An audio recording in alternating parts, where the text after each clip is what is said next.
the deity of Christ. I spoke with Mokit earlier, and I understood that you all were talking about Genesis 18 yesterday. So he said to bring a friend. So I said, okay, I'll bring a friend. Let's talk about Genesis 18. So, we can talk about that, or we can talk about the deity in general. Have a free-flowing discussion. We're not here to be violent. We're not here to call names or anything. We're just here to talk about the deity of Christ. Okay, that's very good to hear, because not everyone present here, adheres to those rules. But thank you very much for stating that, Brother William. So just to be clear, Shamoun is your specially invited guest, yes? Yes, sir. That is correct. And you will be accountable for anything that he does say and do, correct? He's my brother. I trust him. Exactly. Praise God. Perfect. I love that. Okay. We have 2 other people waiting, Mustafa. Do you want to let them in? Yep. Okay, so whoever wants to take the lead from the Christian side, please let us know, why you think Jesus Christ, the creation of God, is God himself. I'll let Sam start, and I'll pepper in with church fathers in a bit, but I'll let Sam talk. The assertion is that Jesus is a creation of God because you believe the Quran. So the scriptures teach he's not a creation of God, that he's the creator who became flesh. So what proof do you have from my scriptures that he's anything but a creation? I'm not a Christian, so the Bible is not my scripture. Therefore, I could not care what it does or does not say about Christ Jesus. Please let me speak. Thank you. Don't interrupt me. So as I said, I am a Muslim. I do not hold the Bible to be an authority for me. You would have to qualify the point that Jesus Christ is God himself. Just quickly in the chat, whoever is not participating, please mute your mic so we don't get people cross-talking you. On the contrary, you guys do care because you have been talking about the deity of Christ from the scriptures. In fact, that's why we're here, because even William would confirm you were talking about the Trinity of Christ because you guys brought up Genesis 18 in your discussion, I believe, yesterday. So if it's not an authority, then stop doing talks about the Trinity and deity of Christ from the scriptures. So yes, Thankfully, I live in a free country, so I'm allowed to speak from whatever perspective I want to. And with that in mind, yes, as a Muslim, I do have authority over the Bible, and so I can speak. Thank you. Quote the ayah that says, quote the ayah. I don't need to. I'm in a free democracy. It's freedom of speech. I can speak. How are we going to talk to each other if you keep saying, I don't need to? Then we're just going to be arguing. And you're not about to be respectful. You said you have authority over the Bible. Give me the eye of the Quran so we can look at it to see if you're exegeting it correctly. I don't need the Quran to tell me what I do and do not have authority over in regards to the Bible. Simple. Right. So for the Christians in the room, you generally believe that Jesus Christ is God. Why is that the case? And what model of monotheism are you dependent upon? Say it again. What again? What model of monotheism do you different Christians adhere to? The monotheism that the scriptures command us to, because it's not Unitarianism any more than the Quran is Unitarian. Neither book teaches Unitarianism. So that's not the question I asked you. That's not the question I asked. Freedom. Don't interrupt me. I can use your Quran and the Bible. Remember you said the freedom. I have the freedom what to do. Don't be rude because you just established rules. Live up to your own rules. Neither the Quran nor the Bible teach Unitarianism, and I'm here to refute any evidence you have to the contrary. But let's go to Genesis 18, because since we went to Genesis 18, I don't know who brought up Genesis 18. Was it William? Do you remember who brought up Genesis 18? I think it was the gentleman that's speaking. I think he's the one that brought it up. Oh, he did. Oh, so the same gentleman says he doesn't believe in the Bible, but he's using the Bible to refute the Trinity. Okay, good. Let's go to Genesis 18, Ijaz, and let's talk about it. So you have Genesis 18. Right, so you spoke for a few minutes. I will speak for a few minutes now as well. Yes, it is my room, my house, my rules. I know you're not accustomed to my background, but I will pray for you. No ad hominems. You just said no ad hominems. Don't break your rules and expose your hypocrite. Do not attack me personally. I haven't attacked you. Stick to your rules. Listen, there is no need to call me hypocrite. My rules, my house, Sam. Right? So he didn't attack you, Ijaz. He didn't attack you. Stop. Yeah, he called me a hypocrite. He called me a hypocrite. That was after you insulted him, Ijaz. Exactly. I did not insult him. Right, guys. We need some peace in the room, please. Yes, thank you, sir. So can we just, please. And you're going to see, Mustafa, I'm not going to be disrespectful to any of you, but this man is already starting off to be too angry and agitated because I sense a little fear. Let's go to Genesis 18. Forget about you and me. It's not about you or me. Let's go to Genesis 18. You want the proof? Let's start there. The passage you used yesterday. So can we go to Genesis 18? No, you will wait for me to speak and you will be respectful. My house, my rules. Thank you. So Mustafa, it seems as if Sam is unable to adhere to the rules. So we would have to do timed segments. We will treat him as he needs to be treated. And I forgive him just as Christ would forgive him as well. So with that in mind, I'm like going to Muhammad, ask, who would have murdered me. no, he would have forgiven you. As he forgave you violent Christian thugs. Now, let us get the show on the road. Mustafa, we're going to do timed segments. Right. Hassamo, how many minutes do you want to speak? Because I know that we will. Do me a favor. I don't want my name Hassamo. I don't want to hear it from your mouth. Call me Sam. Do not call me Hassamo anymore. I don't want to hear it from you. Call me Sam. Well, no. My house, my rules. My house. My rules. Mustafa, we can have a free flowing discussion, my friend. We don't have to have time limits as long as we don't insult each other. We can be peaceful. We can't hear my house, my rules. Right. So William, my rule. Just let me can I through my house. Let me say one thing. Can I say one thing? Just 1 second, William. Just 1 second, please. So I want to welcome everyone into the room. But Hassamo and I do have a history. Call me Sam. I'm going to tell you again. I don't care. It's your house. We can forget that today, my friend. We're not going to be rude. Follow the spirit of your prophet. You said, respect me. Call me Sam. I will call you by your name. I will call you by the name I choose. That's what I go by. Call me. Can I say something, my friend? On the legal documents, on the court documents, is Hassamo. We can have fun with legal documents and use them against your prophet. You're getting nasty. Keep it respectful. Don't stoop to the level that do not tell me. Do not tell me I'm getting nasty. It's been 10 minutes now. We haven't got to Genesis 18. Muhammadin. Right. Can we just stop there for a second? Can I just say something? I'm not going to be disrespectful, guys. Let me just say something. We don't need to do time segments. We don't need to yell or insult. I know you might have history with Sam. I didn't know that, but I know now. But we're here to discuss the deity of Christ, Genesis 18. We're not going to yell or insult each other. We don't need to put time limits. Guys, let's just respect each other, and we can dialogue in a friendly manner. We're not here to attack you or to call you names. I have not said one name to you guys. We're just here to dialogue in a respectful manner. I can assure you that. Well, William, just to make something clear, the last time I had a recorded event with Mr. Hassamo, he promised me the Muhammadin, stop calling me Hassamo. I'm saying but I just said that we can be respectful, and you're insulting him.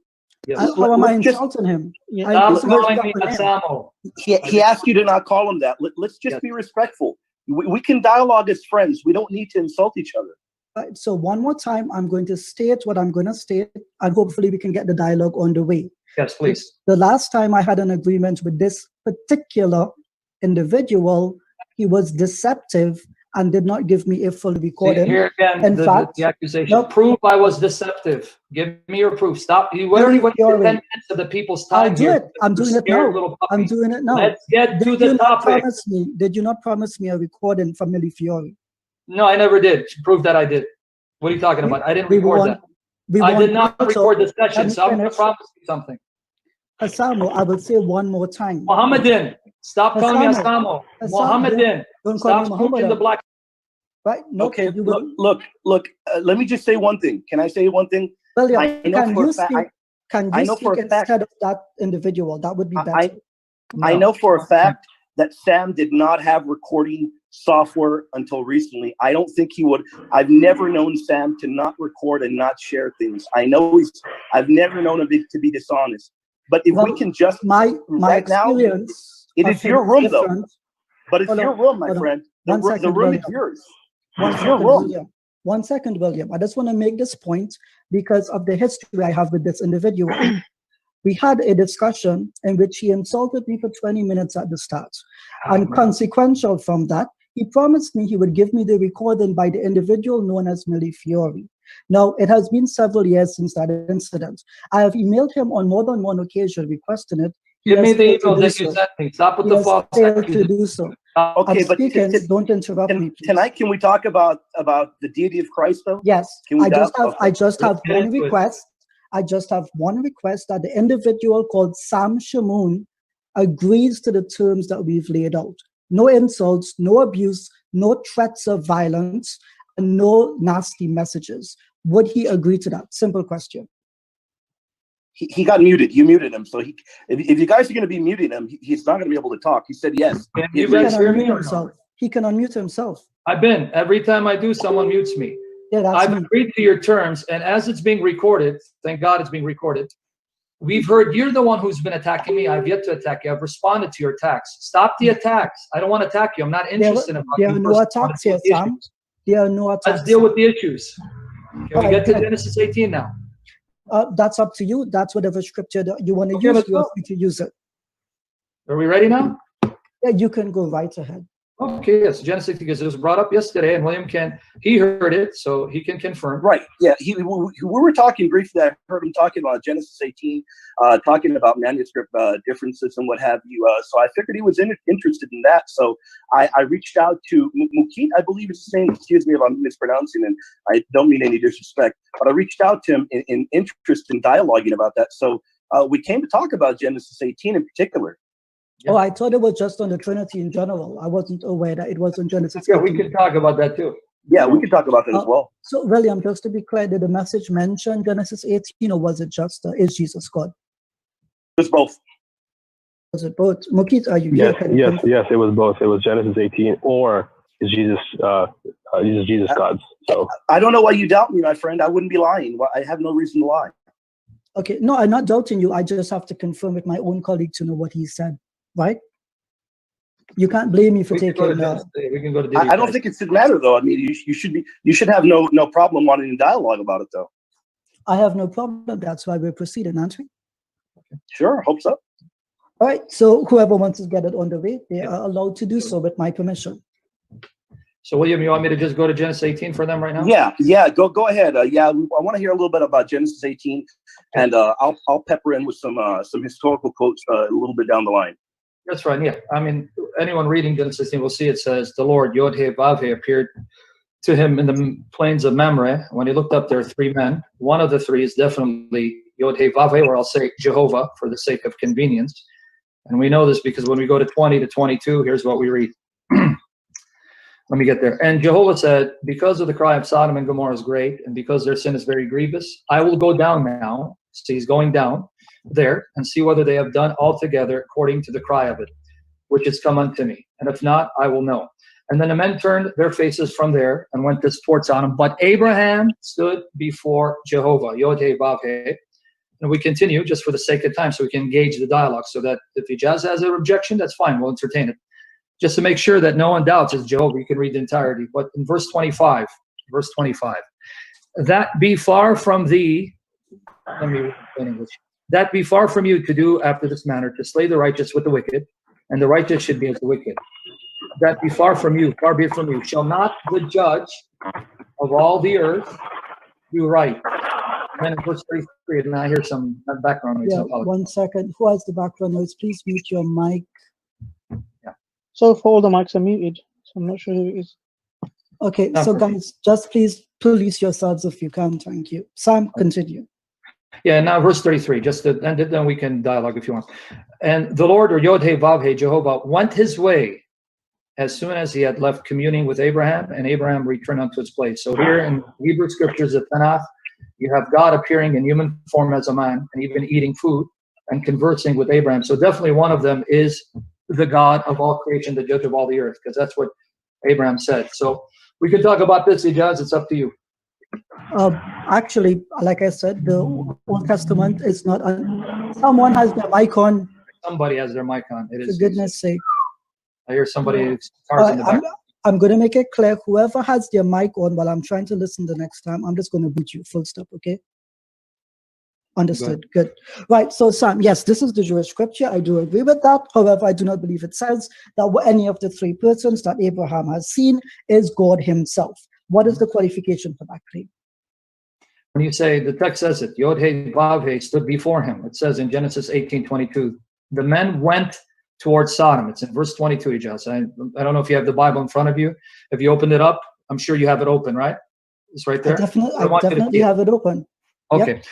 Yep. 22, the men headed towards Sodom, but Abraham remained in the presence of Yod-Heh-Vav-Heh. And then to make sure that he was there, in verse 33, it says, after they finished conversing, they finished talking to each other, it says Yod-Heh-Vav-Heh. Can I just simply say Jehovah, by the way?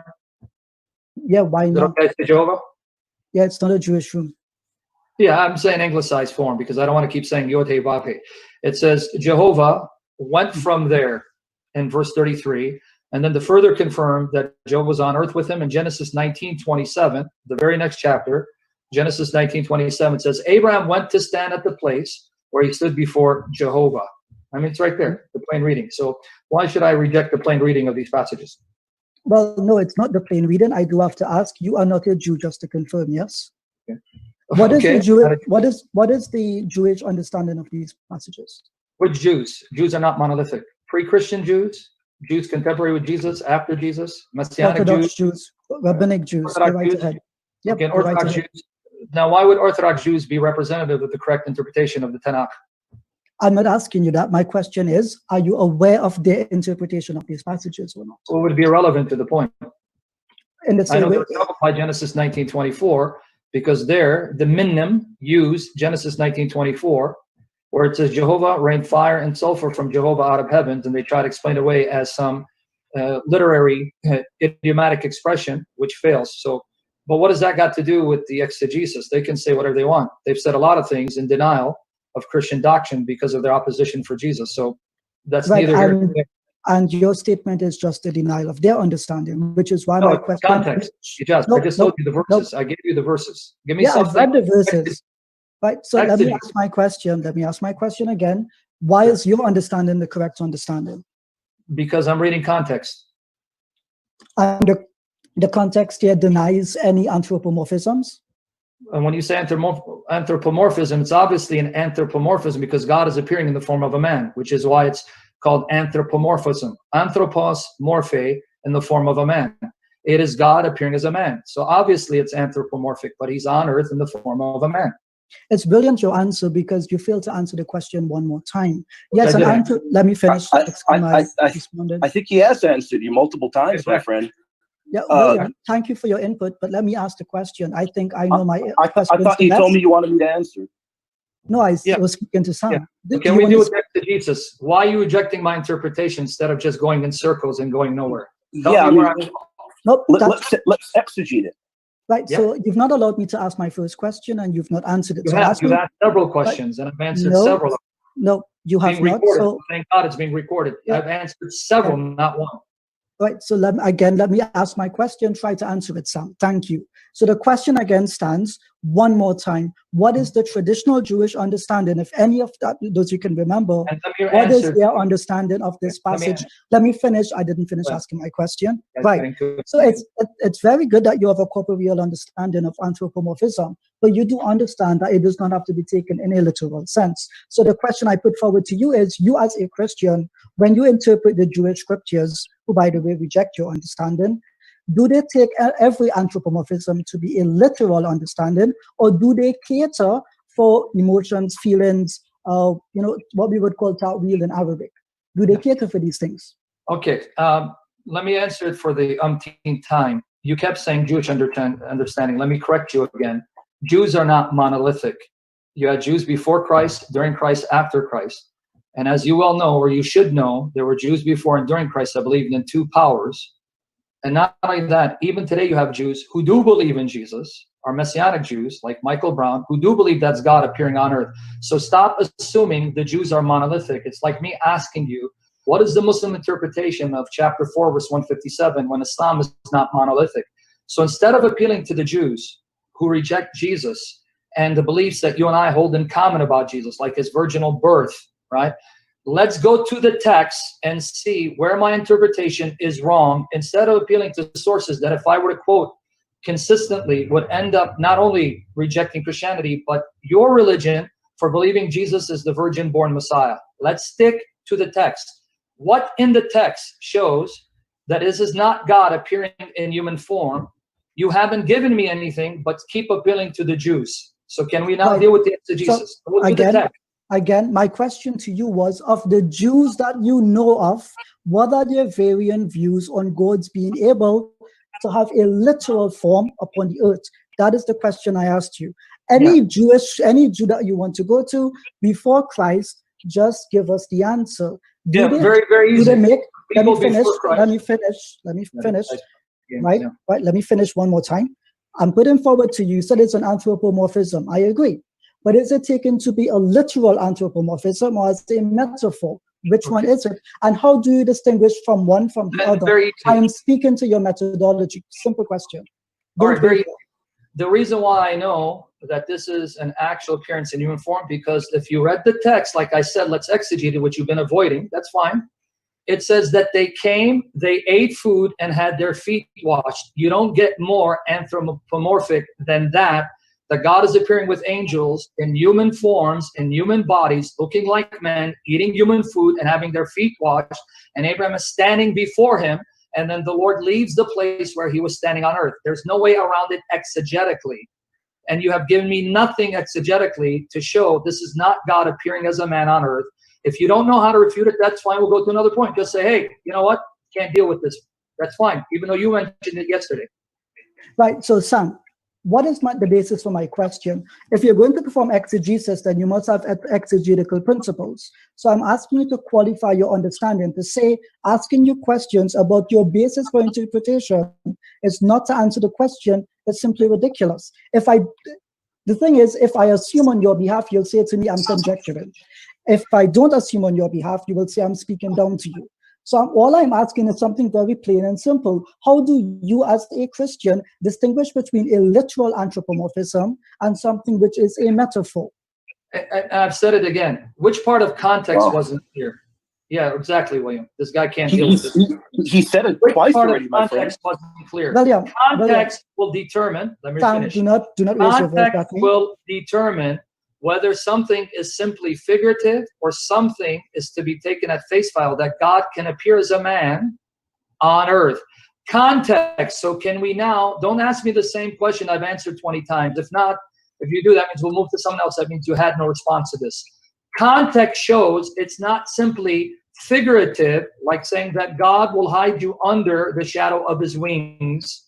Here it's talking about an actual encounter with a historical person, Abraham, who lived historically at a specific location on earth, and God is appearing at that location in human form, eating human food, having a conversation, and then it says he went down to another location, Sodom and Gomorrah. Now, do you have something, anything worthwhile to respond? If not, we go to someone else, because you keep discombobulating. My house, my rules. Thank you for that long diatribe, Sam. So one more time, I will say it to you. All right. Well, one more time, let me speak. I did not interrupt you as you are attempting to do to me. Right. So I agree with you. Of course, context determines what scripture says. We don't disagree on that, Sam. But the question I had put forward to you was, there is nothing in this text which says that Yahweh, the Lord of the heavens and the earth, was physically there with Abraham. It is my understanding that all three men were angels. There is nothing in this text which, beyond a Jewish perspective, would state that Yahweh himself has a physical body, space, and mind upon the earth. Simple. Okay. You said all three are angels. I'm going to challenge you to show me where it says all three are angels. It says two are angels. Where does it say all three are angels? Give me from the text. Where does it say that one of the three is Yahweh himself? Oh, right here. Genesis 18:22. And the men turned their faces from thence and went toward Sodom. But Abraham stood yet before Yahweh. You want me to repeat it again? Yeah, go right ahead. And the men turned their faces. Let me finish it. And the men turned their faces from thence and went toward Sodom. And Abraham stood before Yahweh. Doesn't say angel to Yahweh. So now I'm going to challenge you again. Don't shift the burden on me like you just did. You said all three are angels. Show me where it says all three are angels. It says two of them, and the other one is called Yahweh. Show me where it says all three are angels. I'm waiting for your proof. So no, it does not say in any one instance that any of the three is actually Yahweh. I put the point back to you, Sam. If you are able to answer it, we both know that you are not. Do you understand that there is any place upon the earth in which Abraham is not before Yahweh? I couldn't even hear you because you're speaking too fast. What did you say again? Say it slowly. Is this more loud and clear for you, Sam? Go ahead. Say it. Yeah. Good. So William, you see this guy's mocking, right, William? He's not being serious. He's mocking. I mean, he's moving to another verse. I wish we could stick to the verses we were talking about. I mean, exegete them. I am speaking on the same verse. You guys have to be patient. This run and gun attitude is not how I do things. We're not doing run 'em, gun 'em, but you're not sticking to the context. I am literally going to the context, and you're interrupting me. So please know your place. Thank you. haven't. So one more time, I know my Sam. place, my friend. Don't talk One down more to time, me. Sam. I know my place. One more time, I'm just Sam. telling you. William, let him continue, please. If you My friend, hold on. Mustafa, You are you can there? continue. Don't talk down to me. I Yes, wasn't sir. being rude to you. I was only telling you to Record stick the to the show. context. Yes. right. You're not sticking to it.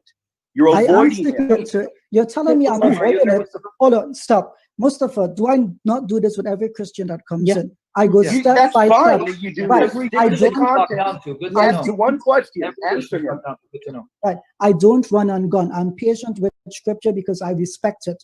I would ask that you have the same respect as I do for the scripture. Thank you. We have a lot of respect. Trust me. Look at We're the from Alhamdulillah. Exegete it, and you don't want to do that. Alhamdulillah. Alhamdulillah. Very good.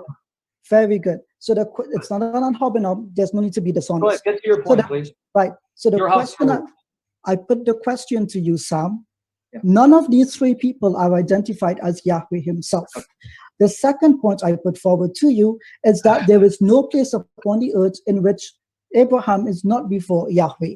Would you agree with that second point? Depends on what you mean by that Abraham's before God, and wherever he is, that God is before him. You're talking about the omnipresence of God versus God manifesting his presence locally at a specific point in time. So you're confused with omnipresence and the manifestation of God's presence locally. So let me read it again one more time, and we're going to go to Jesus' deity, because you floundered at this point. I'm sticking on Genesis 18. 22. Let me read it again. And I'm going to read now all the way to 33, then go Genesis 19. And I think this point is clear to everyone who's listening. And then turned their faces from there and went toward Sodom. But Abraham stood yet before the Lord, and Abraham drew near. I wonder what he's drawing near to, and said, will you also destroy the righteous with the wicked? Perhaps there be 50 righteous within the city. Will you also destroy and not spare the place for the sake of the 50 that are there? Far be it from you that you would act this way, to slay the righteous with the wicked, that the righteous should be as the wicked. Far be it from you. Shall not the judge of all the earth do right? Then the Lord said, Yod he vav he, if I find in Sodom 50 righteous within the city, then I will spare all the place for their sakes. And Abraham answered and said, behold, now I have taken upon me to speak unto the Lord. Oh, okay. Which I'm but nothing but dust and ashes. Perhaps there shall lack 5 of the 50 righteous.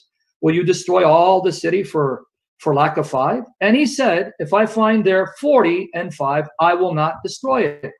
And he spoke yet again, and said, perhaps there will be 40 found there. And he said, I will not do it for the sake of 40. And he said unto him, oh, let not the Lord be angry. Here I believe it's Adonai. I can double check. And I will speak, perhaps there shall be 30 found there. And he said, I will not do it if I find 30. And he said, behold, now I have taken upon me to speak unto the Lord. I have actually had the guts to speak to the Lord. Perhaps there shall be 20 found there. And he said, I will not destroy it for the sake of 20. And he said, oh, let not the Lord be angry. And I will speak but one more time. Perhaps 10 shall be found there. And he said, I will not destroy it for 10's sake. Then Yod he vav he went his way. Let me repeat it again for all those who are listening. Yod he vav he went his way, and as soon as he had left communing with Abraham, Abraham returned unto his place. And this is now confirmed in Genesis 19:27, because it says, the next day in the morning, what did Abraham do? Next day in the morning, Genesis 19:27, and Abraham got up early in the morning to the place where he stood before Yod he vav he. Obviously, the author of Genesis made a distinction between God being omnipresent and God manifesting his presence locally in visible form at a specific part of the earth. It is Yahweh, and you've yet to refute it. So where does it say there are 3 angels? Right, so brilliant. Thank you for that diatribe, Sam. I will now respond to your eisegesis. So to make it clear, none of these passages state that it is Yahweh himself who is one of the angels. In fact, the question has to be put, if all 3 are angels and Yahweh is one of them, then Abraham, as per Sam's understanding, is in fact a polytheist. For Abraham himself, in verse 3, refers to them as lords, and when he bows to them, he bows to all 3. Now, secondly, it seems to be strange because in verse 5, when Abraham asked them the question, while I bring a morsel of bread so that you may refresh yourselves, and after that you may pass on, since you have come to your servant, you're there, meaning all three of them. So they said simultaneously, the three of them, that's again in the plural, do as you have said. So it seems to me that the other two are saying the exact same thing, receiving the exact same thing as Abraham did, the bowing. They respond in the same way. And if the understanding here is that Abraham himself considers one of them to be Yahweh, why is it that when they speak together in the same way? And secondly, why is it that when he bows to all three of them? Simple question. Very easy. This again shows that you're trying too hard to deny the obvious, because we're going to go to Genesis 19, verses 1 to 3. Your assumption is that when Abraham bowed to all three, he assumed that all three of them were Yahweh, which actually would help me as a Trinitarian, but I'm not even going to take that interpretation. I'm going to show you that you need to read context and need to know the customs of the time, because in Genesis 19, we're going to read Genesis 19, what did Lot do? And there came two angels. Oh, so here they're called angels. Two. I wonder what happened to the third one. To Sodom at even, and Lot sat in the gate of Sodom, and Lot, seeing them, rose up to meet them. And he bowed himself with his face toward the ground, and he said, behold now, my lords, turn in, I pray to you, into your servant's house. Keep reading, Ijaz, you'll see he didn't know these were angels. He thought they were men. It was the custom at that time that when travelers and strangers came, you would show hospitality by bowing to them and calling them lords. That doesn't mean that they're deity or that these are gods, even though I like your interpretation, because that would be proving the Trinity's on earth in human form. But let me correct your distortion of historical context. It was the custom that people would bow to each other. Jacob bowed to Esau. David bowed to Saul and called him my Lord, Adoni. The Israelites bowed down to David. Bowing down and calling them lords doesn't mean a recognition that all of them are God in human form, any more than in Genesis 19, verses 1 to 3. Lot, not knowing they were angels, just read it. He thought they were strangers, and so he honors them by bowing before them, saying, my lords. Let me read it again, in case you missed it. It's Adonai. And he said, behold now, my lords, turn in, I pray, into your servant's house, because you've tarried all night. Wash your feet, and you shall rise up early and go on your way. And they said, no, but we will abide in the street all night. And he pressed upon them greatly, and they turned in unto him and entered his house, and he made a feast, and he did bake and leaven bread. They did all eat. So talking about eisegesis, that's what you just did. You assumed that when he bowed, he was worshiping all three as Yahweh, which again, I would say amen, but I don't want to make it too easy for myself. Only one of them is God. The other two are angels. And the bowing down to them isn't a recognition that he's worshiping all three as God. And it wouldn't be polytheism, it would be Trinitarianism, any more than Lot in the very next chapter, bowing to the two angels whom he did not know. And if you're going to deny that he didn't know they were angels, I'm just going to have to read the entire chapter. He thought they were human strangers, and he was going to show them hospitality by the custom that people observed. And what was the custom? They would bow down to people, and out of respect, they would call them lords, which would simply be saying, sirs, come and lodge in my house, and I will feed you and wash your feet and send you on your way. So, Ijaz, I'm going to try it again. Can you show me in the context where that Yahweh that stood before Abraham on earth is simply an angel, a creature, and not Yahweh appearing in human form? Because your counterexample floundered if you just read the next chapter. And the next chapter refuted you, because when the author wants you to know they're angels, he says it. Because notice verse 1, the two angels came to Sodom. But lo and behold, he doesn't say that about the Lord that stood before Abraham. And he doesn't say that in Genesis 19:27. Because let me read Genesis 19:27. Okay, I want you to catch it. Abraham got up early in the morning to the place where he stood before the Lord. Here, the author could have said where he stood before the angel, like he said about the two other angels. He didn't say it. So, Ijaz, you're going to have to come up with something better to deny the obvious. So go ahead. All right. Thank you, Sam, for all of those assumptions. I will respond to each point as you made them. So firstly, you need to read the scripture a bit better. I don't consider it scripture, but you do. I want to point out, you asked me where did the other two go? Verse 22, they went off to Lot himself. Now, I put the point again to you. You assumed that I said that if he bows, he worships all three of them. I'm asking you if you did. You don't understand the difference between a question and a premise being substantiated. So please pay attention to what I say and don't respond to an argument I did not make. So I put the point again forward to you. When Abraham saw them, what did he call them? Adonai, plural. He refers to all three of them. He bows to all three of them. And in verse 5, they all speak and act in unison. So Abraham asked them one question, and they, plural, replied with the exact same words. I believe the words he said here were, just give me one sec. Right, so in verse 5, when he says, while I bring a morsel of bread that you may refresh yourselves, and after that you may pass on, since you have come to your servant. So is he the servant of all three angels, or is he the servant of just one of them? Of course, if he is Abraham, you will have to answer that he's the servant to all three. That's what the text says. I want you to pay attention to what I say and respond to the words in the text. Now, in that same verse 5, they said, do as you have said.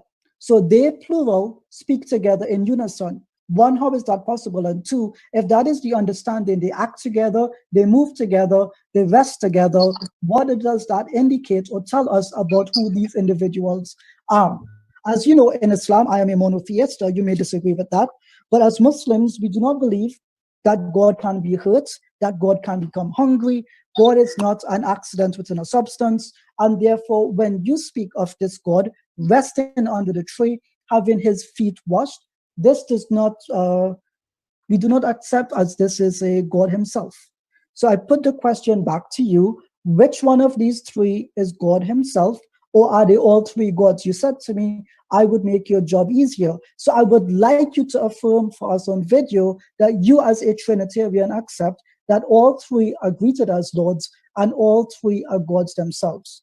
Simple point. I'm not finished because you spoke for a couple of minutes, so I'll do the same thing. I will not allow you to speak over me as you did the Go ahead, last get to time. the point. Come on. Right? I'm not trying to cut you off. Go ahead. No, I'm getting to, I've already made several points, so you got to keep up, Sam. Come on. Yep. Now, I want to point out here as well, you insist that one of these three is Yahweh. I disagree. Why?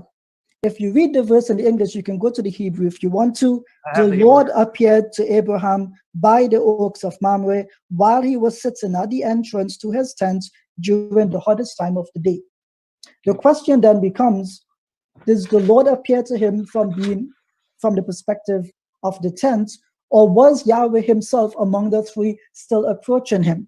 If the argument is that Yahweh, unfortunately, is the one approaching him, then he has not appeared to him in that instance in verse 1. This is the traditional rabbinic and Jewish understanding, which obviously you do disagree with. I further put forward to you that the Jews in the, I think it's the Tikkun Soferim, they mentioned that the verse originally read that Abraham stood before the Lord and not the Lord before Abraham himself. And so this would lead us to believe that this is actually an angel being in physical form representing Yahweh himself. As of course, I do not take the Old Testament to be my scripture, but I've given you 8 points. I would kindly request that you respond to each of them. Yes, you have my permission. Yeah, okay, let's go here. You actually misrepresented the Sofarim. The Sofarim were changing the wording from the Lord stood before Abraham to Abraham standing before the Lord. That's a change in the word order. Nowhere did they say that's because it's angel of the Lord. And I'm going to challenge you.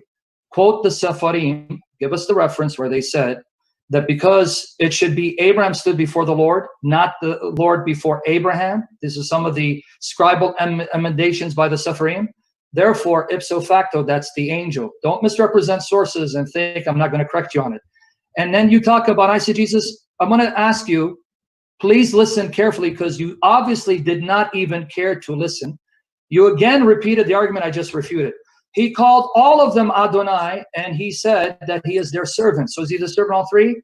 Let me read Genesis 19, verses 1 to 3. Now, Ijaz, pretend you're listening now, because this was what refuted you, and you repeated the same error that I corrected. So I'm going to go very slow with you. And it came to pass, I'm sorry, wrong chapter, Genesis 19. Here, listen, Ijaz.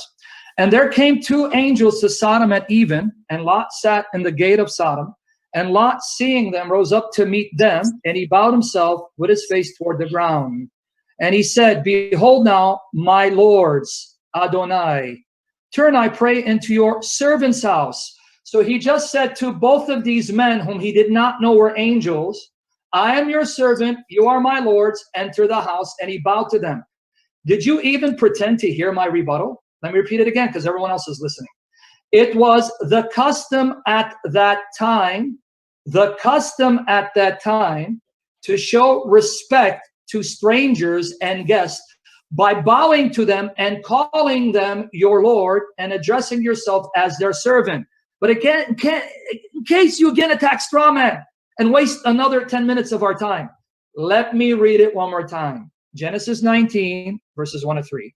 And there came 2 angels to Sodom at even, and Lot sat in the gate of Sodom, and Lot, seeing them, rose up to meet them, and he bowed himself with his face toward the ground, and he said, behold now, my lords, since you want to appeal to Hebrew, tell us what the Hebrew here says.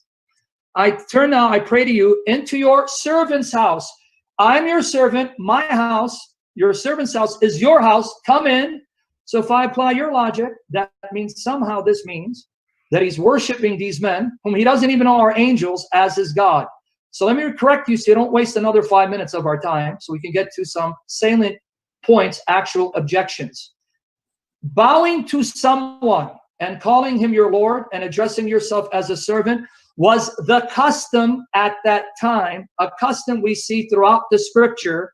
That doesn't mean that Lot was doing this because he's aware they're angels. The text shows he didn't know they were angels, because if he knew they were angels, he wouldn't try to save them from the men trying to gang rape them. He would know they're angels, they could fend for themselves. So let me refute. Again, I'm going to have to say your desperate attempt of explaining the plain reading of the text. Abraham bowing down to 3 of them isn't because Abraham necessarily recognized all 3 as God. It's the custom to show respect to multiple guests or one guest, depending how many show up. And it was the custom to say, my Lord, I'm your servant. That was the custom of showing hospitality. Now, getting back to the other issue, I'm going to challenge you one more time. Give me the citation and the link to the Sofarim that said that the word order was changed because they recognized it was the angel. You even distorted why they did what they did, because I'm aware of the emendations made by the Sofarim. Well, let's stick to the text. I want you to show me in Hebrew. Read the Hebrew for me. Exegete the Hebrew and the tenses to show that somehow, because it says the Lord appeared to Abraham by the oaths of memory, while Abraham was at the door of the tent, somehow that means that the Lord wasn't one of the 3 who showed up at that location. And then Abraham, as he sat and engaged, the Lord then identified his identity, that I am the Lord your God, and I've come to bless you with a child from Sarah the next year, and I've come down to destroy Sodom and Gomorrah. And again, you appeal to rabbinic Jews who, like later Muslims, like Maimonides, under Platonic thinking, denied the possibility of God appearing in creation in human form because somehow they thought this is against someone who is not composite or material by nature. I really don't care about philosophical speculation, because if we go into philosophical speculation, we're going to have a field day with what the Quran says about the Quran and Allah and Mutazili's. Stick to exegesis. So make sure now you represent what I said accurately. So now the burden's on you. You must now show that bowing down to them, calling them Adonai, wasn't simply a custom that was observed, without implying that Abraham somehow recognized that all 3 of them must have been God or God. And you keep saying gods because your assumption is God can only be one if he's one person. I challenge you on that assumption. Oh, and by the way, let me correct another gross misunderstanding of how the Bible works. You're assuming that because all 3 are said to have speaking, somehow that means all 3 spoke. So let's envision the scenario. Abraham speaks to one of them. All 3 at the same time say the exact same things in the same way. And that's what you want us to believe. This is a literary device where the speech of one is attributed to the whole. And I'll even prove it to you from not just the Bible, from the Quran. From the Quran, because you don't believe the Quran contradicts. In chapter 3, verse 45, it says, the angel said to Mary and announced to her the birth of Jesus the Messiah. But in chapter 19, it says the Spirit said it. So if I apply your method of interpretation, that means all the angels must be one and the self-same Spirit. So the Spirit is a multi-personal being, because in one passage it says the angel said it, another passage it says the Spirit said it. This is a literary device, Ijaz, and I'm sure you know this, that when you have an individual accompanied by a group, the speech of the one will be ascribed to the group without this implying that the whole group speaks. So now come up with something better and now deal with Genesis 18:22, deal with Genesis 18:25, deal with Genesis 18:33, and deal with Genesis 19:27, where only one of them is called Yahweh and the other two is called angels. I hope you come up with something better, Ijaz. Please don't waste our time. Go ahead. So thank you for wasting my time. I will respond to you in kind. So I did not say that in verse when it said that the Lord stood before Abraham and Abraham stood before the Lord. I did not say that they changed it from the angel of the Lord. I did not say that. Mustafa, are you here? Mustafa, are you here? I didn't say you said I'm that. here. I'm here. Did he say I said that? No. He said, you want to repeat what I said? No, So I'm speaking. No, I'm speaking. yes, you did. You did. He did say that. No, Mustafa, can I now defend your accusation? Can I tell you No, what Sam, it's my turn to speak. You will speak when it's your turn. Recorded because we're going to have Oh others yeah, here. he Go ahead. absolutely said it. He absolutely said it. No, I Definitely, didn't. no doubt about Yeah, that. thank Yeah, you. yeah, you did. Yeah, guys, come on. Yeah, you Guys, ganging up is not fair. Yeah, I mean, hold on. stick to the Stop argument. being a witness for your brother. You Okay, should be able to refute him. let's leave the two to debate. Let's Right, leave the two to debate. And I rather repeat than it, going to somebody clarify. else, refute him. Yes. No, well, William, he did the Mustafa, same hold thing on. to you. Yeah, Hold on, it's I'm your house, speaking, right? Sam. Respect your Sam, guest. I'm Let me speaking. correct you. I'm speaking. Correct you because I'm your guest. speaking. What Abraham I didn't did. Respect interrupt your you. guest. I didn't Sam, let him interrupt speak, you. please. Right. Mustafa. See, it's Hold on, simple, let me address right? Mustafa, Hold on, please. Let me address Mustafa. No, I'm speaking. go. It's Come my on. turn to speak, right? Yeah, go. I will not allow this rambunctious behavior. Right, Like keep an going, individual like yourself, do not speak to me in that way. I'm not a child. Do you understand me? Good. So learn your place, child. Now, Stop acting William, like one. be quiet. William, he appealed to you earlier and you spoke up for him. I can do the same thing. Do not tell me I can't do the same thing. We hadn't No, begun. I'm speaking, William. I'm speaking. Excuse me. You're talking to me. Are you going to let me reply? No, I'm addressing you as Sam addressed me. You don't want to be like Abraham. You will Sure. have Well, your you're going to turn. address me. I'm not going to let you address me without me You will have your replying. turn. You will have your turn. We had Sam, not begun hold on. the debate yet when Hold I on. replied to him. No, we were in the middle of it. He asked you No, if we I were said not. something and It's you affirmed recorded, it. Mustafa, did he not reply to him during the debate? Of course he did, yeah. He asked you a question, William. All right, guys. Get to your point, finish so we can go to Okay, debate. okay. Stick to Right, the so- argument. Refute him. Right, William, that's what I'm doing. We've been So don't trying for an interrupt me. hour, guys. Right, so don't interrupt me when I'm doing it. Right? Okay, So go ahead. Let's see if you can do it. It seems as if that Sam and the gang are the only ones who can ask their own people questions. Mm. So I'm trying to be fair and simple. So Mustafa, did he not say that I lied about it to Queen Safarim? Yes, he did. He did. Right. And when I corrected him, he said he never said that. So always a possible. Can I say what I said so you don't Stand quiet. what I We didn't said? interrupt you. I did not Can you refute him rather than raise the William, straw man? Come William, on, man. William, Come on, buddy. You can do William, better than this. One more time, William. You're better than this, my William, friend. Can you please William. stop heckling, for heaven's sake? You should Can be you better please than stop this. heckling?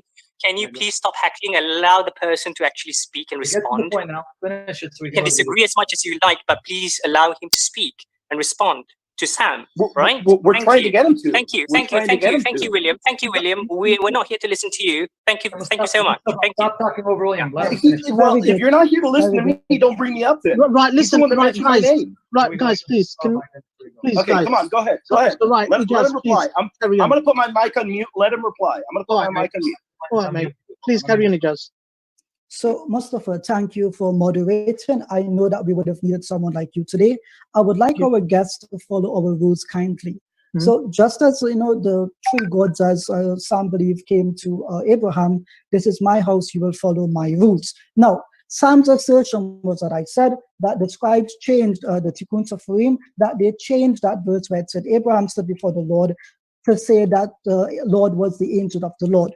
One, I never said that. That is, in fact, a false claim. Mustafa, is that correct? Yeah, of course. Yeah. Thank you very much. You're both lying. Now, secondly, no, we're not.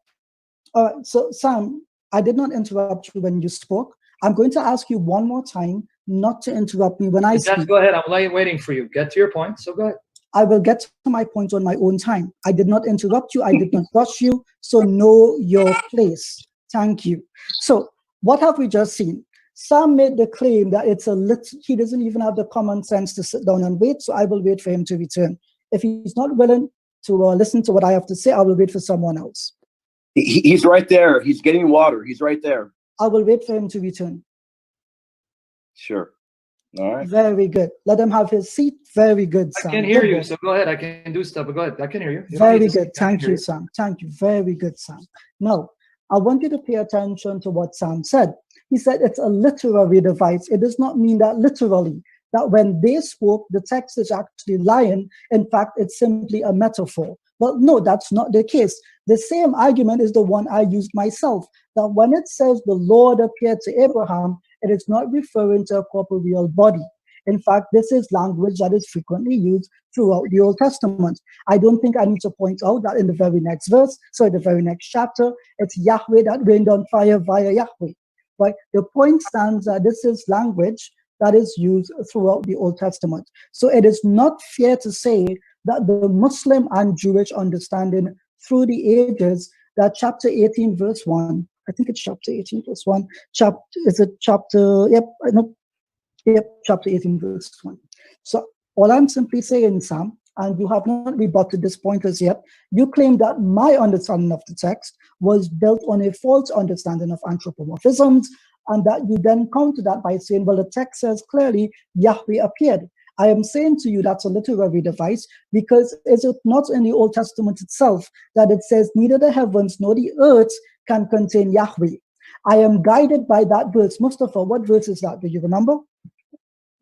In the book of Kings, I'll get the verse out ready. If you carry on. First Kings 8:27. I'll give it to you. First Kings 8:27.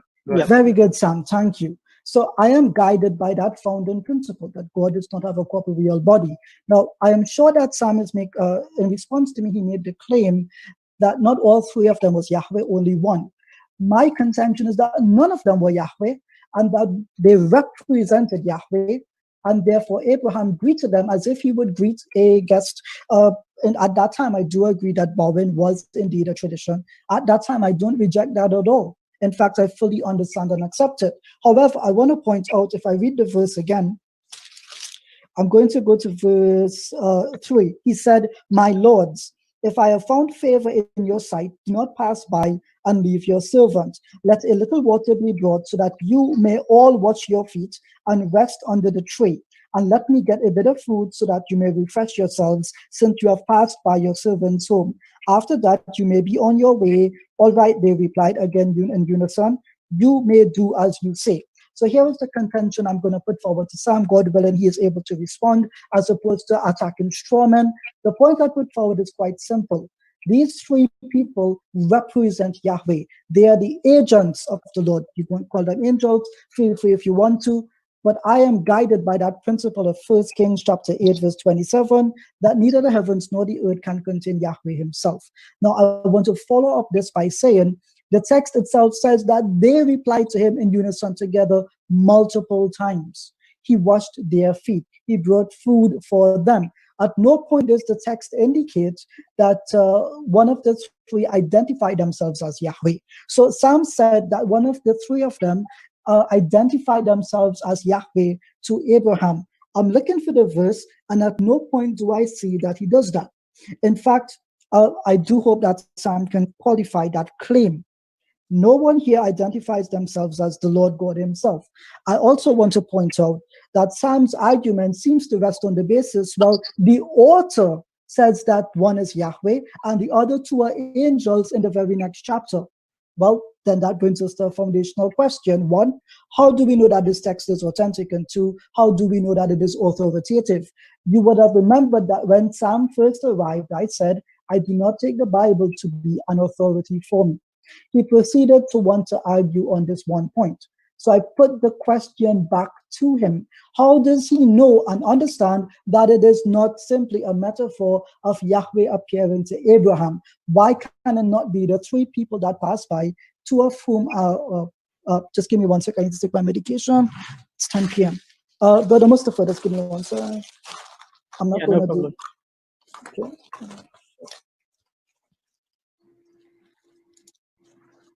In the meantime, I will allow Sam to respond to my couple of questions there.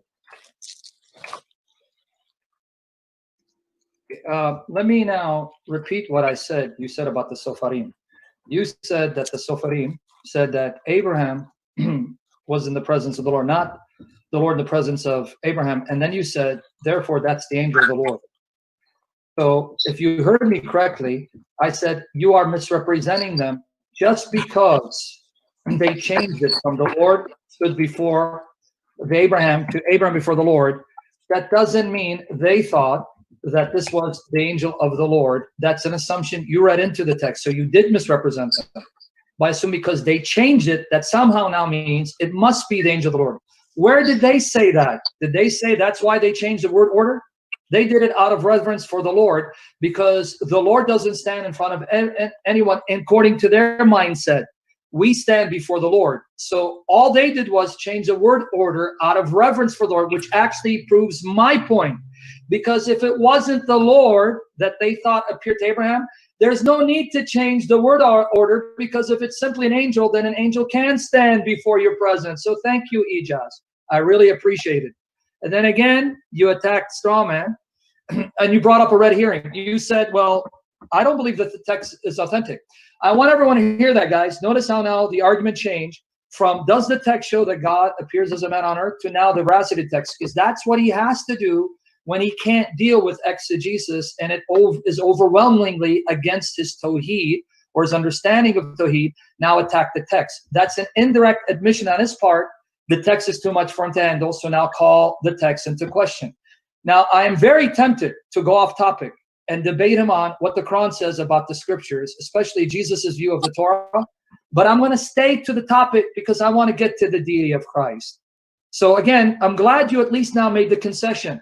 You said you don't deny it was a custom that they would bow down to people. All right, so thank you. That main argument, which was the argument that you said, see, Sam, you didn't answer this. Or is he the servant of all three? You just refuted yourself and you admit it was the custom at that time. It was the custom at the time to call strangers whom you thought were mere human beings your lords and address yourself as their servants. And what you read shows that at first glance, Abraham wasn't aware that any of them was a supernatural being, let alone God. But as they conversed, as they discussed, then he became aware. One of them who's talking to me is my God, and the other two are his angels. And you said, well, where does the person in the text identify himself as the Lord? If you heard what I said the text says it's the Lord, and you didn't hear carefully what Abraham said. Let me read Abraham again. Let's go to Genesis 18. Genesis 18, let me read it. Let me get there first. So again, I'm glad at least we got that point. Thank you for helping me make my case. Genesis 18, let's start again. We're going to start at 23. I'm in the wrong chapter, guys. Sorry about that. Oh, there it is. We're going to start at 23. After reading 22, which I've read a dozen times, there it is. And then the men turned their faces from thence and went toward Sodom, but Abraham stood yet before Jehovah.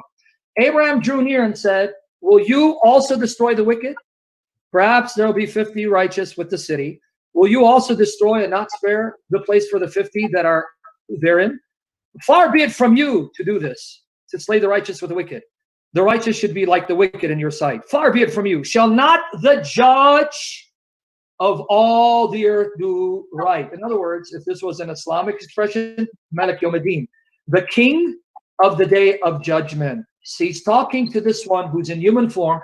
You are the judge of all the earth. On the last day, you will judge all the earth. Could it be any more obvious that Abraham knows that this one is God appearing in human form? But let's continue.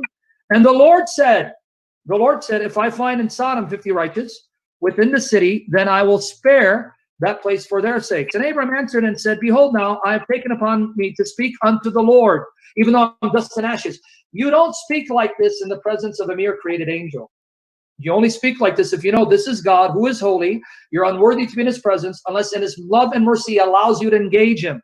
So the text is clear. It's Jehovah. Abraham recognizes it's Jehovah. Even says you're the judge of all the earth. And even says, please spare me and do not be angry with me, my Lord. I just want to make sure that the righteous are spared because it's beneath you to destroy the righteous with the wicked. So you can say what you want. You can try to argue any manner you want. It is quite clear. And then you mentioned Genesis 19:24. And I'm shocked that you think somehow this is a rebuttal or this is some type of idiomatic expression when in reality it actually proves the point I'm making. Then the Lord rained upon Sodom and Gomorrah brimstone and fire from the Lord out of heaven. in the context, the Lord who rained fire was on earth as a man, speaking to Abraham, who went down to Sodom. And that means whoever this Lord out of the heavens happens to be, that has to be someone distinct from the Lord who's on the earth, which is why even rabbis were troubled by Genesis 19:24, why even the Christians from centuries ago cited this as a proof that you have two persons identified as the Lord, not two gods, because the one Lord God is not multiple gods, but he's not one person. And then you went to 1 Kings 8:27. My goodness, I can't believe. You mean the same 1 Kings chapter 8 verse 27, where after Solomon says that the heavens and heavens cannot contain you, but I build you a house for your presence to be situated and your name to dwell. That same Solomon in 1 Kings 18 to 13. Here, let's read it.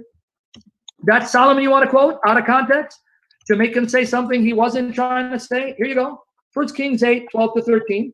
Then spake Solomon, the Lord said that he would dwell in the thick darkness. I have surely built you a house to dwell in. Oh, but Solomon, verse 27, you're saying the heavens and heavens can't contain you. But here you're saying this is his house and you're going to dwell in this house, because Solomon doesn't see a problem. God is too majestic to be contained by anything, but in his mercy, he condescends to localize his presence in a certain place, which is why the Jews would face Jerusalem in the temple, because they knew God's presence dwelt there in a unique manner, confirmed by Jesus in Matthew 23:21. Whoever swears by the temple swears by it and the one who dwells in it. I don't think you want to use Solomon, because he's not your friend, he's your foe. Yes, God is too majestic, but that's what makes God amazing, that he's humble enough to localize his presence in a certain space and still be omnipresent. The true God can do this. I don't know if your God can. But anyway, you can have the last words. We can go to the deity of Christ. Yes, so Sam, I'm going to respond to what you said again. I'm interested in your, very strange perspective. I didn't take you to be a person that believes that God can be fallible, can be hurt, can be damaged. So let me point out, Mustafa, is it not correct that I said that one of them is the angel of the Lord, when I said that the Tikkun Soferim? Yes. Now he turns it around and says, well, that's not what you said, but then that's what you implied afterwards. But I'm speaking, don't lie when I'm speaking. Simple. I was quiet because I want to be kind to my guest, just like Abraham I am. So I want to be kind to Sam, but he has to be quiet and listen, right? I did not interrupt him. He spoke for 6 minutes. I will speak for 10. Who knows? Right. So again, you will understand that Sam says, well, wait a second. The same Solomon says that God dwells in that house. The question I put forward to the members in the room is quite simple. How is that not a metaphor? But when he says his statement previously, it isn't. So Sam plays this weird game where, well, okay, I as a Christian, God can dwell, therefore that's my belief, that's what the text says. But if it says that he can't dwell and that the heavens and the earth cannot contain him, then me as a Christian, I reject that as a metaphor, and therefore either I become dishonest or Solomon does. I point out here that Sam is the one who has misread and misinterpreted the text. Again, the guiding principle of Yahweh is that there is no one like him. And because no one is like him, it therefore does not make sense that there is two of him. I want to point out that Sam's reference to Genesis chapter 19, verse 24, even makes less sense in and of itself. Why? He says, well, the Jews wrestled with this, therefore the Jews must have understood that there are either two gods, but he didn't say that, but as a second person in the Godhead. I want to point out here, the Jews understand plainly. There is no dispute about this. The Jews generally understand that one is Yahweh and one is doing the Lord's work upon the earth. So I want to point out the assumption here that Yahweh can manifest and appear as a Greco-Roman God. I, as a monotheist, am forced to reject that, and I am sure that my Jewish brethren also agree in the same way. God does not have a corporeal body. I want to point out again that Sam never once answered the question, why is it that they in unison respond to Abraham's questions and comments? He said, well, this is a literary device. It's not literal. Well, Sam, unfortunately, I have to hold you to your own standards. You yourself claimed that when it says Yahweh appeared, that it's literal. But when it goes against you, it's just metaphorical. So I need to hold you to your own standards. How do you identify when it is a metaphor and when it isn't? So when Solomon speaks, the heavens and the earth cannot contain him, you take that to be a metaphor. You say he builds that house and he dwells in it. I disagree. That is the metaphor. And the previous statement is the literal one. You need to have a consistent form of exegesis. This game where you randomly interpret verses and try to drive home the point. If the Jews are uncomfortable with it, that's a form of anti-Semitism. That the Jews are uncomfortable with it, it must mean that my belief is right. No, the Jews, if they are uncomfortable, I don't know any Jew that is, if they are uncomfortable, it does not mean that your claim is true. I put the point forward here for all of us. Yahweh is one. The Lord is one. That's what the Shema Yisrael in Devarim chapter 6, verses 4 to 6 states. Now, pursuant to this, because Yahweh is absolutely one, it is not possible in Genesis chapter 19, verse 24, that there were two Yahwehs. The Jews do not hold to such an idea, and therefore I myself am forced to reject it based on the context. Now remember, when we started this discussion, Sam said to me, Ijaz, well, wait a second, if you don't believe that the Bible is authoritative, why were you discussing it? Because I can discuss whatever I want. In the same way, in one of his recent videos that you would have seen on my YouTube channel, he speaks about the Quran, he speaks about Islam, and no one objected to that, so I do not object to it. He needs to be personally consistent when it comes to these points. So just because I comment on the Bible does not imply or in any way demonstrate I consider it to be authoritative. That was the first thing I said. It's not right, Brother Mustafa. Mustafa went to play Salah, so I'll be taking over moderator for a bit. Brother Muki, is that not what I said? Yeah. Right. So now Sam says, look the Muslim. He's saying, no, it's not authoritative. But I've said this from the very start. I do not hold this book to be authoritative. So it does not make sense that he would twist and conjecture as he needs to. I let my own words speak for themselves. So again, I insist, and Sam has not contradicted this, I insist that when it says Yahweh, the Lord appeared to Abraham, it's not referring to any of the three persons. Sam says, well, the author in the text says so. What is his proof for this? It mentions the Lord. But as I demonstrated in the very next chapter, chapter 19, verse 24, it speaks of two Yahwehs. Now, obviously, the Jews do not believe in more than one Yahweh. There is only one Lord thy God. And therefore, my point is quite simple. I think my argument has been demonstrated and fully qualified. There's someone interrupting in the background. Muki, just... Guys, can you please mute your mics and just let Sam and Ijaz speak? Thank you. Yeah, right. So the contention then that I am beholden to this book, one, is false. Two, Sam has not demonstrated that when it speaks in verse 1 of the Lord appearing to Abraham, he has not demonstrated it must be taken literally and that it cannot be read in the opposite way, that it is a metaphor for God's representatives which appeared to Abraham.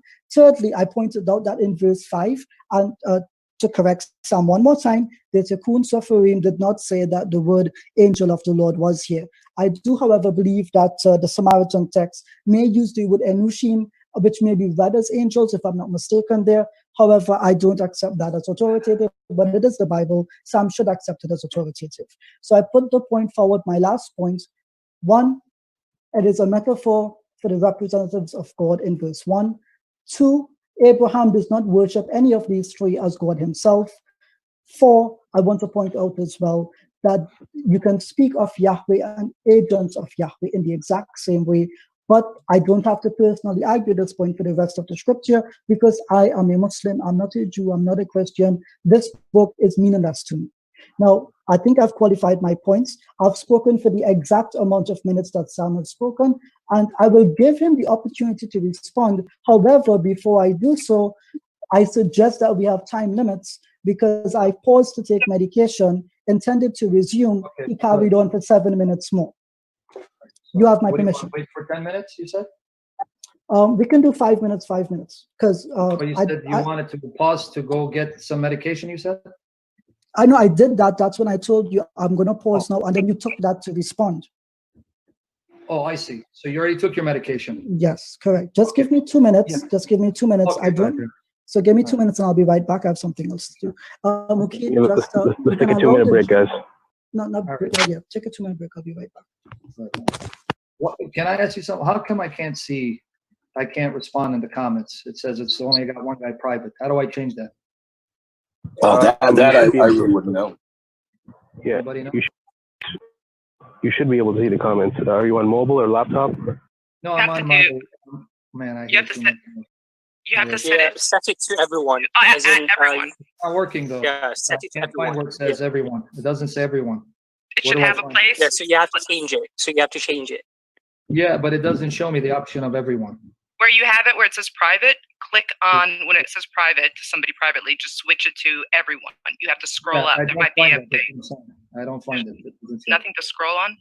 No. On the side, because you're on a Mac, so you have to and I am too. Nope. That's Oh, you're on a Mac? You got to come onto Windows 10, brother. Come on. Yeah, well, I'll get there because I know Mac sucks. But what do you want me to do? Hey, Mac is pretty good. I like my Mac. And I can't like Mac because it gives me a hard time because it will not give me the option for everyone's comments. But anyway, that's us. So let me know when he's here. Yes, and the next debate is going to be on iPhone versus Android. You got it, my friend. That's what we want. iPhone will win any day. No, man, come on. We'll take a vote in the chat. Sam, are you clicking on the person's name who you have it set to? It doesn't give me. No, sister. There's no option at all. It just shows me names, and I'm trying to change the setting from private to, but it won't give me no option. There's nothing. It says save, and then when I click on the name, it's only names, but it doesn't give me the option of, let's say, all. I don't know why. And then here, somehow, it's the screen changed where now my camera's to my right, and it's now, and I got nothing but a huge blank space in front of me. Did I do that or someone did that? You might have done that. Man, see, that's what I'm telling you. I stink. I suck. All right. I don't know how to correct this, man. It sucks, man. Sorry about that. Yeah, I don't know how to correct it. It's not working. All right. Anyway, it stinks because I got a huge screen that's blank, and then I can see me to the right, and I see the people beneath me. Anyway. All right, I'm back. Mukit, are you here? Yeah, I'm here. Ready? So are we going to do time sections here? Yeah. I just want to, maybe I'll make it the final rebuttal to you because I want to go to the deity of Christ, so it's up to you.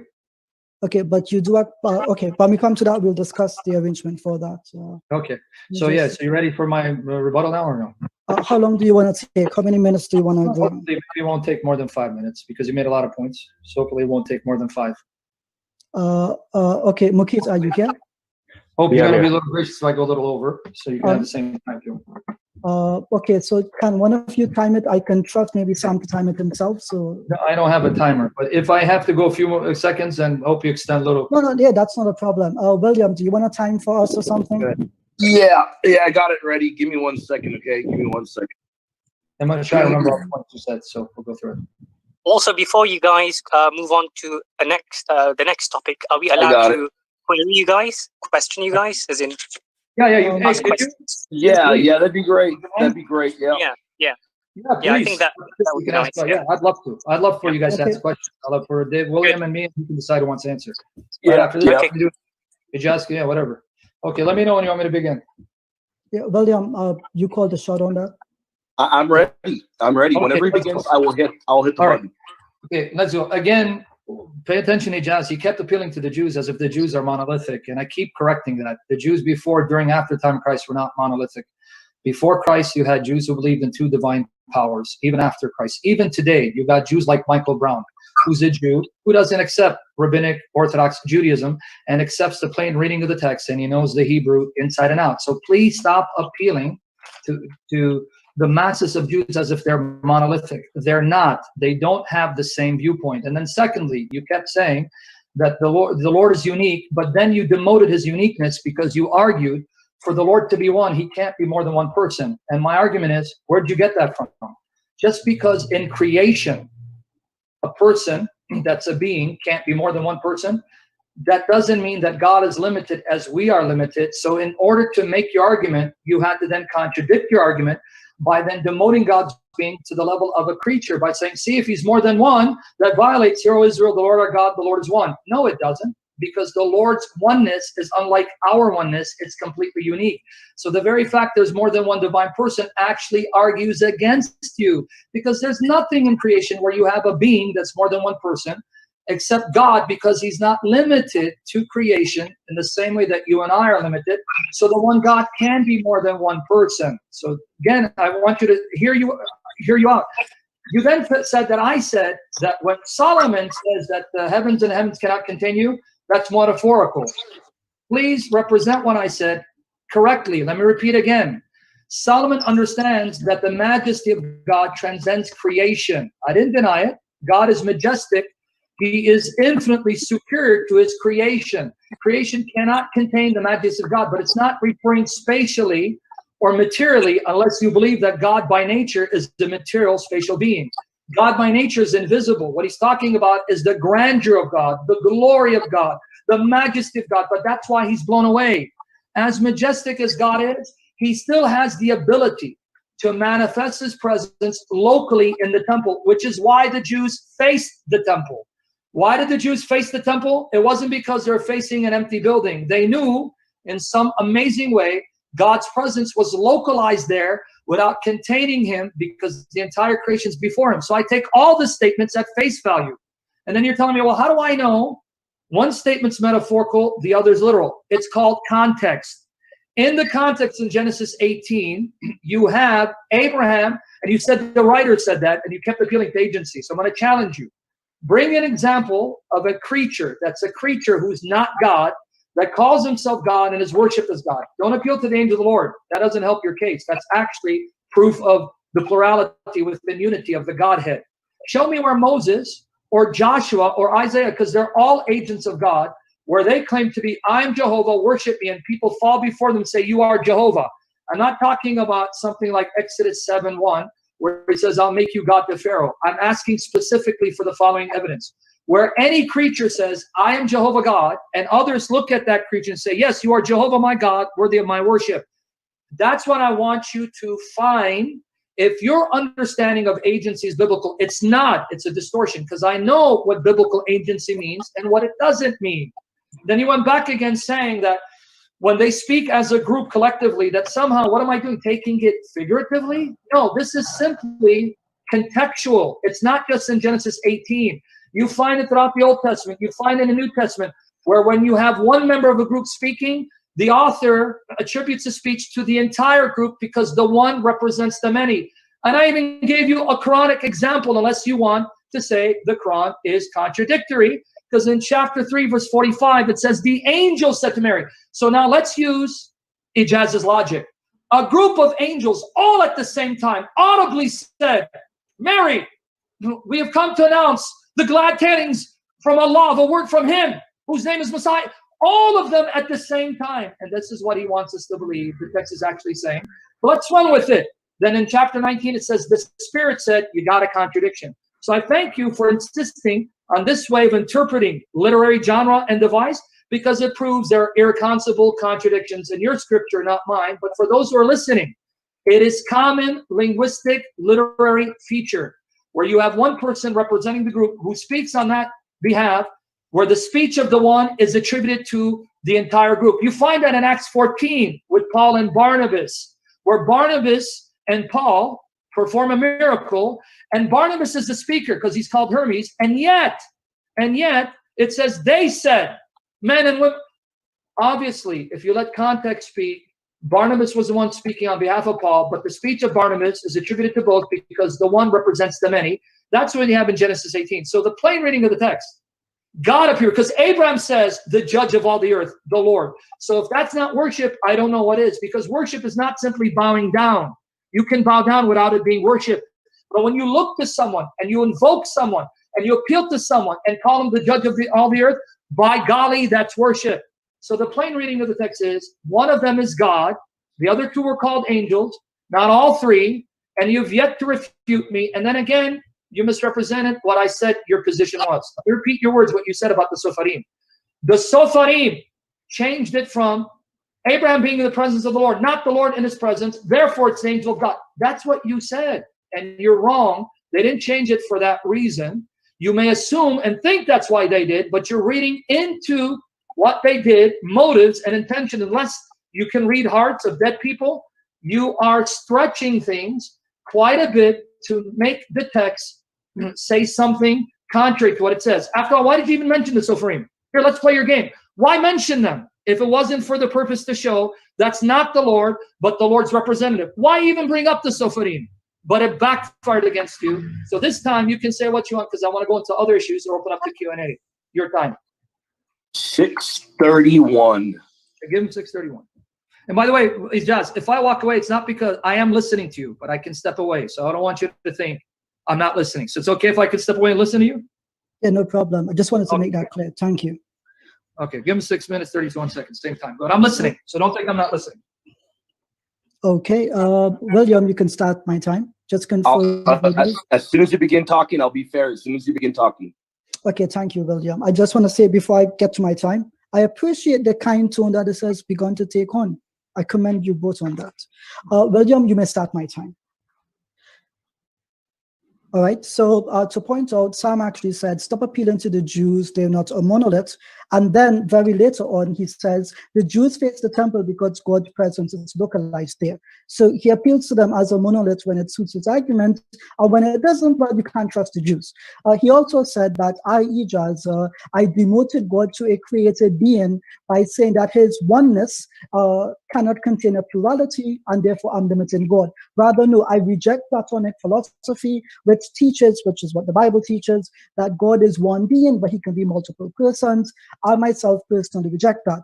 Now, when I say that God cannot be more than one being, that is because, he cannot be more than what he declares himself to be. We believe in divine simplicity, not divine complexity. He says of his own self in Exodus chapter 3, verse 14, Ego aimi ho'on, I am the one being, full stop.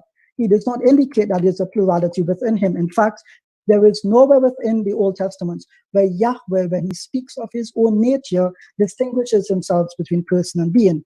I know that Sam's response is he doesn't have to use the word person and being. However, I disagree. Why? Because he knew to use the word being in the first place. And if he is God and he is all-knowing, then that would have been a simple point I've actually said. And Sam would actually agree that Michael Brown and other Messianic Jews, aka Christians, generally argue that almost every passage in the Old Testament refers to the Trinitarian Godhead in one form or the other.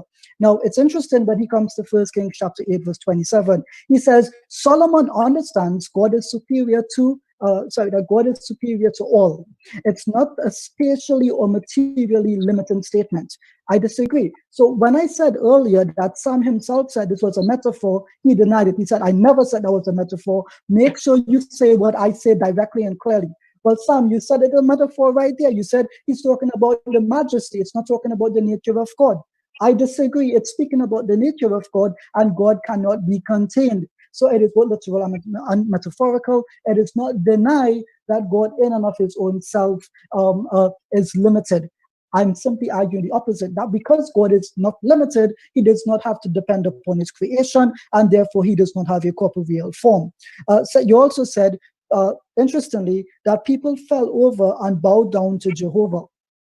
And you said to me, well, wait a second, when Abraham does it, it's not worship here, but in other places it likely is. Well, wait a second, how do you determine when it is and is not worship? If Abraham understood one of those three to be Yahweh himself, why did he not fall down and bow to him? At no point when Abraham, I want to point out here, at no point does Abraham himself identifies any of those three men as God himself. You said that is what the author of the text did, which brings me to the last point that you said. Why did I mention the Sopharim? I mentioned the Sopharim because they have edited the text. It is your assertion that, you know what, the text is preserved and it's accurate. It has not undergone any emendations. I disagree. That is the reason I brought it up. Thank you for confirming my point for me. You said, when one speaks, it represents the many.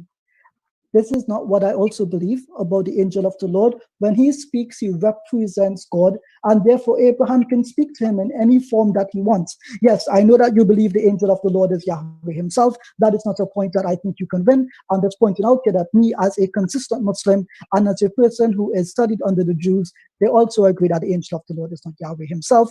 Therefore, Sam has an unqualified point in that regard. You said as well, when one speaks, do you mean to say that, do you think that they all speak at the same time? I take the text as it is written. I do not need to perform eisegesis. I don't need to change it. I let the text speak for itself. So it says, they say X, Y, and Z. They do this action, and Abraham responds to them. So my point simply is, I've listed 1, 2, 3, 4, 5, 6, 7. 8 of the points that Sam spent his 6 minutes on. I've deconstructed and dismantled every single one, because I am proud of the one true eternal God. I can only hope that Sam has the same reverence for God as I do. William, how much time do I have left, if I'm allowed to ask you a question? Let me pause it. Let me pause it. That you have 2 minutes and 5 seconds. Did you ask me one too? No. Say that again, Sam. I didn't hear you. Did you ask me a question too? I mean, both of us, or only him? No, I'm in my conclusion. I don't understand. Oh, because you said you want to ask him a question. I said, ask me as well, not just him. Include me. Oh, okay. Well, I'm including you. That's why you're here. Okay. Okay, thank you. But, thank you, sir. Okay. So yeah, you mentioned, let me see here. You said, when you look at them and call them the judge, that means that he's identifying that individual as God. I say no. Just as when Jeremiah in chapter 2, verses 5 to 9 speaks on behalf of God, he speaks as if he is Yahweh himself.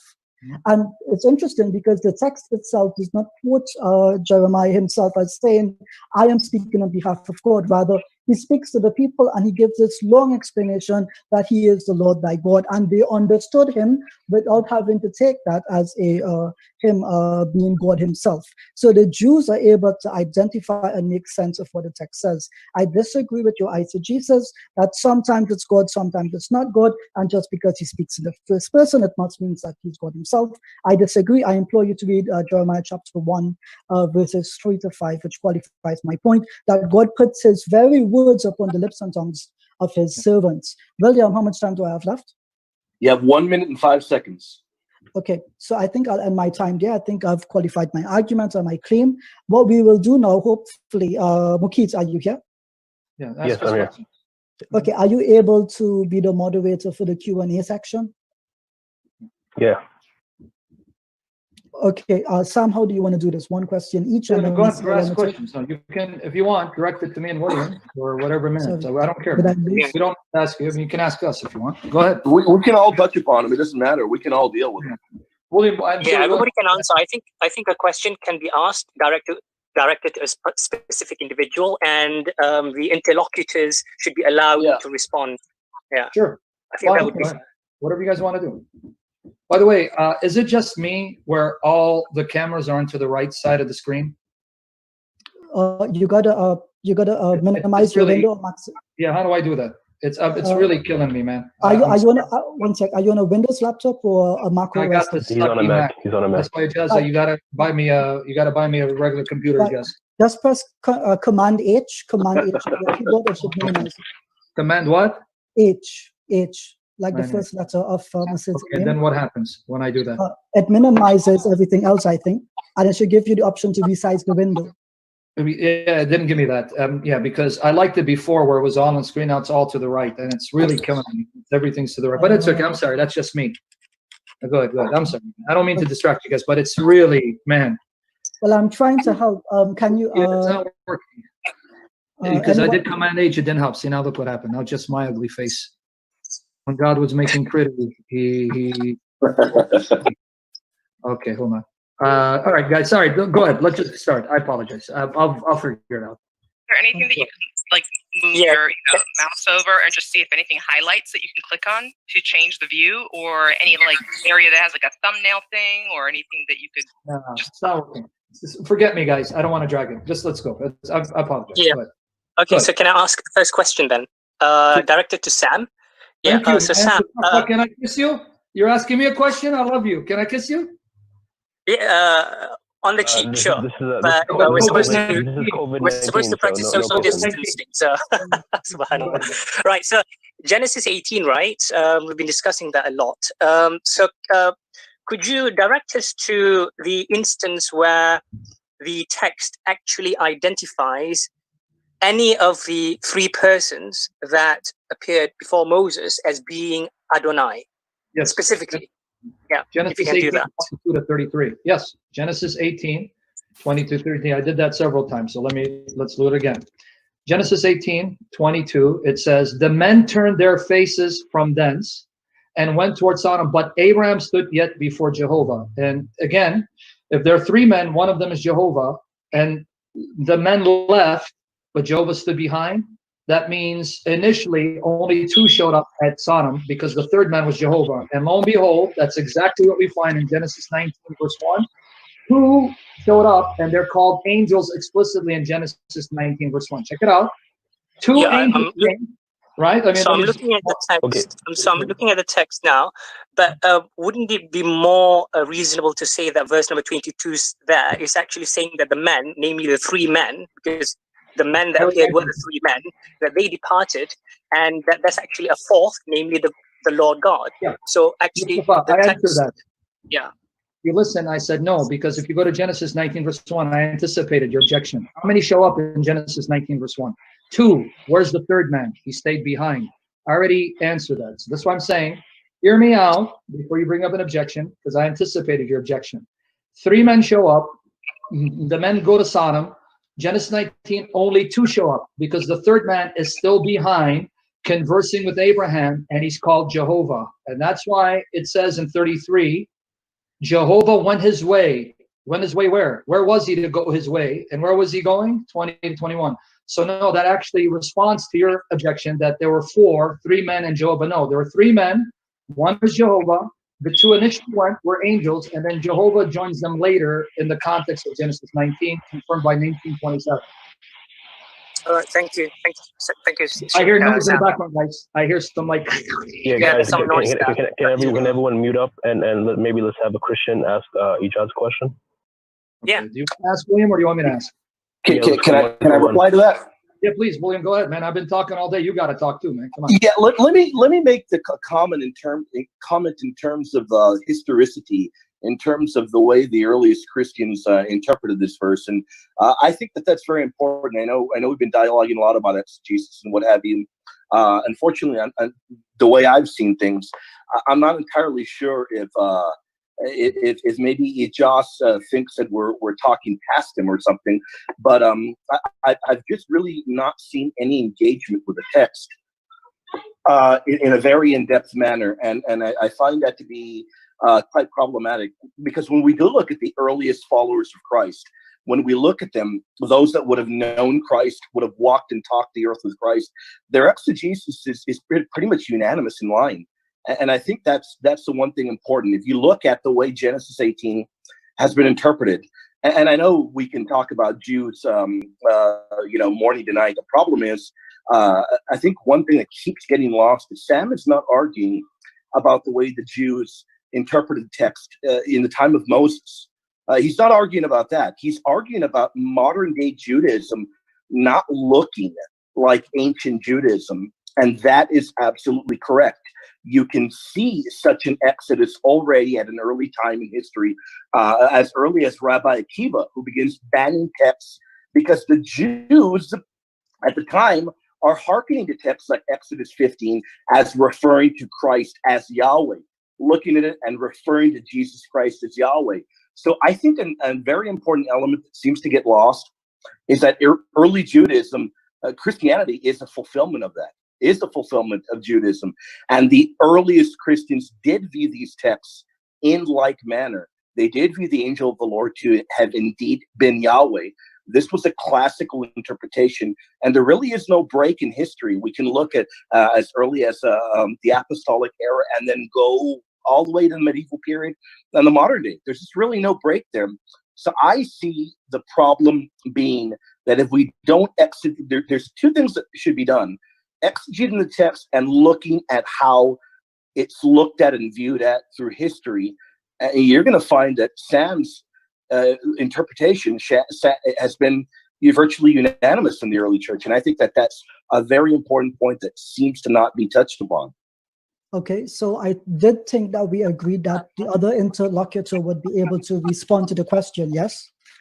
So I would actually take this time to respond and take umbrage to William's statement. In fact, I have not seen any Christian actually read the text as it is. I have found that you play with the text. You say it's a metaphor. One instance, it's literal. The other, you don't afford the possibility that Yahweh himself does not have a corporeal body. You don't accept the point that the Jews also make, treating them as a monolith, as Sam did, that the Jews also accept that this is not God physically appearing on the earth. That's why I engage with 1 Kings 8:27. I engage with the text. That's why I reference Genesis chapter 19, verse 24. I went through all of these steps to simply demonstrate the text never identifies one of those three persons as Yahweh himself. All of this is simply Abraham in conversation with someone who represents the Lord. So I found it strange, your last comment, William, where you said the Christians have always understood this in this way. Well, yeah, I don't doubt that the Christians have an understanding of something that they believe from Scripture. I don't see how that's a problem. That's like me saying to Sam, your understanding of those verses that you mentioned from the Quran, you know, the Muslims had one understanding and you have a separate one altogether. It does not make him wrong. It does not make me wrong. So this idea that we've not engaged the text, I definitely take umbrage to that. And that we didn't read it and understand it as others have, I also disagree with that. I know that you're big on apostolic authority, William, but... you what? Excuse me, my what? I say, I know you believe in apostolic authority, William. What did you hear? Yeah, and I think you missed the point that I was making. I understand that if Sam and myself may say something that doesn't hold heavy weight, but that's not the point that I'm making. In terms of apostolic authority, yeah, that's correct. But I'm not just talking about modern day Christians. I'm talking about the ancient ones.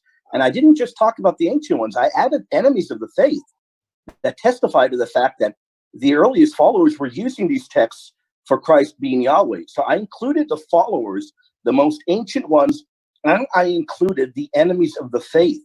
So you've got a mountain of evidence against you. Well, do me a favor, William. Just give me the one manuscript of Apostolic Father where he gives his comments. What century is it extant from?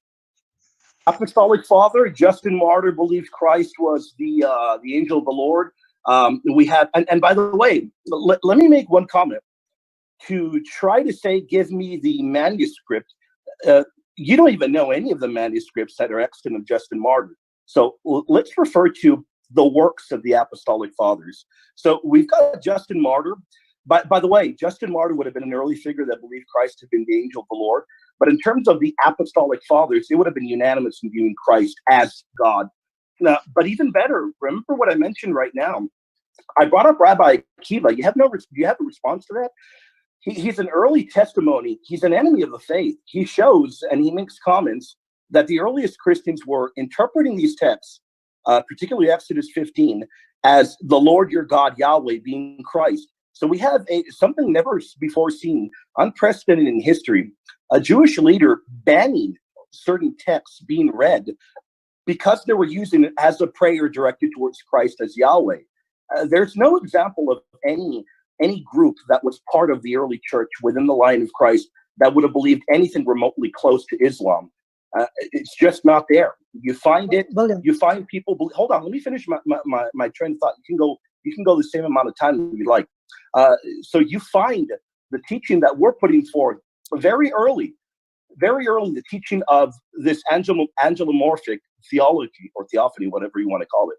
And not only that, you have the teaching of the earliest apostolic fathers believing Christ to have been God. And then you have the enemies of the faith adding their testimony as well. So you keep up bringing Judaism. I don't think you quite understand that Judaism began to evolve very early on. And modern day Judaism, even at that, resembles nothing of first or second temple Judaism. So, I mean, that's a major problem that you have not dealt with the whole time Sam has been. And every time Sam brings up Jews, you then begin to say, well, you know what? Sam's hearkening to Jews. Of course he is. He's talking about the Jews in the Old Testament period. He's making the point that Judaism evolved, and we have textual evidence of that. And you haven't touched upon that at all. Well, William, you didn't hear my question. Let me engage with William's point here. So, William, again, I'm going to ask my question to you. Try to answer it, okay? You just I did answer it.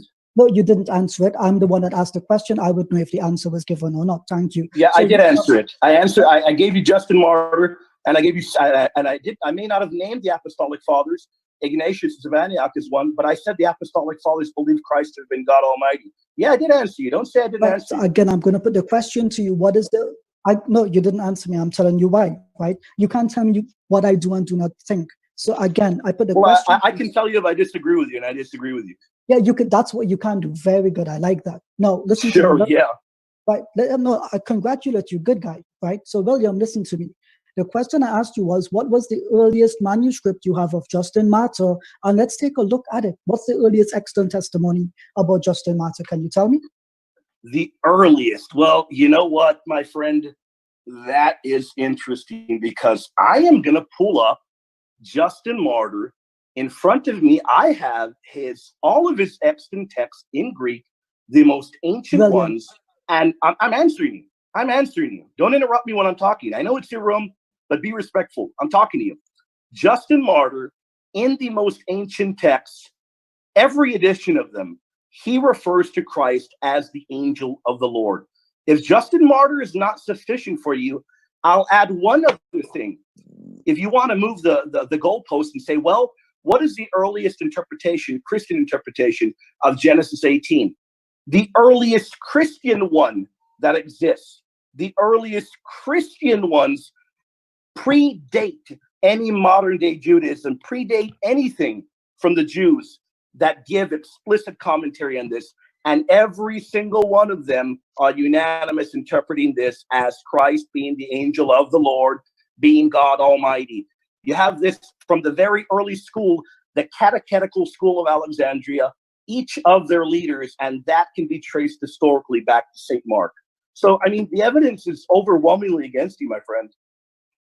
Okay, so can I ask a follow-up question? One second, Ibn Anwar, just 1 second, right? So I hope everyone heard the question I put to William, which he did not answer. What is the earliest extant text we have of Justin Martyr's work? Hold on, guys. William, I didn't interrupt you. You told me not to interrupt you. Let it just speak. Go ahead.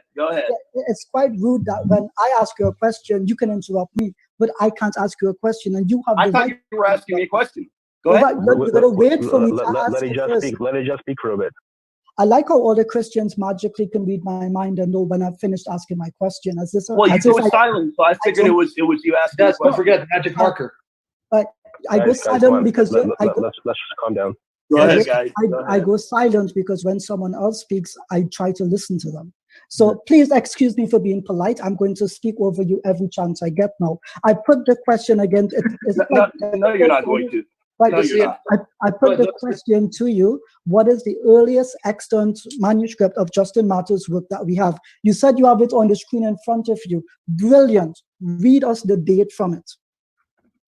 The date is, give me 1 second. I'm going through it. Yeah. And after this, I want to have a Christian ask a question. Jay. Any Muslims asking us questions? I have a follow-up question. Hold on. Ibn Anwar ask a question, so that's one Muslim, so we'll have one Christian again. Jay first. Ask your question right now.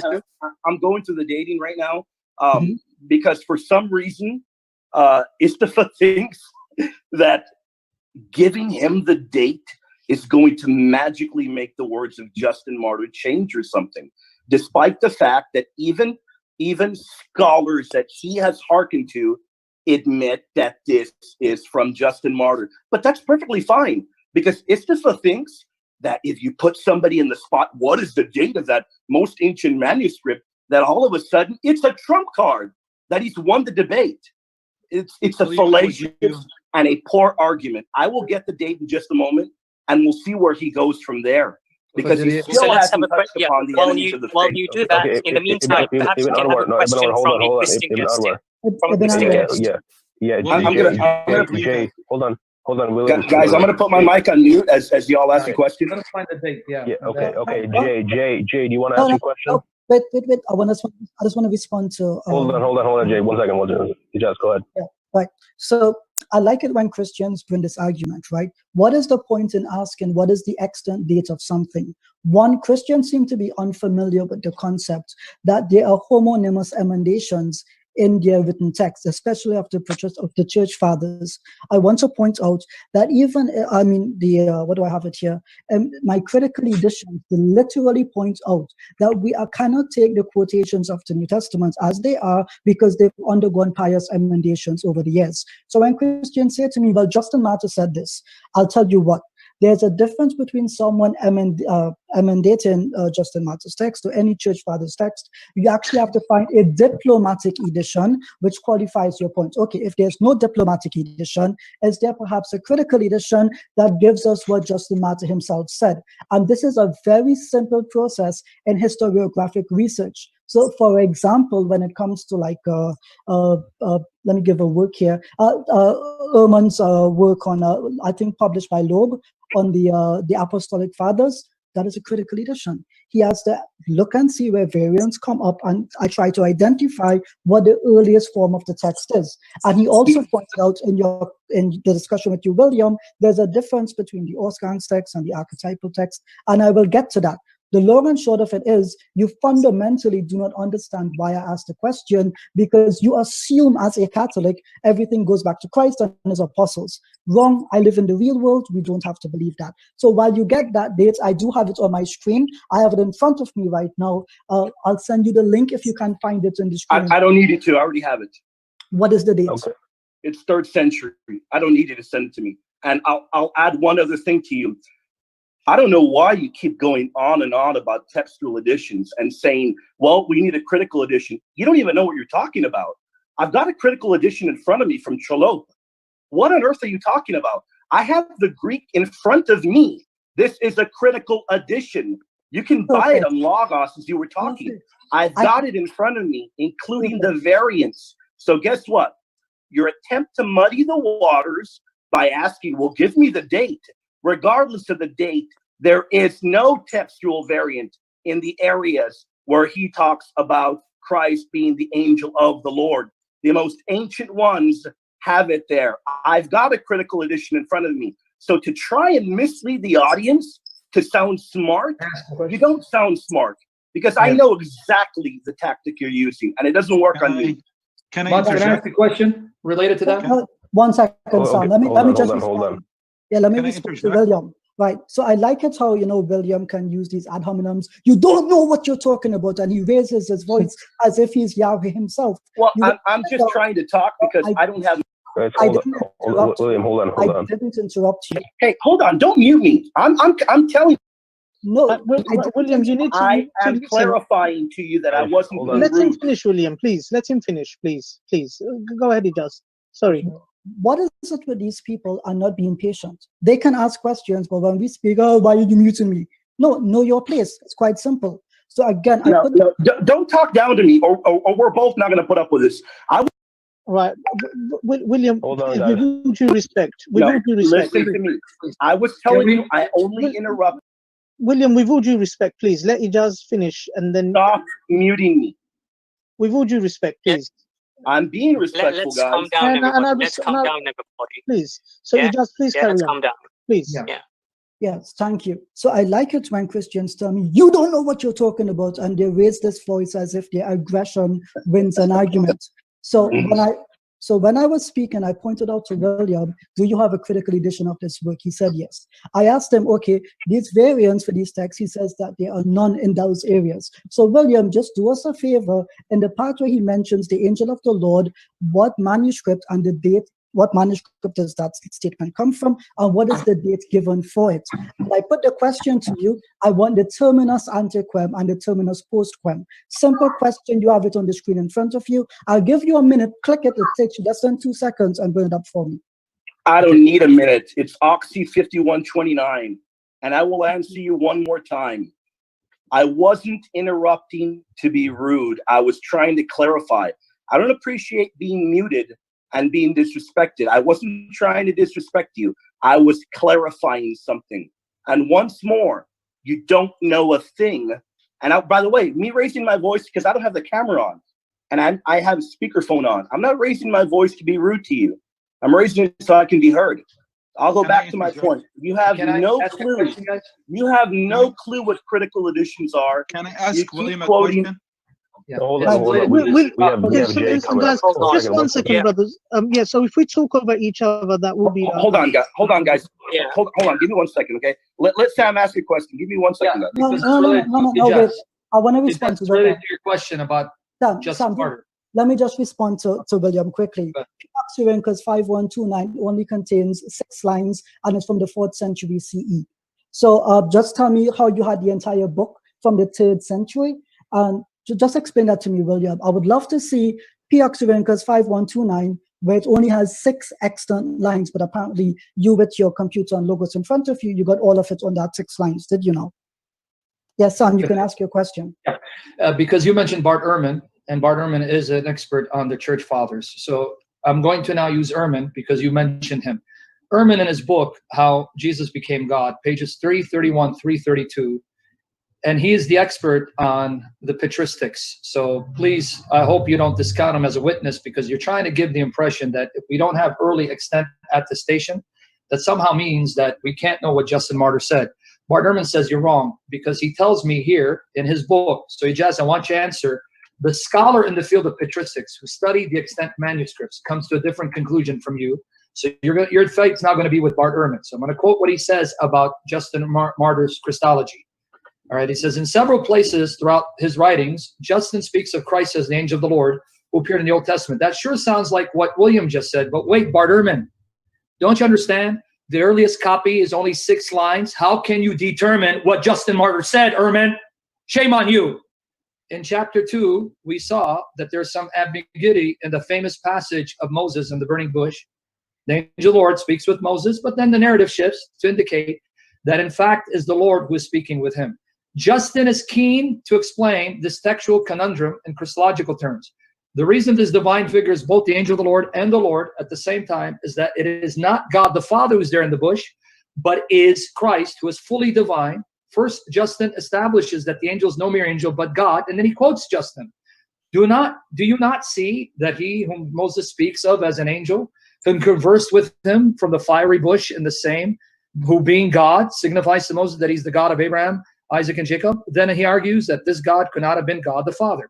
So now, Ijaz, can you please tell everyone, Bart Ehrman, who is the expert on the patristics and the manuscripts and knows the oldest witnesses to Justin Martyr, how did our Bart Ehrman know that William is right, that Justin Martyr identified Jesus as the angel of the Lord, who's not the Father, but he's the very God that appeared to the patriarchs like Moses, and it was Jesus as the angel who appeared to Moses in Exodus 3, when, according to you, because the earliest extant witness is only 6 lines, we really can't know what Justin Martyr believed, but Bart Ehrman, who's the expert on Justin Martyr, not you, not me, says you're wrong, we can know. So why do you go against the very authorities that you misquote? So this is interesting because this is called the fallacy of appeal to authority. I want to point out here that Bart Ehrman himself distinguishes, at least on his blog, the difference between the archetypal text and the initial author themselves. He does not dispute a text when it only has one authorship attributed to it in history. It does not mean, however, that what he attributes to Justin Martyr means that it actually is from Justin Martyr. Recently, he argued on his very blog, and I'm sure that you have a subscription to it. He said, even if a text is contained in the Gospel of Mark, it does not mean that Mark wrote it. So I'm using his standards and his arguments. Now, you are fine. Here's the question I put to you. Where does he state that whatever is attributed to Justin Martyr can be historically relied upon to be from Justin Martyr? That. You ready? Please go ahead. Genesis 18. No, hold on. No. He said, let them talk. But can I answer his question? Because you guys now talking. Yeah, go ahead. Can you show me from the blog, because you misapplied what Ehrman says about Mark to what he says about Justin Martyr. So you keep doing this. You quoted what Ehrman said about Mark. I just quoted to you what Ehrman said about Justin. So the burden is on you, not me. Where does Bart Ehrman say we cannot know what Justin said? Let me read what he said one more time. So don't quote me what he says about Mark. I'm telling you what he said about Justin Martyr. I know you're trying to confuse and conflate the two issues, but it's not going to work today, Ijaz. So I'm going to read him one more time, and then go to his blog. Give me the date and the timestamp and the paragraph where he says, we can't know what Justin said. Let me read one more time. Maybe I wasn't clear when I read his own words from his own work, and I'm going to ask you the question again. I'm going to ask it again. There are two principal ways that Justin understands Christ as a divine being. No, Bart Ehrman, you can't know, because of what you said about Mark has to apply to Justin. So if you don't know what the original form of Mark is and their interpolations, you can't know what Justin says, because that's Ijaz logic, Bart Ehrman. There are two principal ways that Justin understands Christ as a divine being, both of which harken back to the earlier views we have already explored. Justin develops these views in more sophisticated ways. Now, let me show you where he quotes him. Christ was also one of the three angels. What, Ehrman? Justin Martyr said what? Christ was also one of the three angels who appeared to Abraham at the Oaks of Mamre in Genesis 18. Another passage we have considered, because this angel is also a man, but he's called the Lord, it is clear to Justin. Quote, quoting Justin from Dialogue 56. There exists, and is mentioned in Scripture, another God and Lord under the creator of all things, who's called angel. This one appeared to Abraham, Jacob, and Moses, and is called God, and is distinct from God the creator, distinct that is in number but not in mind. Another quote, these patriarchs did not see God the Father, but quote, God the Son is angel. Dialogue 127. So let me make it clear again, Ijaz. Maybe the first time I spoke too fast. Quote me where Bart Ehrman said, we cannot know what Justin said because we don't have very early manuscript attestation for what he said. And like Mark, there's interpolations. Therefore, Justin Martyr, his manuscripts have been interpolated. Therefore, we have to be agnostic. That's not what he said. But give me verbatim Ehrman, the expert on the picture that you appeal to. So don't say I'm appealing. You mentioned him in your response to him. Quote him where he agrees with you. If not, let's go to the next question. Go ahead. Right. So it doesn't. Can I ask the question about Justin Martyr real quick? No, I got to respond to Sam. Hold on, Fred. Hold on, Fred. So I want to point out that, unfortunately, as Muslims, we don't hold the belief of Sam that the louder you speak, the more accurate you are. We actually go with intellectual rigor. So I want you to notice what Sam said and did. Listen to the confusion in category here. He's saying that when Bart Ehrman speaks about an error in an author in antiquity, must mean that, it can't also be applied to Justin Martyr, what you apply to Mark. But which is the more important one? The point is, at the end of the day, one is scripture, one is not. If both of them are treated equally on equal scales, you like this term consistency, Sam. If he can make the argument for Mark, just because it's in the Markan corpus does not mean it is actually for Mark. Where does he not make the opposite claim for Justin Martyr? Just because he treats it as if it is from the Justin Martyr's corpus does not mean he believes that Justin Martyr, the historical individual, wrote these in his very own words. In fact, there's a very popular article he has on his blog, Textual Problems in the Apostolic Fathers. One is, I think, from 2012, October. And I think the first one is also from October 2012.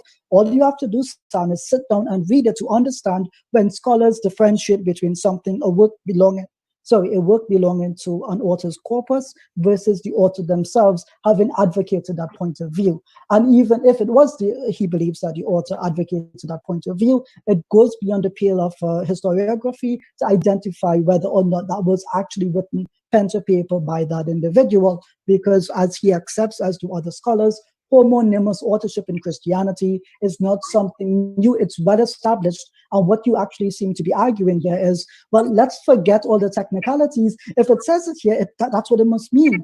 Well, no. I mean, I know that Burton Mack in his book mentions this, who wrote the Gospels. He actually points out when scholars say Mark or Matthew, John, or whatever individual said something in history, they don't want to apply before it attributed to that individual. They use this language for convenience in scholarship.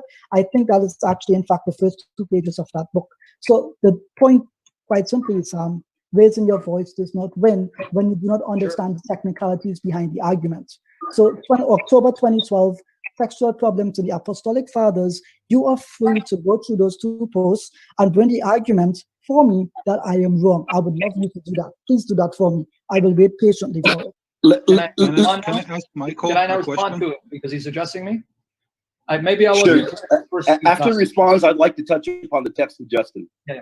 Maybe I wasn't clear the first 2 times. I'm going to try it a 3rd time.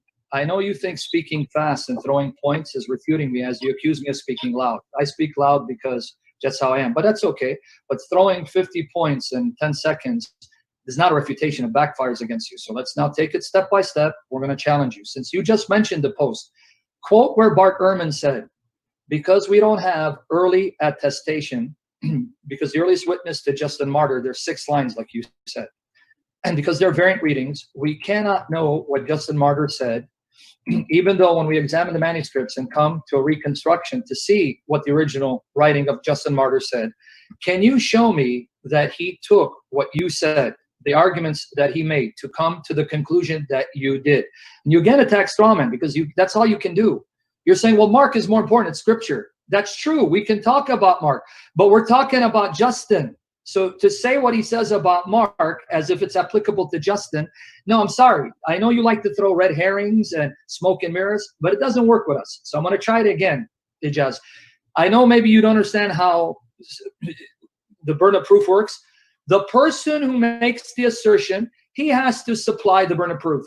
You made the assertion. You mentioned Bart Ehrman and others, and I want you to quote Ehrman in his blogs. You referenced it, so it should be easy for you to quote.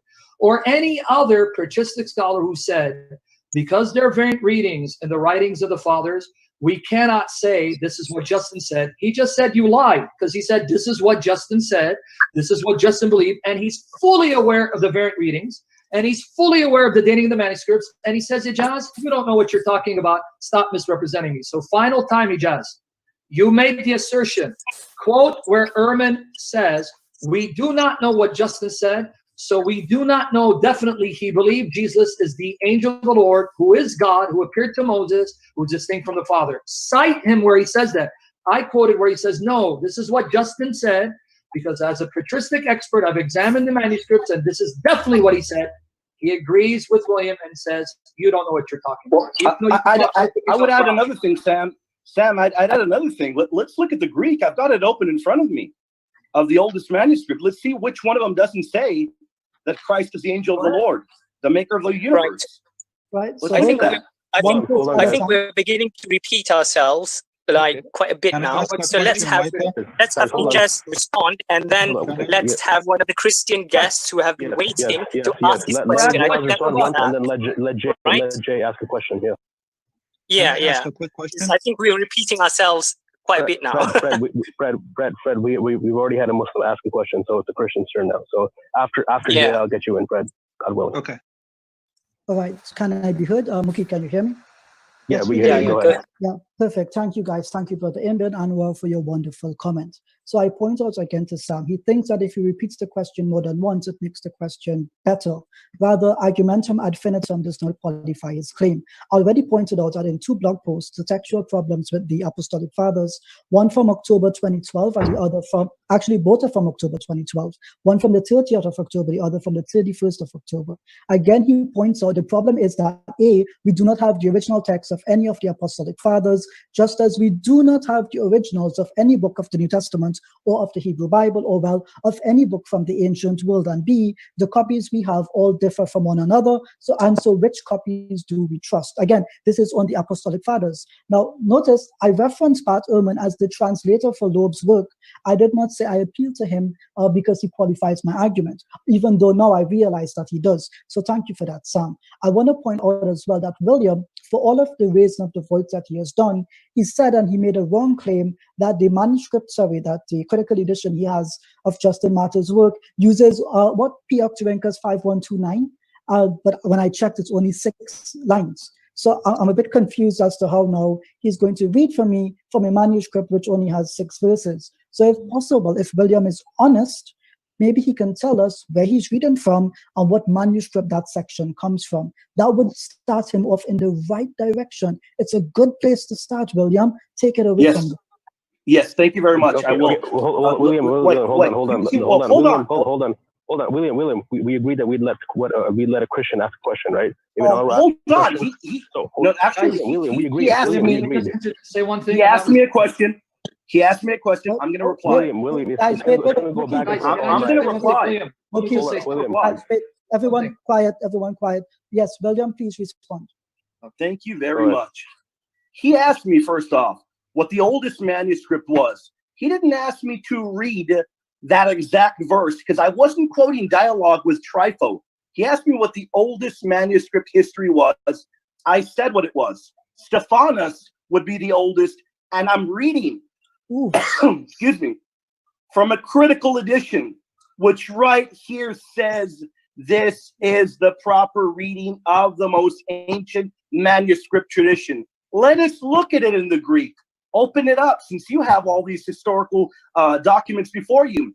Let's go to the Greek in dialogue with Trypho, where Justin says that Christ is the angel and he is the maker of all things and he is God.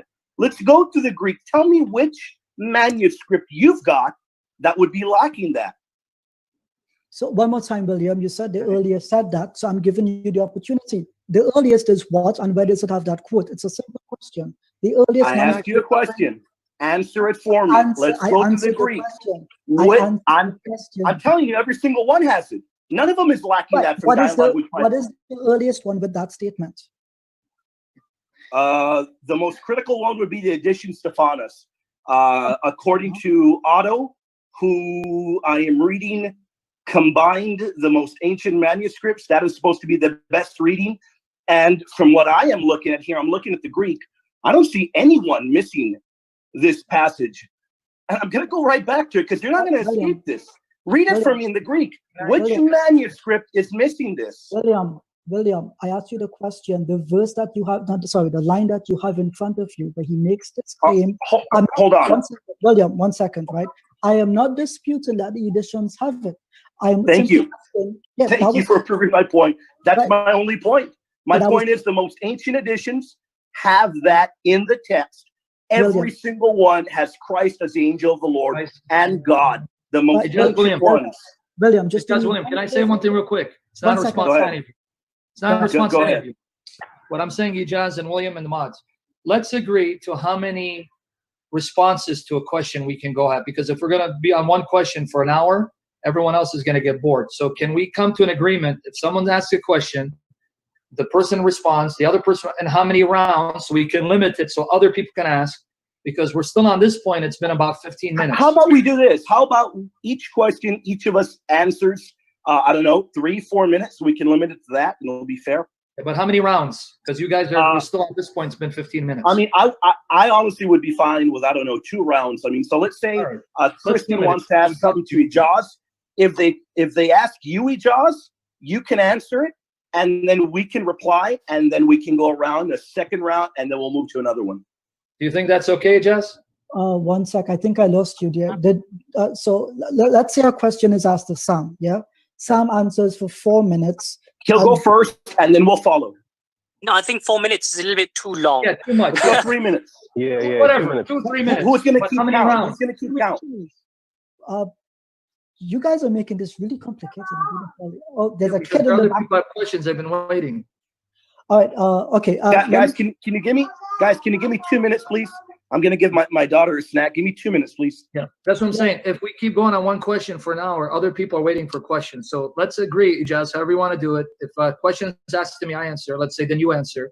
Then another answer for me and you, and that's it? Or how do you want to do it? However you want to do it. But not stand at the same point for an hour. How about this, right? Someone asks you, Sam, a question. You answer in 2 minutes. I respond in 2 minutes. We move on. Okay. So if someone asks me a question, I answer for 2 minutes. So we can get we can get more questions in. Yeah, that's better. Okay. So one answer to one question and a response to that answer, and that's it. Yeah.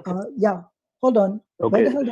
Where the hell did Mustafa? Okay, no, he's there. Okay. I'm here. Don't worry, I'm here. We're gonna. What's that, Ijaz? I was going to insult you, but I forgot it's being recorded, so I got to be nice. Careful, man. You've already had enough insults. No, he owns the room, and he is a worthless and shameless thug. He supports. How dare you say that to your guest? What's wrong with you? But anyway, go ahead. I'm kidding. He's my guest. I can bully him. Then yeah, that's right. You have a right to say that. You're right. I apologize.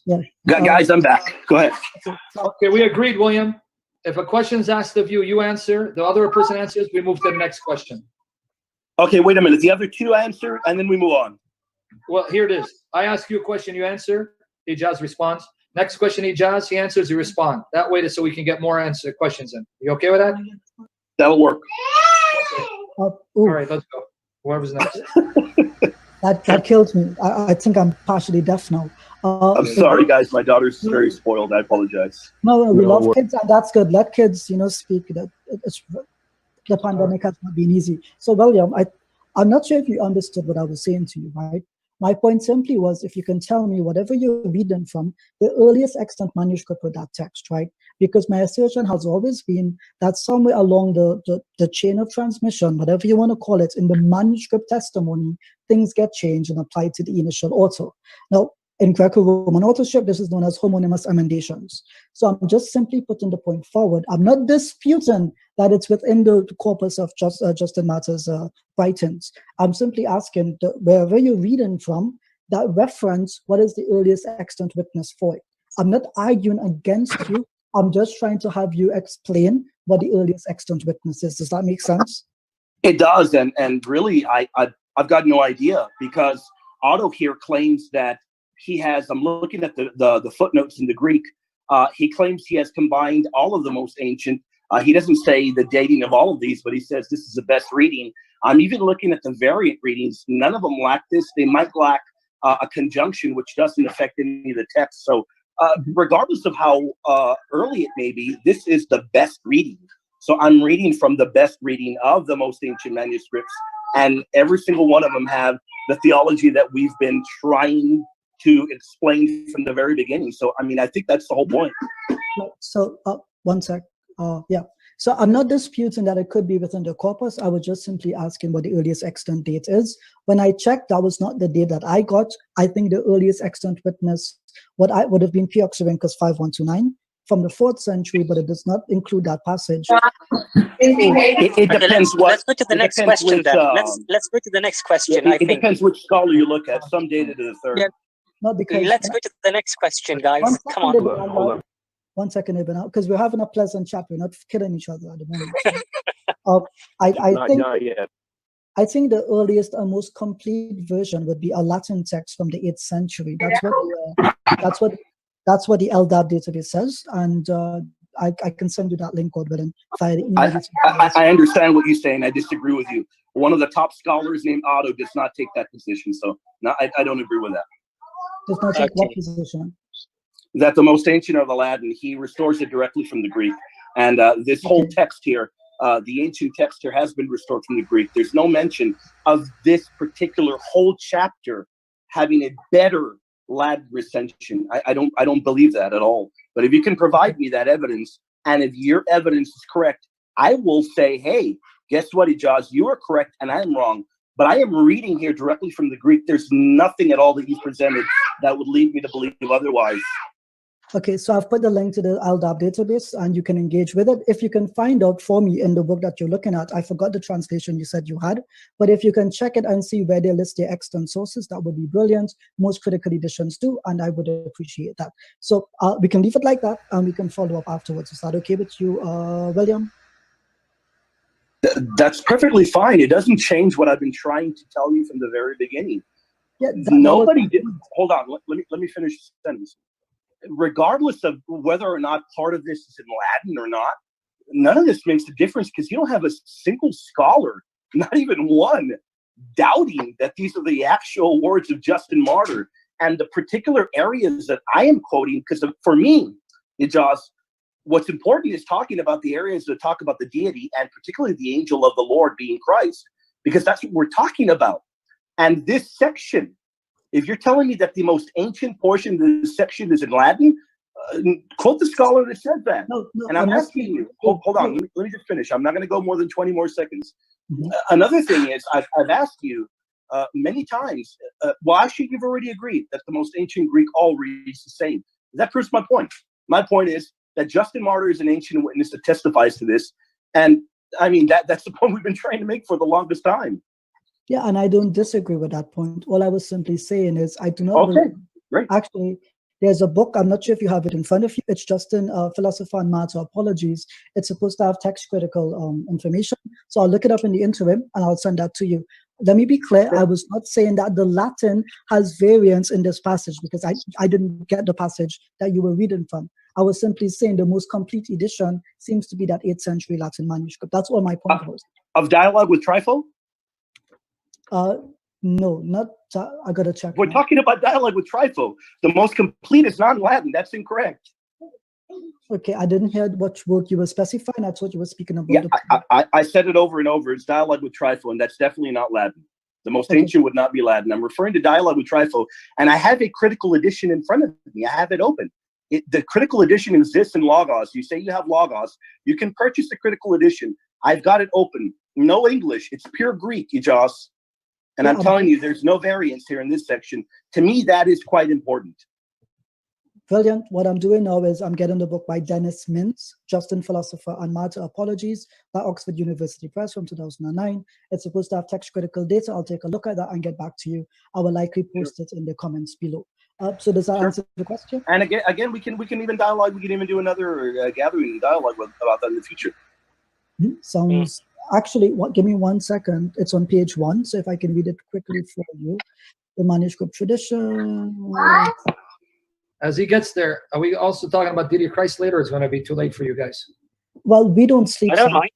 Okay, that's fine. I'm up for it. And I'm just waiting. I'm just okay. Hey, Michael, can I ask you a quick question about Justin Martyr? Michael? Who's Michael? William, I think. His name is William. Oh, William. William, I apologize. Yeah, William. That is Michael's logo. He left it there, and I left the logo up. Fred. To be fair, I promised Jay that he'd ask the question after Ibn Anwar, because he had a Muslim. Yeah, so I've asked a question, so let's have a Christian ask a question. I think he's been waiting for the longest time. So Jay, do you want to speak up? Yeah. Can you guys hear me? Yes, we can hear you. Great. Okay. Yeah. The question for Ijaz, you asked Sam about what Jewish beliefs were regarding the incarnation, or whether they believe that God could enter into his creation in a human form. I just want to read you a quote here from an Orthodox Jewish scholar. He's not Messianic, he's not Christian, he's an Orthodox Jew, Daniel Boyarin, in his book, The Jewish Gospels, writes, quote, Jesus, when he came in a form that many, many Jews were expecting, a second divine figure incarnated in a human. The question was not, is a divine Messiah coming, but only, is this carpenter from Nazareth the one we are expecting? Not surprisingly, some Jews said yes and some said no. Today, we call the first group Christians and the second group Jews, but it was not like that then, not at all, unquote. So in light of that quote from Daniel Boyarin, does that not answer your question as to what Jews believed during the time of Jesus and before the time of Jesus in terms of the incarnation? Brilliant. So Jay, just do me one favor. You have the book in front of you. I assume that you're reading from it. I have the quotation in front of me. I can pull up the book though. Yeah, please pull up the book, and I'll let you come back the second time to just follow up on that. Because the question I put to you is, Daniel Boyarin, I'm familiar with the book. I think I have a PDF copy of it somewhere.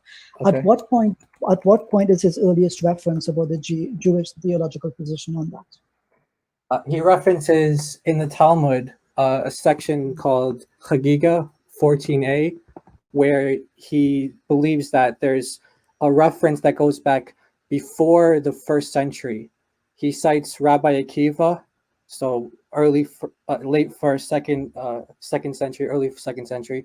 He's referring on what's called a Barita, which is a tradition that goes back prior to the Mishnah. So this is before the 1st century. And he said that this was the Jews that the majority of Jews held before the time of Jesus and during the time of Jesus. So this is a brilliant favor that you've done me here. I want to point out that normally when Muslims and Christians talk about the Jewish tradition, they say it's usually 1st and 2nd century, nothing exists before that. So is it your position personally, Jay, that we can verify certain traditions before Christ from the Jews? We can verify what certain Jewish beliefs were prior to Jesus, yes. Fantastic. So, is that a response or? No. So I'm trying to listen to him. So just to be clear here, you're saying the author believes this goes back before Jesus because it's attributed to a tradition when all of the oral law is said to be before Jesus. So is it this one particular phrase that you're taking, or is it the totality of it? Your question was, what do Jews believe in regard to the incarnation? So I'm quoting you an authoritative Jewish scholar, an Orthodox Jewish scholar, in regards to what Jews believed during the time of Jesus and before his time. And he said that, yes, they did believe in the incarnation. So how do you respond to that? Well, I just did respond to it. I said to you, there is no way that you can qualify without cherry picking or isolating data that is favorable to your position. You're assuming that this tradition predates Jesus. You've not presented any evidence that is the case. I can understand the Orthodox Jew saying that his tradition predates Jesus, which would be almost all of his tradition, yeah? So that's simply my point. Find a reference for me. I'll bring up the book on my laptop and I'll take a look at it in the meantime. Is that okay with you? Yeah, this is the introduction. This is just an introductory pages of his book. So just to be clear, he's saying what Jews believe. Are we engaging the questioners, or are we going to answer questions, interact? Or Go ahead. Going to have now discussions with the questioners? Oh, sorry. No, was anyone timing 2 minutes or not? I think you guys were doing it. I didn't time it, but that's fine. Doesn't matter. We don't have to be dogmatic. You had your conversation. That's fine. All right, Sam, go ahead if you want to respond. No, it's okay. I'm waiting now. Maybe a question for me. I mean, because could I just point out something real quick, William? In the chat, I put a link for you for the earliest manuscripts. I don't know how to do that. I don't know how to look at the chat from my phone. Okay, just work with me step by step. I'll do it quickly because I don't want to waste anyone's time. All you have to do is you press the screen. I see it. I see it. Chat. Here we go. Where is it? When you click it, it'll come up. It's from 1541 and it's in Greek. Here we go. And on page 3 of the book Justin, Philosopher and Martyr Apologies by Dennis Mins and Paul Parvis, it actually says, let me quote it here. What does it say here? The only one of these of independent value, and therefore the manuscript on which rests the whole tradition of Justin's authentic works, is Paracinus Grecus 450. And so the reference for that is that manuscript I just gave you in the link. So it's from the year 1541. So I hope that answers the question. It doesn't, because this is an opera omni. Do you know what that is? I didn't hear you. This is an opera omni. Do you know what that is? I have no idea what you're saying. Absolutely. You don't know what an opera omni is? You've been talking about manuscripts all night and you don't know what that is? I have no idea what the word is that you're using. Well, this is a compilation. Hold on. Let me just be certain. Is your argument that Dialogue with Trifle, the oldest edition we have, is 1541? Surely that's not your argument, is it? Your argument was that the earliest and best manuscripts had this first. I asked you what century it was from. You said the 4th. I checked. The earliest one is from 1541. No. That's not correct. 1541 is an opera omni. How much textual? Have you ever taken textual courses? So you're saying to me that there's an earlier manuscript. I'm asking you, have you ever taken textual courses? Yes, I have. This doesn't make any sense. This makes no sense. I mean, hold on, let me ask you, other than reading Bart Ehrman, have you taken actual courses? Yes, with Dan Wallace. I know Dan Wallace personally, and Dan Wallace would not make this argument. I know him personally. I've got his phone number. I can ask him if he makes this argument. This is an opera omni. You don't even know what that is. If it's a compendium, I know it by that word. But opera omni, I don't know that word. Well, that's the most common when we're talking about ancient compilations. That's the way the Clavis uses it. Do you know what the Clavis is? We say compendium, we say codex. Do you know what I'm asking you, do you know what the Clavis is? You don't know what that is either. Are you saying Clovis, C-L-O-V-I-S? C-L-A-V-I-S. Come on, my friend. You got these are elementary terms. But you're not arguing, are you, that the oldest manuscript of Trifle is 1541? Surely you're not taking that position. So I'm reading from a work by Oxford University Press. It's called, again, I'll read it for you, Justin, Philosopher and Martyr Apologies. I understand what you're reading from, but answer me plainly. One sec. Hold on. Let me quote it for you since you think I'm wrong. It says, the manuscript tradition, 3 manuscripts come into the reckoning. Paracinus Grecus 450, Philippicus 3081, and Autobianos Graecus 274. It breaks it down and it tells you which one is the most reliable, and it says it's Paracinus Grecus. How does that refute what I said? Okay, hold on, okay? He's getting his facts. So we'll come back. I can't. Hold on. Okay, there you go. Can you? There we go. My sound had bugged out. Okay, let me get clarification, because I think this is very important. Are you making the claim that the oldest manuscript we have of Dialogue with Trifle is from 1541? That is my only question to you. No, that is not my claim, and I will reiterate my claim to you again. Then why would you send that? Why would you send that in the chat? Let me reiterate my claim again.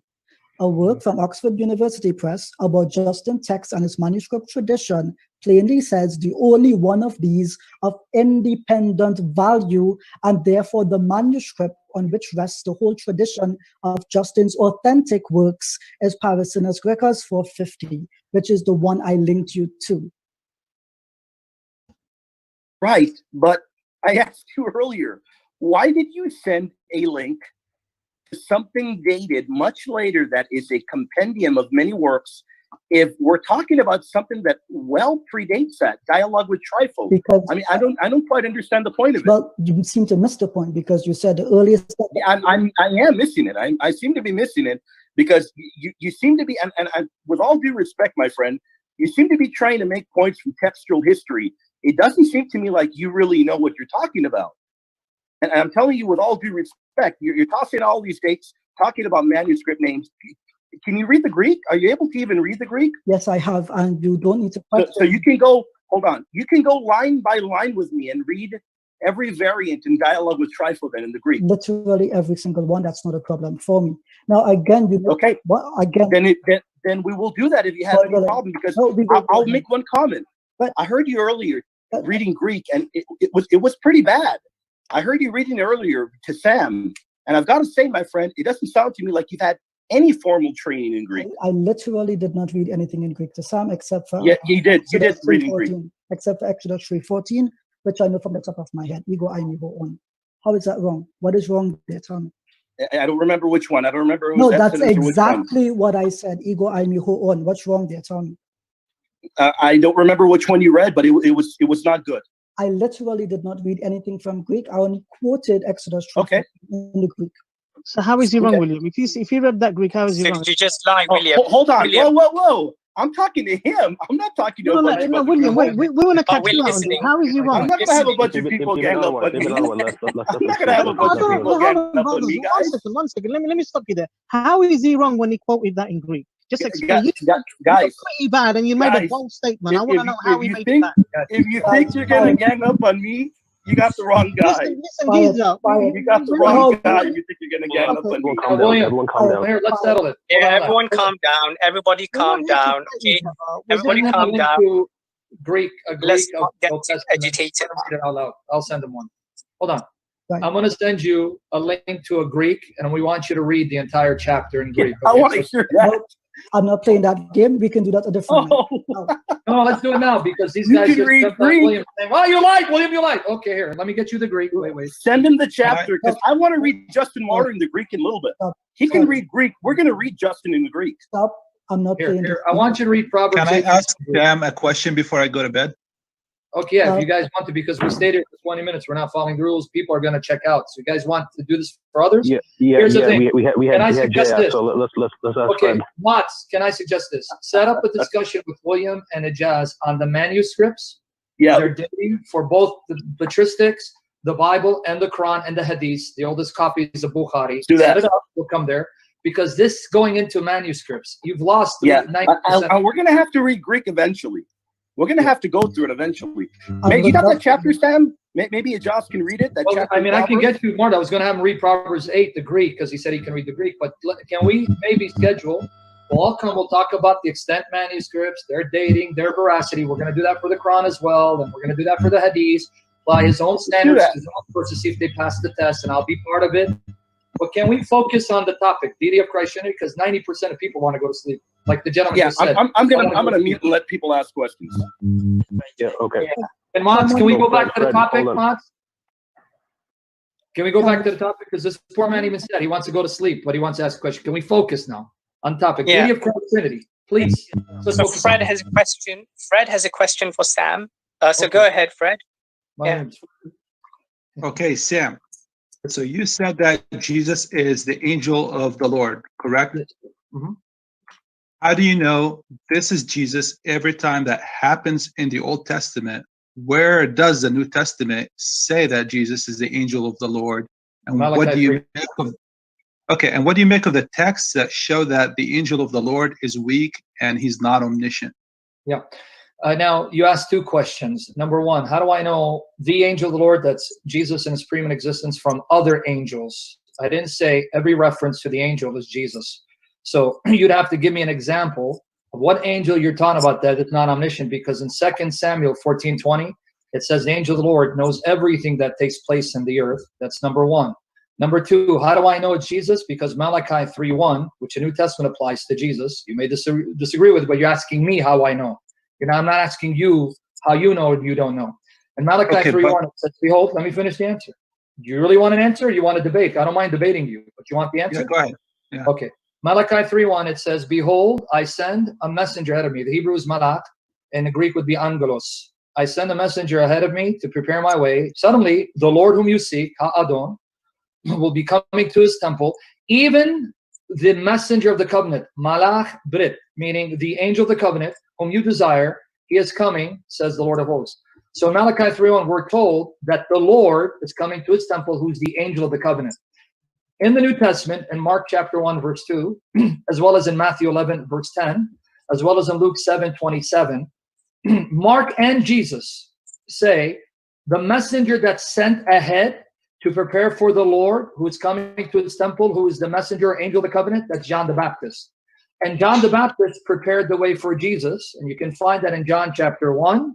You can read from 19 all the way to 34, as well as 36, and Acts 19, verse 4. So there, the Lord coming to his temple is the angel of the covenant, identified as Jesus Christ.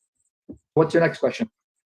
Okay, so 2 Samuel 24:15, the Lord tells the angel to stay his hand and stop destroying the people of Israel. Would you agree with that passage? What about it? So here it shows that the Lord and the angel of the Lord are not on the same page, because the angel of the Lord wanted to destroy Israel and then keep destroying it and destroy Jerusalem. But then the Lord tells him, I renounced further punishment and told the angel of the Lord, enough, stay your hand. Doesn't sound like the angel of the Lord knows what God the Father is doing, does he? Yes, it does. Actually, it actually refutes you. It doesn't support your position, because it shows that the Lord and the angel are distinct and they work in union. All you're reading to me is that the Lord is telling the angel to destroy his enemies and also refrain. That doesn't suggest in the slightest that the angel doesn't know what the Lord's will is, or the Lord's will, or the Lord doesn't know what the angel's will is. It shows they're distinct persons in communion with one another. And the fact that one orders the other is actually what I'd expect to find if in the Godhead you have a plurality of persons that are not the same person, even though they have the same essence. That doesn't prove your case. That proves my position. So I think we should allow Ijaz to respond to any of that if he would like to. Go ahead, you can respond. Yeah, actually, I enjoyed Sam's answer, because he basically says if Christians understood Jesus to be the angel of the Lord, therefore it follows he is the angel of the Lord. But Christians make many claims, and it does not substantiate that particular argument itself. I want to point out, though, that Sam only had to do one thing, which is if the angel of the Lord is Jesus, and Jesus himself in the New Testament says Moses wrote about him and therefore identified him, Jesus, as the angel of the Lord, where does Moses do that? It follows, because he has not, that claim is therefore false, and it's a post hoc understanding of who the angel of the Lord is in Christianity. So yep, 2 minutes, done. Thank you, guys. Next question. Okay, so let's have a question from a Christian guest then. Yeah. If there is one. Can I ask a question? Ariel wants. Yeah, go ahead, Ariel. Awesome. So, can you guys hear me? Yeah. Yes, we hear you. Okay, perfect. All right. So it's a question regarding Genesis 18. I'm gonna start at 18 verse 9. It says, I'm gonna quote it. Then they said to him, so they, the visitors, said to him, Abraham, where is Sarah your wife? So he, Abraham, said, here in the tent. And then he said, I will certainly return to you according to the time of life. And behold, Sarah, your wife, will have a son. Sarah was sitting, listening in the tent door, which was behind him. So here's my question. Mm-hmm. If you look at verse 10, the pronoun is he said, and the pronoun would, at least in regular language, right, at face value, it would refer back to the previous verse, which is where the visitors were talking to Abraham and asking him, where is Sarah, your wife? They said to Abraham, where is Sarah, your wife? And then verse 10 says, and he said, the he would presumably be one of the three men. But what he says is something that Yahweh says, because if you look at Genesis 21:1, Yahweh visits Abraham just in time for the birth of Isaac. So it's because Yahweh says in Genesis 18:10, I will certainly return to you according to the time of life, and behold, Sarah, your wife, will have a son. That's obviously Yahweh, because Genesis says in 21:1 that Yahweh does return just in time for the birth of Isaac. So wouldn't the person speaking here be one of the three men and also be Yahweh? No, it seems to be in verse 15. It's the angel of the Lord, or the Malach Yahweh, as it seems here in my edition that I'm reading from. What edition is that? The New English Translation. Verse chapter 22, verse 15, the angel of the Lord. So not Yahweh. Reading from Genesis 18. Yeah, but you quoted Genesis 21 to say that when he returned, it's Yahweh who returned. Yeah, you didn't quote that? You know what verse? It's not 22:15 or 21. I think 21. 21:1. Yeah. You went to 21. You went to 22. He's talking about 21. Okay, let me take a look at 21. 21:1. I'll read it. It says, the Lord visited Sarah as he had said, and the Lord did for Sarah as he had spoken. Yeah, I don't doubt that the angel of the Lord will visit on God's behalf, and that's the way the text would represent it. And I believe that's it says the Lord, though, not the angel of the Lord. Yeah, well, you have to understand that when it speaks of agency, the angel of the Lord represents the Lord, therefore he can speak in his name. Do I respond now? Yeah. I didn't necessarily finish, but sure, go ahead. Okay, go ahead. No, finish your point. You got 2 minutes. I'm not rushing out there. You just paused. So finish up Ijaz and then we'll Yeah, because again, this circles back to the very same question that we had addressed from the start. I understand Sam's position. The angel of the Lord speaks in the first person. He speaks as if he is God, therefore he is God. Anyone else that speaks in that sense equally has to be God. However, my perspective and the traditional Jewish understanding is that when it says the Lord does X, Y, or Z upon the earth, it's meant to be an anthropomorphism, referring specifically to an angel or a messenger on behalf of God acting on his behalf. In the same way that it says the Spirit came upon Mary, I do not think that physically a spirit overcame anyone. I just think that it's a metaphor to say that God's power overcame that individual, and that's the basis I hold to in this verse. Again, all of my belief is dictated by 1 Kings chapter 8, verse 27, Numbers chapter 23, verse 19, etc., etc. I think even in Isaiah it mentions, no God is formed before me. I think it uses the word genocide. The very same word I think is used in John chapter 1. So it's a one-to-one equivalent. This is antithetical to God's nature, and that's where I stand. Thank you for listening. Sam, please go ahead. You have 2 minutes. Okay. Yeah, this concept of agency is misapplied because agency doesn't mean that the person who comes can be identified as God, worshipped as God, claimed to be God, and does what God alone can do. And this is here's proof. Daniel 8, it says Gabriel showed up. Daniel 9, it says Gabriel showed up. Luke 1, it says an angel of the Lord showed up and he said, I am Gabriel. Revelation 22, verses 8 to 9. The angel who is the agent of God in Christ, when John goes to worship him, like we find the Old Testament saints worshiping this particular angel, he says, see, do not do that. I'm a fellow slave of you and your brothers who hold the testimony of God, worship God. So no, angels who are mere creatures don't claim to be God, don't claim to do what only God can do. They're not worshipped by others and identified as God unless that angel is God, distinct from God. And it's ironic he mentioned Isaiah 6. And Isaiah 6, Isaiah chapter 6, not Isaiah 6, he mentioned Isaiah. In Isaiah 6, verses 1 to 5, Isaiah said, in the year that King Uzziah died, I saw also Adonai sitting upon a throne, high and lifted up. And just in case he wants to deny Jehovah, verse 5, then said I, woe is me, for I am undone, because I am a man of unclean lips, and I dwell in the midst of the people of unclean lips. For mine eyes have seen the King, Yod-He-Vav-He, Jehovah of hosts. The very Isaiah he quotes shows that Jehovah can appear in visible form, in a visible shape on a throne, meaning he's misunderstood Solomon and these other writers. Agency doesn't help him. Ariel's point still stands. Okay, thank you, Sam. Do we have a question? Okay, before Ibn Anwar asks his question, hold on.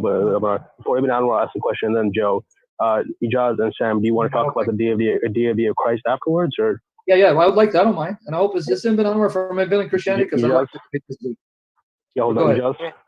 Okay, so this will be the final question, I think, and then we can move to the next topic. Do you agree to that, Sam? Up to you, yeah, that's fine. Okay, just one comment for the people in the chat. Please, I'm asking you, Don't, insult anyone or attack them. Try to be as. Otherwise, I'm going to be clear. I'm going to boot you from the room myself. No threats, no insults. Just please give it up, okay? Thank you, please. Like, look how nice Sam is being to me. I don't have to be nice to Sam. He doesn't have to be nice to me. But I love you, Ijaz. I want to hug you, man. What's wrong with you? Well, Sam is very nice today, and I myself am quite impressed by his performance. Yeah. Okay. So let's get to my question then. One sec, Ibn Anwar. Let me tell you something. On my 2 years ago, 2018, on my birthday in 2018, and Sam could verify this right now. Him and Yahya Snow were having an argument via email, and you actually said something nice. You said, Yahya Snow, why can't you be like Ijaz? And I'm like, why couldn't he be like you, Ijaz? Handsome and good looking, that's what you meant, right? So be like you, man. I'm still waiting for him to be like you, handsome and gorgeous. Who are y'all talking about? It was Yahya Snow. You don't know him. This was before your time. Okay, I don't know what that is. Yeah. Trust me, you wouldn't want to know him. He's an Arsenal supporter. May God have forgive him. Okay. Don't insult us again, Ijaz. Don't insult us. You're getting me upset now. Go ahead. I'm just kidding. I didn't get that. Insult what? No, you said he's. I thought you said he's an ass. I said don't insult asses, please. No. I said he's an Arsenal supporter. Oh, okay. Who do you support, Josh? Let's stick to the question, deity of Christ, William. Hold on, just answer that first, really quick. I support the Pride of London, the Blues, aka Chelsea Football Club, the #1 football club in the world. You know why that is great? Because my Bayern Munich are going to finish you off pretty soon. William, I just want to remind you that that the pandemic is a problem. Someone might call. You better hope it is, brother. All right, so let's have the question in then. The question is quite simple. I understand, and this is a follow-up to my earlier question, Sam. So I understand that your interpretation would have it that one of the angels is the Lord, and you bring in the chapter 19 to back up the interpretation of yours. But would you agree that explicitly the text nowhere in Genesis 18 identifies any of the three men to be the Lord, as in explicitly, unequivocally?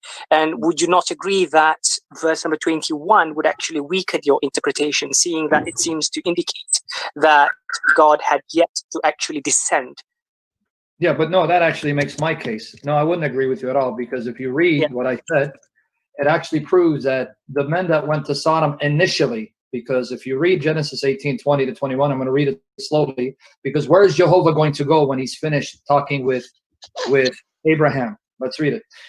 And the Lord Jehovah said, because the city of Sodom and Gomorrah is great, and because their sin is very grievous, I will go down now and see whether they have done altogether according to the cry of it, which has come unto me, and if not, I will know.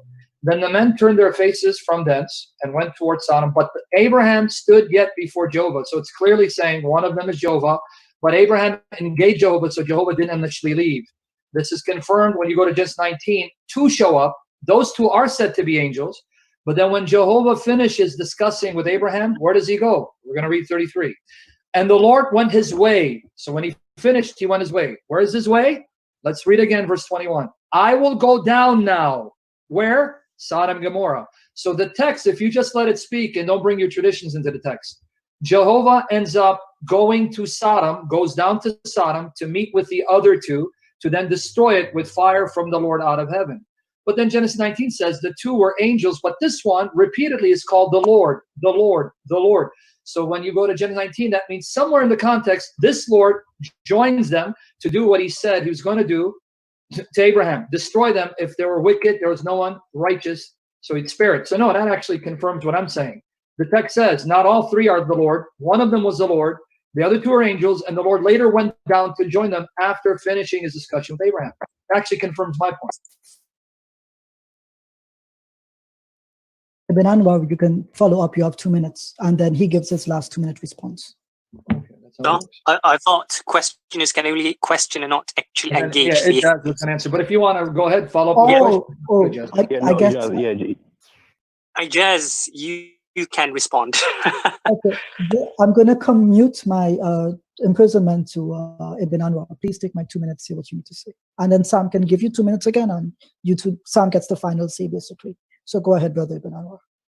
Okay, well, my understanding of verse number 21 is that the Lord, Adonai, has yet to arrive to the scene, because it's speaking in the future tense. I will go down, not now. There's no now there. I will go down, meaning later, right? Meaning he's not there yet. Exactly. That seems to me to be the meaning of the verse. Which, if it is true, then that would mean that he is not of the three men. And thus far, you have not actually shown us where explicitly the text in the chapter saying that any of the three men is actually Jehovah or Adonai. Good. You haven't. Yeah, I understand that it's your interpretation, and you have verse 1 of chapter number 19 and other verses to back up your interpretation. But explicitly, we do not have any indication in the text itself, plainly saying that any of the three men is actually Adonai. Yeah, actually we do. I know you're trying desperate to avoid the plain reading, but that's okay. You're reading your tradition, and it's funny, you're accusing me of the same thing. Of course it's future. How can he say, I'm at Sodom right now, when he's not at Sodom talking to Abraham? Do you want him to speak in the past tense, the present? Of course it's going to be future. Let's follow the flow of thinking one more time. And the Lord said, because the cry of Sodom and Gomorrah is great, and because their sin is very grievous, I will go down now and see whether they have done altogether according to the cry of it, which is coming to me, and if not, I will know. So his intention is, I'm going to go down now, but what happens? Let's continue reading. Then the men turned their faces from thence and went toward Sodom, but Abraham stood yet before the Lord, and Abraham drew near. So the reason why he didn't go down immediately in its future, because Abraham's engaging him. And then the text goes on to say in 25, far be it from you that you would slay the righteous with the wicked, and the righteous should be as the wicked. Far be it from you, shall not the judge of all the earth do right? So no, it's your reading of the text, because you can't let the text say what it says. If Jehovah was distinct from the three, you still didn't answer why in Genesis 19, verses 1 to 2 showed up. Where is the third man? Genesis 18 tells us. The third man was Jehovah, who remained because Abraham did not let him go immediately, but engaged him to make sure that he could get him to promise he wouldn't destroy all the righteous, but spare them. So now it makes sense. If he's one of the three and he stayed behind, only two show up. And then later, Genesis 19:24 says Jehovah is there bringing fire from Jehovah. The plain reading is against your reading. I know you're trying hard, but keep trying. Maybe eventually you'll just let the text say what it says. God on earth in form of two angels. Sure, but just letting the text say what it says, nowhere in Genesis 19. Yeah, we can't go back and forth. So we have to talk about the day of the Christ if you guys want to talk. Yeah, we can move on to that. Yeah, okay. So Ijaz and Sam, do you guys want to talk about the day of the Christ? I'm more than happy. Does William, do you want to do that too, William? Remember, I'm with William, so I got to ask him too. Guys, can I ask a final question? Because I need before you do that, is William here? If that's okay. Hold on, before you do. William, you here? Is William here? He should. No, I think he said that he had to step away for a bit. Yeah, whatever. You guys want to ask questions, because I want to make sure William, because remember, I'm his guest. He came, and if he wants to leave, then so we'll wait for him. If I can have a quick response, less than 1 minute. So hold on, Ibn Anwar. I got Sam has to agree to it. Sam, do you want to engage? If you respond, I got to respond back. Sure. Are you up for that? We can cut it. I'll let you have the last word. I'll let you have the last word, Sam, because I don't want this to continue ad infinitum. So my quick response is, I understand again that your interpretation would have it that one of them is Adonai. And you're saying that here, see, if you read verse 1 of chapter 19, you see that there's only two, one is missing. And so all of that is your interpretation. The text itself doesn't say that the two angels were actually the two of the three that came before. We do not have the text saying that. We don't. Yes, it does. Okay. Yes, 2021. Friend, I know you're trying hard. And the more you hard, the more you're making it bad for yourself. And also verse number 21. Yeah. So also verse number 21 of chapter 18. Again, if Adonai was already there, as in he's there standing in front of Abraham, and Sodom and Gomorrah is a little ways away, right? to say that he will go down when he's already down doesn't make sense. No, it he's does already there. Let me correct you because it shows you don't know geography. Jerusalem was up. Let me answer you can respond and then we'll move on. Yeah. Jerusalem was up. To go to Sodom, you would go down because you go up to Jerusalem. So you're butchering the text. And the more you do this, the more it's going to look bad on you. You keep saying the text doesn't say Adonai. Let me read it for the 6th time. The Lord said, Jehovah. It's not even Adonai. It's Yod, He, Vav, He. And again, in case you missed it, verse 22. The men turned their faces from thence and went toward Sodom. But Abraham stood yet before the Lord. You're the one who's now reading out of the text. So you're accusing me of the very thing that you're doing. The text is there. It is Yod, He, Vav, He. And when the men went, where are they going? You don't need to guess. They're going to Sodom. But only 2 show up because the 3rd man who's going to accompany them is the Lord that stood before Abraham. I know you're trying, friend, but it's not making it bode well for you. The more you do this to the text, the more you're convincing us the text is explicitly clear. You wouldn't want me to do this to the Quran. Don't do it to the Bible. Let the Bible speak. The Bible is not Islamic theology. Let it be what it is. If it's even anti-Christian, fine. Don't read out of it what's there. It does say Jehovah. Not only Adonai, it says Jehovah. The Lord said, Abraham stood before the Lord. But if you want the final 2 minutes to respond, go ahead, friend. You can take the final. But I got a question because I'm curious about what your response would be to Genesis chapter 18, verse 27. Sure. Where it says, now I began speaking to the Lord. So I think it's Nun el Zaksamen, if I'm not mistaken, Nun el Zaksamen, now that I began, and then he continues to speak to the Lord. Okay, well, no, if you contextually, now that I began speaking to the Lord, that's simply an idiomatic way of saying, I have actually taken it upon myself to stand before the Lord and be this bold to address him and invoke him to spare, because you can't take 27 in isolation from verses 23 to 26. Just read 26.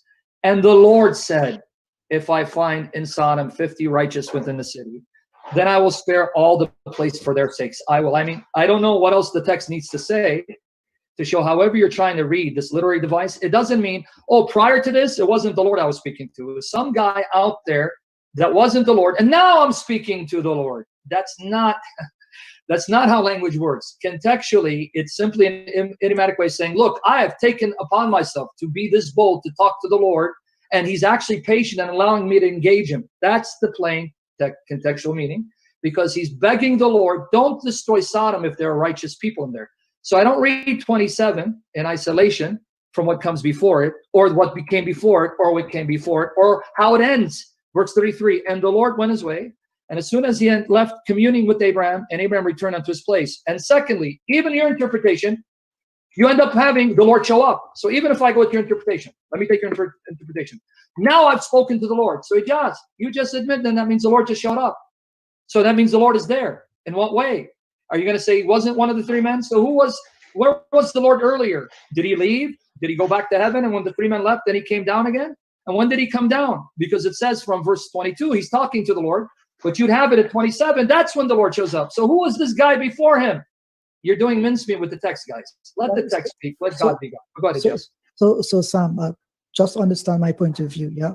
So I'm not debating you, just to be clear. No, I know you're not. I'm clear. I'm responding. I know you're not. Right. So to me, it seems to be, do you remember when we first began this discussion, I say, when Abraham stands before the Lord, or the Lord stands before Abraham, is there any place upon the earth that Abraham does not stand before the Lord, right? That was my question. And it follows from my internal logic here. When it says, now that I began to speak to my Lord, it just seems to me as if he is choosing to pray to God about this matter now that his guests have departed, 2 of them at least. And so he's addressing one of them particularly, who represents God in my mind. It just seems to follow from the text that that is the case. Now, you did mention that this is an idiom.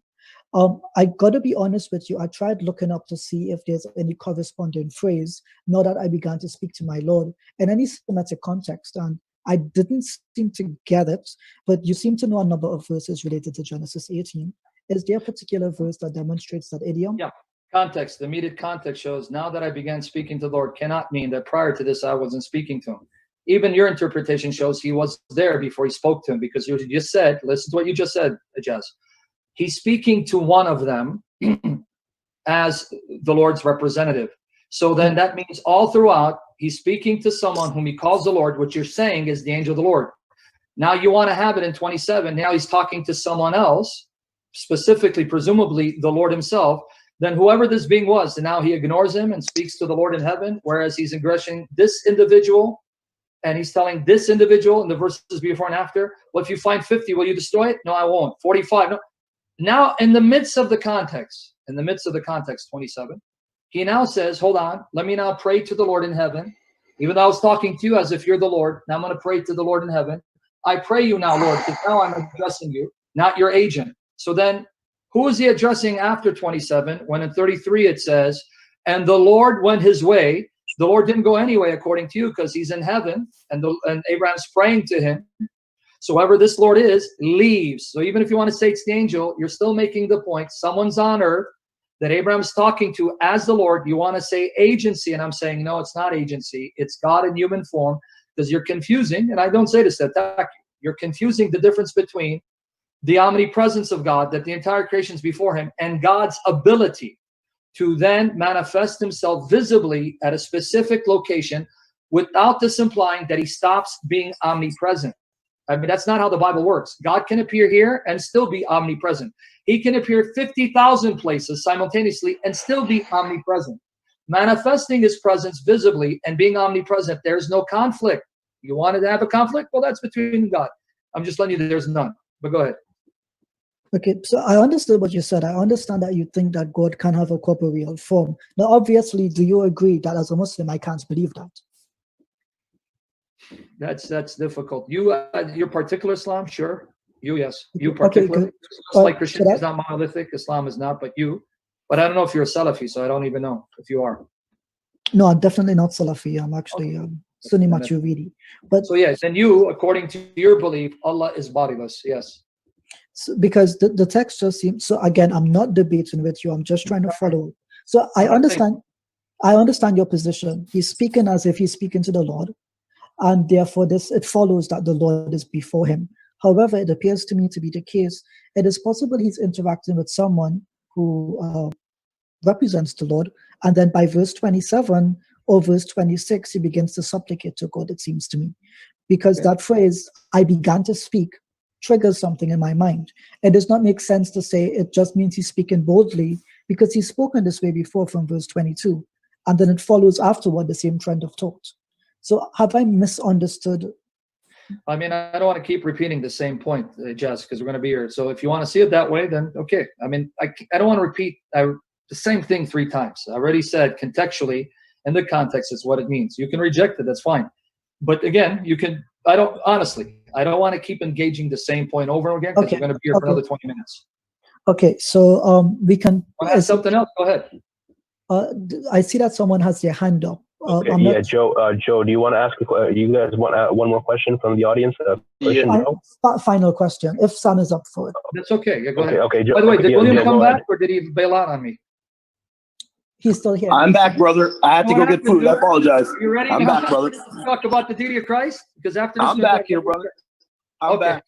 Okay, go ahead. They have a question, because I thought you were going to bail out and let me be here until 3 in the morning. Come on, man. No. I went to grab me a little bit of food. Okay, go ahead. Okay, Joe, you want to ask your question? Yeah.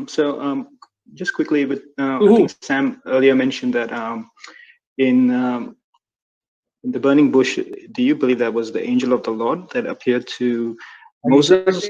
And was that Jesus? Sorry, was that Jesus? Hold on. Yeah. To Sam. Yes, to Sam. Sorry. Yeah, the angel or Exodus 3:2, and that's Jesus Christ. That's Jesus. But then in Acts 7:30, it says that the angel that what appeared to Moses was an angel. It doesn't say the angel of the Lord appeared to Moses. It doesn't say Jesus. Well, hold on, wait. You're confused now. You're saying Stephen is saying it's not the angel of the Lord, or he's not saying it's Jesus? Make up your mind. Well, he just said it's an angel. He just said it's an angel that appears to Moses. So he doesn't actually say that. Right? I'm answering you. Acts 7:30. Acts 7:30. He's quoting. Listen, I know you're a little nervous. Listen, Joe. In Acts 7, I know what you're referring to. 30 to 35 and 38. I know the context very well. When he says an angel and he's referring to the bush, you're saying that Stephen is saying it's an angel, but it's not the angel of the Lord. Even though he's referring to the text that the Jews know what it says, and in the Greek, and in the Hebrew, and the version says the angel of the Lord. So you're saying he's denying it's the angel of the Lord? But why wouldn't he just say it's Jesus that appeared to Moses? And that's a different question. Let me repeat it again. So now you're changing the question. Let me repeat your question. He said it's an angel. He didn't say it's the angel of the Lord, and he didn't say it's Jesus. So can we at least agree when he says it's an angel, he does mean it's the angel of the Lord, right? Let's get that first correct so I can move to the Jesus part. Yeah, it's an angel that appeared to so Moses. It's the angel of the Lord. You agree he's referring to the angel of the Lord, right? He doesn't say angel of the Lord, he says angel. So he's quoting the text. If you're going to play games with the text, then don't waste your time. I'm not playing games with the text. The text says angel. Joe, let's try this You're saying again. angel of the Lord, right? Even if I say it's your belief, it's your belief that is angel of the Lord. Over me, or am I going to address? Hold on. Stop. Joe, you should allow Sam to answer your question, right? Yeah. Does the man have to spell out that it's the angel of the Lord? Why can't he say in abbreviated form it's an angel when he's referring to Joes who know that angel is called the angel of the Lord? So if he's not the angel of the Lord, who is he? The angel of Sarah? So it is the angel of the Lord. So let's put that aside. Why would you expect Stephen to say to Jews who don't believe in Jesus or about to kill him, oh, that angel is Jesus Christ, when they don't believe in Jesus, they don't believe in him, they don't believe in testimony, and they're about to kill him? How much sense does it make to then say, hey, that's Jesus Christ? What are you talking about? Well, if it was Jesus, you just have to say why? Jesus. Why? Why wouldn't he say that? Is it all a mystery or something? Is it? Okay, guys. Okay, all right. Ijaz, you want to speak? I just want to add another thing. Sam, don't worry about that. So Genesis 18, the three angels that you're talking about doesn't say three angels. If that's I know, but I know that's what you're saying. Okay, but in Hebrew, tell me where it says three angels. Go. In Listen Hebrew, to me. Okay, calm down. Before you move on, in Hebrew, oh my goodness. Sam, Joe, one second. Sam, one second. Genesis 18. One sec. I muted the both of you. I muted the both of you just to stop. Okay, Joe, give Sam a minute to answer, and then okay, Joe, is that okay with you? I'm going to unmute you. Okay, Joe, is that okay? Okay, Sam, let me see, where are you? Elemental PQRS, unmute. Okay, you're unmuted. Joe made an assertion, he does. I want to challenge him again. Show me where it says three angels. And if he can't, tell me what the text says, not what you think in your imagination it says. So now what's your question, Joe? Joe, you have to unmute yourself. I tried to. Go ahead, Joe. Can someone try to unmute him? I don't know if he's able to. There he goes. Yes. Okay. So in Hebrews chapter 13, verse 2, it says, "Do not forget to show hospitality to strangers, for by doing so, some people have shown hospitality to angels without knowing it." Now, if in this verse, in the commentary, it says it's referring to Genesis 18:19, where the three men appear to Abraham. Now, if that's the case, why does he just say you have shown hospitality to angels unknowingly? Why not say it was God? Because you believe it was God who appeared. Assuming that the commentary. One of the men was God, so that would be. Can I answer you, Joe, or you're going to keep talking? Yeah. Go ahead. I'm going to challenge you to show me where the text itself says that it's Genesis 18, instead of telling you what a commentary says, because we're going to have a field day with commentaries. So why did you go to Hebrews 13, which doesn't tell us what appearance he has in mind? Because there are many places in the Old Testament, like even in Genesis 19, those were two angels that appeared to Lot. But conveniently, you want to attach it to Genesis 18 because of a commentary. Why don't you actually go to Jesus and go to Jesus where he says, your father Abraham rejoiced to see my day. He saw it and was glad. John 8:56. How convenient you don't go to Jesus saying, Abraham saw me and I saw him. Because the Jews respond, you're not yet 50 years old, yet you've seen Abraham? Truly I say to you, before Abraham came into being, I am. Yes, I did see him. He did see me because unlike Abraham came to being, I've always been there. So we saw each other, which is further confirmed in John 8:40. So, Joe, do you believe what Jesus said in John? Abraham and him saw each other? If so, where, Joe? So what does Hebrew chapter 13 verse 2 mean? We can't go back and forth. It doesn't mean anything, so it's just referring to something. That's my word, Joe. It can mean everything and anything, because that's not the only. So you can. Bye, Joe. Thank you, buddy. Thank you. Bye. Let's allow Ijaz to respond now. Right? No, yeah. I got to be honest. I wasn't paying attention. There was way too much argument. I switched off. Sorry, guys. So, do you want to talk about the deity of Christ now? How long do you guys want to go for now? Let me get some water. Hold let's move on to that. It's 951. Am I from 951? I mixed it up, the two numbers, 951. William, I'm about to send you an email, okay? So just check your inbox for it. You got it, my friend. Okay, I was getting some water. I apologize. Go ahead. Williams, if he's up to it, let's do it. We can do it. Sorry, I have to get some water. I'm right here, brother. All right. So for the next session, is it going to be like a tag team on Ijaz? The two of you on him? No. What if Ijaz and how about we just talk? Let's just talk about the deity of Christ. Let's get questions. If you have questions, go ahead. Not only Ijaz, any of the Muslim mods, you can ask questions. Get involved. It doesn't have to just be Ijaz. All of you get involved. Go ahead. We didn't say only one person has to speak. Go ahead. Yeah, that's why I didn't interrupt when Sam was talking with Ijaz the majority of the time. We're not ganging up on anybody. We want everybody to talk. Yeah. No, it just gets a little chaotic with everybody in the room, you know. Yeah. Right. Yeah, but I mean, we can, field questions. We don't mind. Yeah, that's what I'm saying. If you guys want, because you want deity of Christ, we can focus on it. And you guys have a question or an objection, ask, and whoever wants to answer between me and William, we can do it.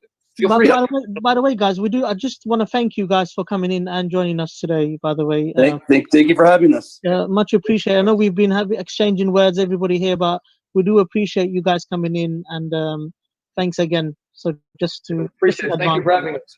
No, anytime, and we welcome you guys to join us more. But definitely, this has been interesting. So please carry on, guys. Yeah, we will join more often. We will. Yeah.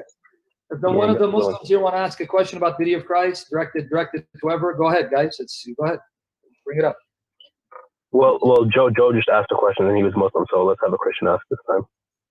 Well, before we go into the Q&A, we're talking about us because we're discussing deity of Christ. Okay. That's what I'm saying. Yeah, I think the onus is on the. Ibn Anwar, you want to ask a question? On the topic? No, I think the interlocutors ought to begin.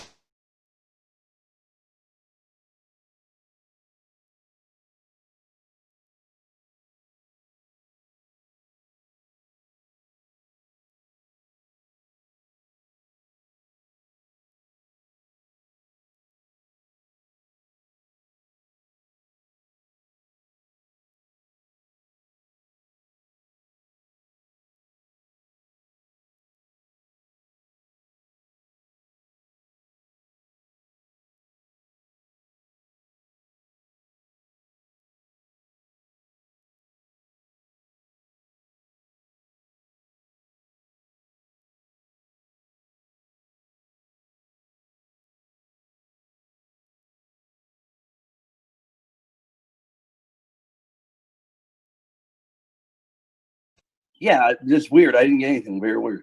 I just clicked send. That's why. Oh, okay. Okay.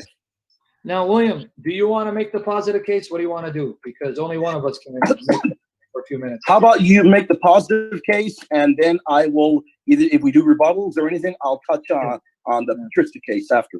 Could I just ask? I'm sorry. So could I just ask you and Sam for one favor? Like, I can't seem to adjust the volume. So when you guys speak, it's like I can't understand a couple of words that you say.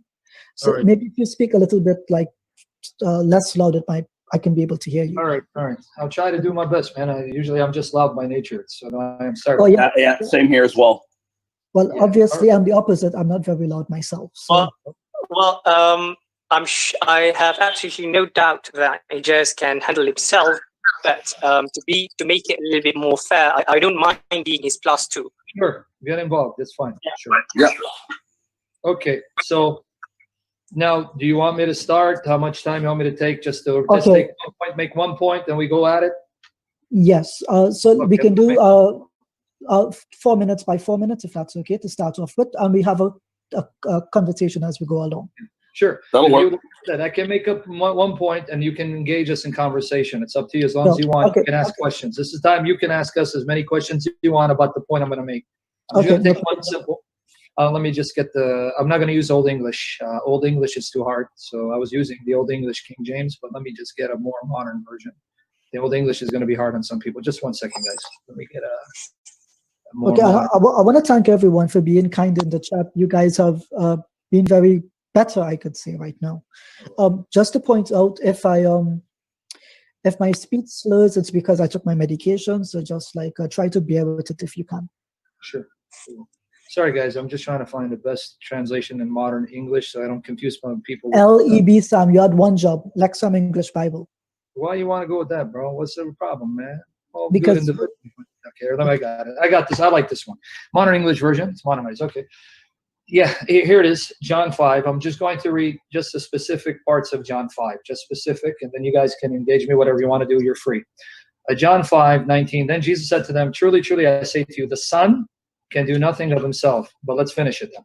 But what he sees the Father do. For whatever he does, likewise the Son does. The Son does whatever the Father does and only what the Father does. We skip to 21 because of time. For as the Father raises the dead and gives them life, even so the Son gives life to whom he will. The Father judges no one, but has committed all judgment to the Son, that all may honor the Son just as they honor the Father. So you honor me the same way you honor the Father, not less, not like a prophet, but the way you honor him. He who does not honor the Son does not honor the Father who sent him. And then 25, truly, truly, I say to you, the hour is coming. That's the key phrase. The hour is coming and is now here when the dead will hear the voice of the Son of God. They're going to hear the voice of the Son of God, and those who hear will live.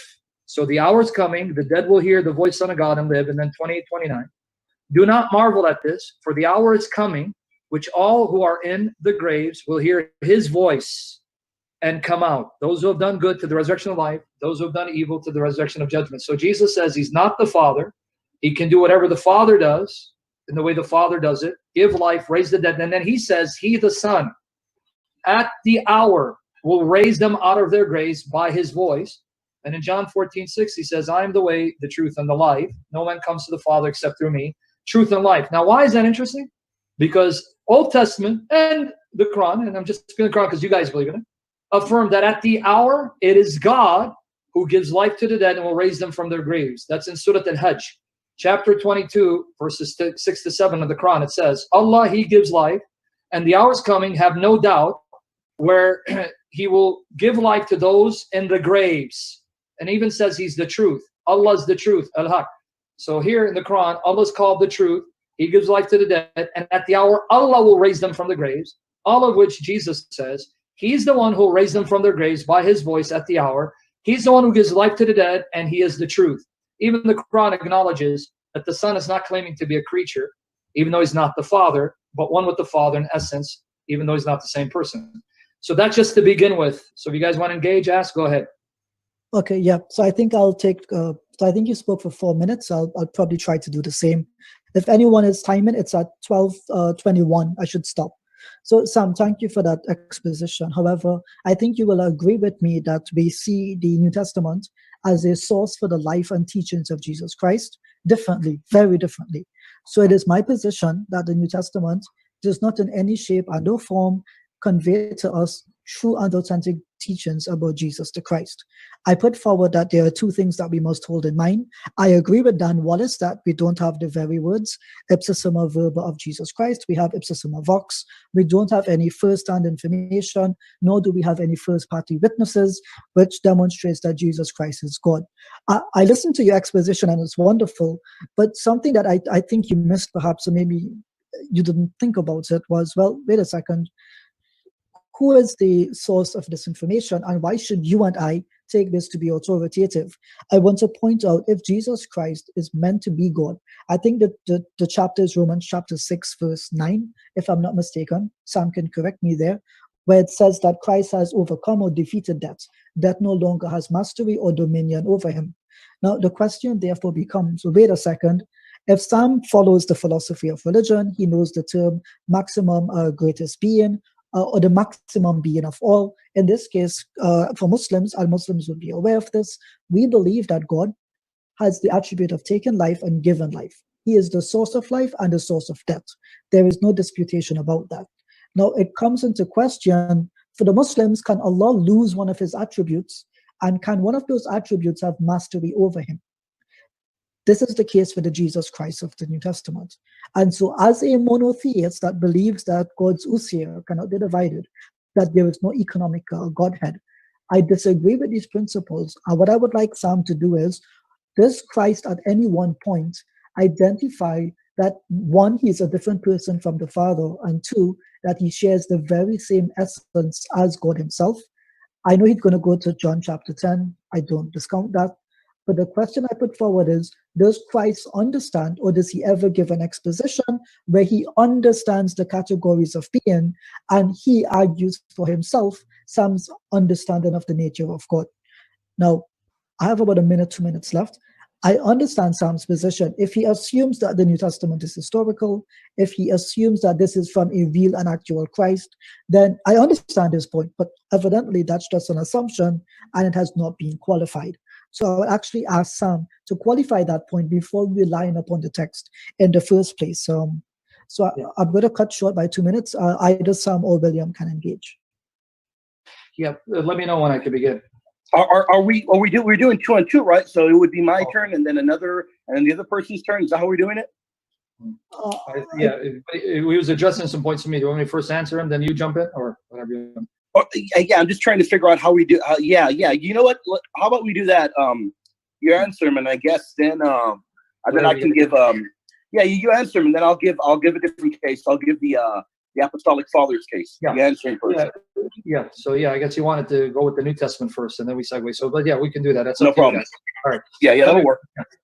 Okay, let me begin. Number one, whether the New Testament is authentic or not, even though that is an important topic, and I want to discuss it with you, it is relevant to the question: does the New Testament teach the deity of Christ? I know you want to talk about who wrote John, and even Daniel Wallace that you cited. The same Daniel Wallace argues quite strongly John wrote John, and he wrote it pre-70 AD because he argues on John chapter 5, verse 2. But that's neither here nor there, because to fairly engage this argument, not only do we appeal to historical evidence, but you as a Muslim, you have to then explain to me what the Quran is referring to when it's talking about the scriptures of the Jews and Christians. But if we open up that can of worms, we're not going to focus on the topic. So I'm going to ignore that for now to focus on the topic. Does the New Testament teach the deity of Christ? And are words ascribed to Jesus where Jesus claims to be God? We can come back, and I want to come back and talk about historical evidence and the Quranic position about the New Testament, as well as whether the manuscript evidence supports that the Quran you have can be a reliable facsimile. It was originally revealed through Muhammad, because you believe he's a prophet, it was revealed to him. But let's focus on this issue. You mentioned Paul, and you talked about that Jesus overcame death, and somehow God is the greatest conceivable being, and he can't lose any of his attributes. And I'm assuming by your statement there that you assume that if Jesus died, he lost one of the attributes that he's ever living, and somehow that means he's not the greatest conceivable being. Neither Paul nor John agree with your definition, nor does the Quran, because in John 10:17-18, John 10:17-18 says, "Therefore my Father loves me, because I lay down my life that I may pick it up again.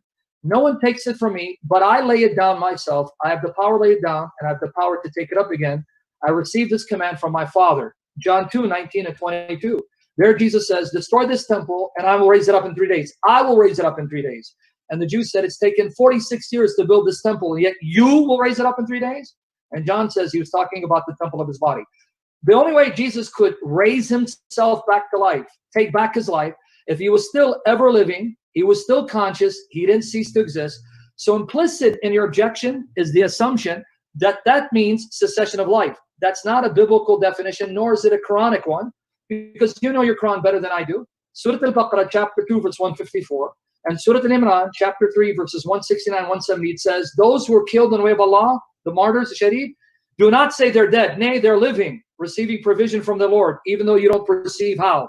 So even the Quran agrees that doesn't mean cessation of life. And that shows how majestic Jesus is. He is the greatest conceivable being, because as the greatest conceivable being, he can take on human nature, experience human death, and still be God, still be ever living, and still raise himself back to life. But I'm going to come back to the original point. The things that Jesus said or attributed to him in John, that he is the one who gives life. He's the one who will raise the dead from their graves at that hour by the sound of his voice. Or in John 14:6, he's the truth. All of that is ascribed to Allah alone. So that means, as far as the New Testament is concerned, even the Quran would agree that the things that Jesus is said to have said can only be said by someone who's God in the flesh, even though he's not the Father. So there you go. You have a minute left if William wants to. Oh, sorry. Yeah, William, you want to take my minute? William, go ahead. It's up to you. The time changed. It's actually up. It's 12:24. You began speaking at 12:20. Okay. So what I'll do is... Yeah. Can I use that minute? Can I add to that? The minute's up. I'm just my bad. Okay, my bad. If you want a minute, go until 12:25, and then you can stop if that's okay. No, that's fine. If he uses time up, that's fine. I'm not going to abuse the time. Okay, so I'll respond. And what I'll have is next, maybe William, you can speak and Ibn Anwar can engage with you. Does that seem fair? Does that seem okay? That's perfectly fine. Okay, so what stands out to me, Sam, is that, so I'll stop at 12:28 just to be clear. So what stands out to me, Sam, you assumed that the topic is Jesus God according to the New Testament? Now you, and as well as I, will understand, I am not using as a Muslim, the Bible is not an authority for me. So to quote the Bible to demonstrate that Jesus is God does not qualify the claim in the first place. So for me, my opposition is simple and it's straightforward. You assume that the New Testament is an authority on the historical reality of Jesus's very existence. My contention here is that's a false assumption. Therefore, it does not follow, or it is non sequitur, that Christ is demonstrated to be God merely because the New Testament may frame him in that context. So you say here, what is the Quranic view of the book of the Christians and Jews? That's another topic. You also say, you assume that I say that Paul says, since Jesus died, he lost an attribute. To be clear, I'm taking Paul on his face value. Paul, in very clear words, says, for death no longer has mastery over him. Now you have to understand, God cannot have an attribute overpower him, because that becomes a rival to God. You mentioned the Quran, Surah 42 verse 11, there is nothing like God. So he can't gain and lose attributes. You use a very good term, the greatest conceivable being, again from William Lane Craig. I accept that point of view, that the greatest conceivable being is God, but implicit in that view is that you can compartmentalize the nature and attributes of God. So for me, it does not suffice that you merely quote the Bible and therefore it qualifies that Jesus is God. Rather, my contention is it's not an authoritative source. Therefore, you cannot assume that it gives you this information accurately. Therefore, it does not qualify that Christ himself is God. I still have 2 more minutes. I also want to point out here, when you said to me that I have to first accept Paul's view in order to engage with it that Christ is God, I disagree. My perspective is Paul has an understanding and he describes God in such a way that he cannot be God. He is no longer the greatest conceivable being. My problem is not that Christ died. That is a straw man. My point is the text literally says that death no longer has dominion over him. If he is God, nothing can have dominion over him, because like you said, the term you used, greatest conceivable being. So you actually need to look at the very nature of God, speak from an onto-theological perspective, because quite simply the Bible does not qualify your claim and it's not an authoritative source of information. I will give my remaining minute to Brother Ibn Anwar if he has anything to say. Brother Ibn Anwar? I just like to, thank you. So I'd just like to say that Sam is approaching the subject of debate, I think, erroneously, because I don't think anybody here agreed to the specific topic of the deity of Jesus according to the New Testament. I think the topic was the deity of Jesus, full stop. So to now shackle Ijaz or I, or me, on the phraseology of the deity of Jesus in the New Testament, I think is unfair, because we did not agree to that. Thank you, Ben Anwar. Your time is up. My time is up. Am I responding, or is William responding? You go ahead and reply. You can respond. Actually, even to the title, the deity of Christ does presuppose the New Testament, and you guys know it presupposes the New Testament, because the only documents you have about Jesus that come from the 1st century are the New Testament documents. But because you keep wanting to change the topic from the New Testament, I'm really trying to fight the urge to show that you Muslims cannot adopt a method of questioning the scriptures. If you're an atheist or agnostic, I could then engage you on that level, and I can engage, let's say, Bart Ehrman on just the textual evidence and even the assertions, the assumptions he brings. But you're forcing me to show you that, yes, I can use the New Testament against you Muslims, because your Quran forces you to then have me consult my scriptures to then judge according to my scriptures, and we can engage that. So do you want to change the topic, what the Quran says about the Bible, and that even the earliest sources of Islam confirm John as historically reliable, written by John?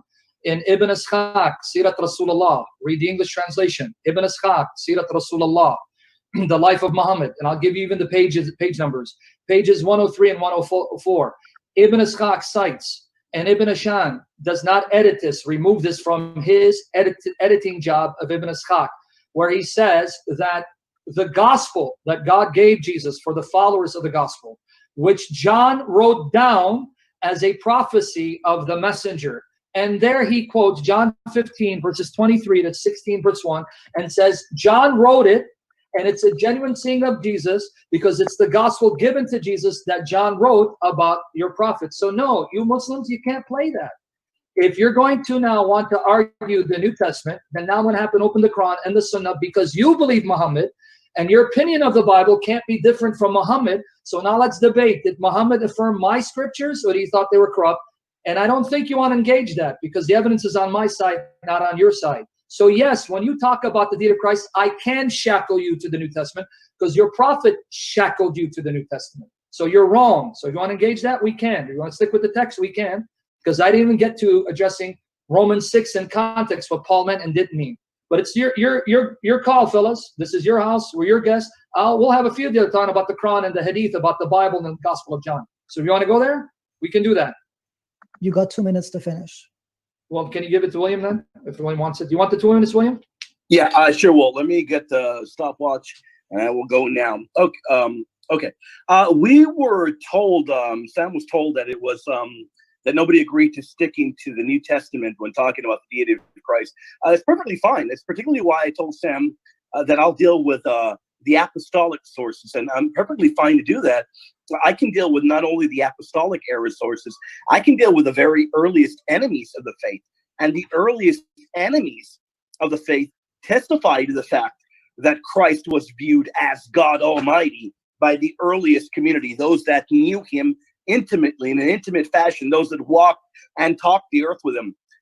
So you have apostolic sources and you have the enemies of the faith attesting to this. There's just a mountain of evidence against the case being presented against the deity of Christ. It doesn't hold up. If we look at the Didache, and I'm talking about apostolic era sources, in the Didache, it applies Zechariah 14:1 to Christ as Yahweh. If we look at Polycarp, I mean, there's so much in Polycarp, so much. He talks about worship being given to Christ. Our Lord Jesus Christ from the dead and raised Christ from the dead and gave him glory and a throne at his right hand, to whom all things in heaven and on earth are subjected, whom every breathing creature, latruo, worships, latria, given to God alone. Clement of Rome is the same. He applies many passages in the Old Testament referencing Yahweh to Christ, calls Christ Yahweh. Ignatius of Antioch, the same thing, calls Christ God, eternal, our God, says both of Mary and of God, God existing in the flesh. I have about 12 seconds, but there's a ton of evidence in the early era, post-biblical era, and in the enemies of the faith that prove the earliest followers of Christ believed he was God Almighty. Okay, thank you, William. Ibn Anwar, do you mind if I just respond? Would that be okay? And I'll try to give you the remaining time. Yeah, go ahead. Okay, so just a quick response to William. Just quote for me when you can, and it's your turn, where Jesus, the term latreo, which is specific to the Father, is ever used for Jesus within the New Testament. I'm sure you can find that reference. And respond. Can you ask me that question? Well, you can answer it when it's your time. Okay, good. Yeah, just want to, because he's going to do the Fathers, I'll do the New Testament, if that's okay with William, but go ahead. Yeah, I'll do the Fathers, you do the New Testament. Okay, so I'll just ask a quick question about the Fathers. No, you got to wait till after. Fred, okay? Yeah, you got to wait, brother. You got to wait. Okay, all right. So everyone, just mute your mics, and if you have a question, just put it in the chat, and we'll engage with it. Okay, right. So I find some. Let me just begin my timer. Where the hell is my phone? Because I want to be clear as well. Stopwatch. Okay. My time's begun. So, Sam, I like your response. You say, well, the topic presupposes that we have to read the New Testament, and if you have to question the New Testament as an authoritative source, therefore you have to question the Quran and Islamic sources.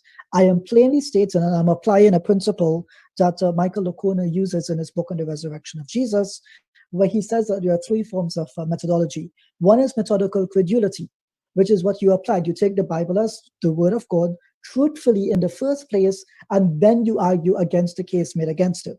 So you assume that it's true, and you assume that it's historical, and you assume that it is preserved, and you assume that it is accurate. All of these are false assumptions. On the other hand, I am applying methodical neutrality.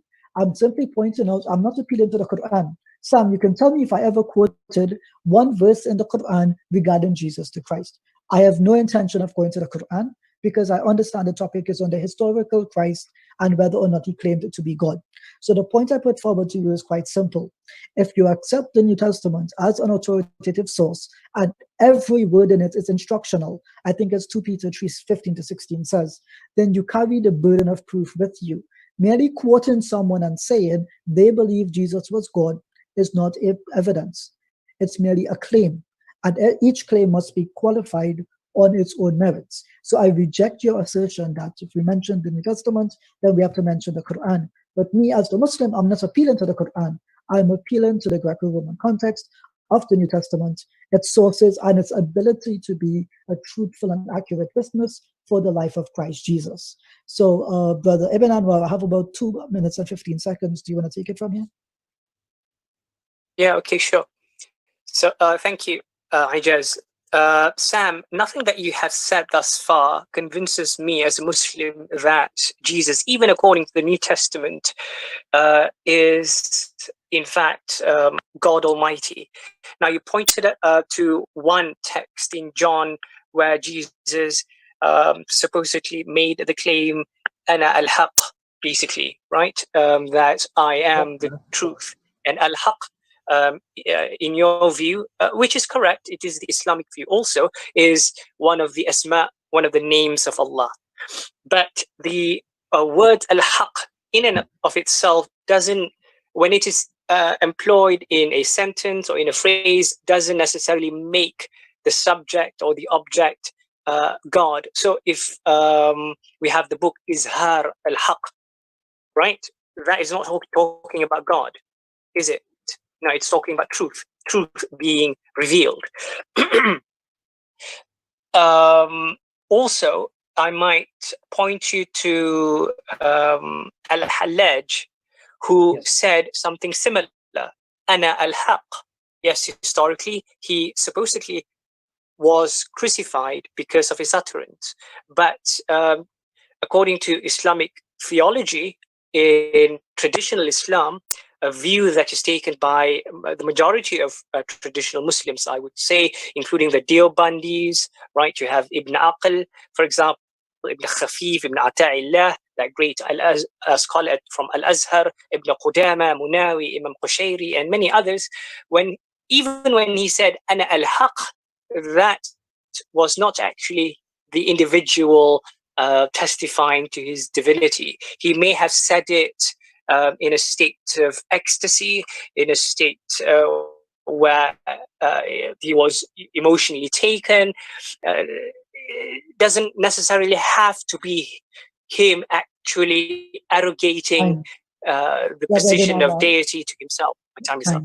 Yeah, time is up. Okay. All right, yeah. William, time me maybe. Let me take this. Now let me work backwards. How long do you have, sir? 4 minutes. So gotcha. I'll try not to take all the time, but I hope you don't mind if I do, because they. No, go ahead. Whatever you need to take. Can you touch upon the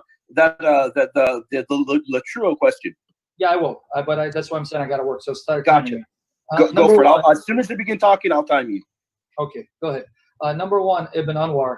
Here's my challenge to you. I want you to quote to me a single verse in the Quran or in the Hadith where someone other than Allah says al-Haq. Even your example is that al-Haq. It's talking about proclaiming, defending the truth. What truth? Meaning the truth of God's religion. So I didn't say that you can't use the truth to refer to the speech of Allah, to the revelation of Allah, but you need to show me, and here's my challenge, and I want the verse even I'll extend it to the hadith. Show me a person other than Allah saying al-haq. And with that said, you misrepresented my argument. So please, Ibn Anwar, I don't misrepresent yours, not intentionally. I'm going to benefit of doubt. You didn't hear me, which is why you misrepresented what I said. So here's my challenge to you.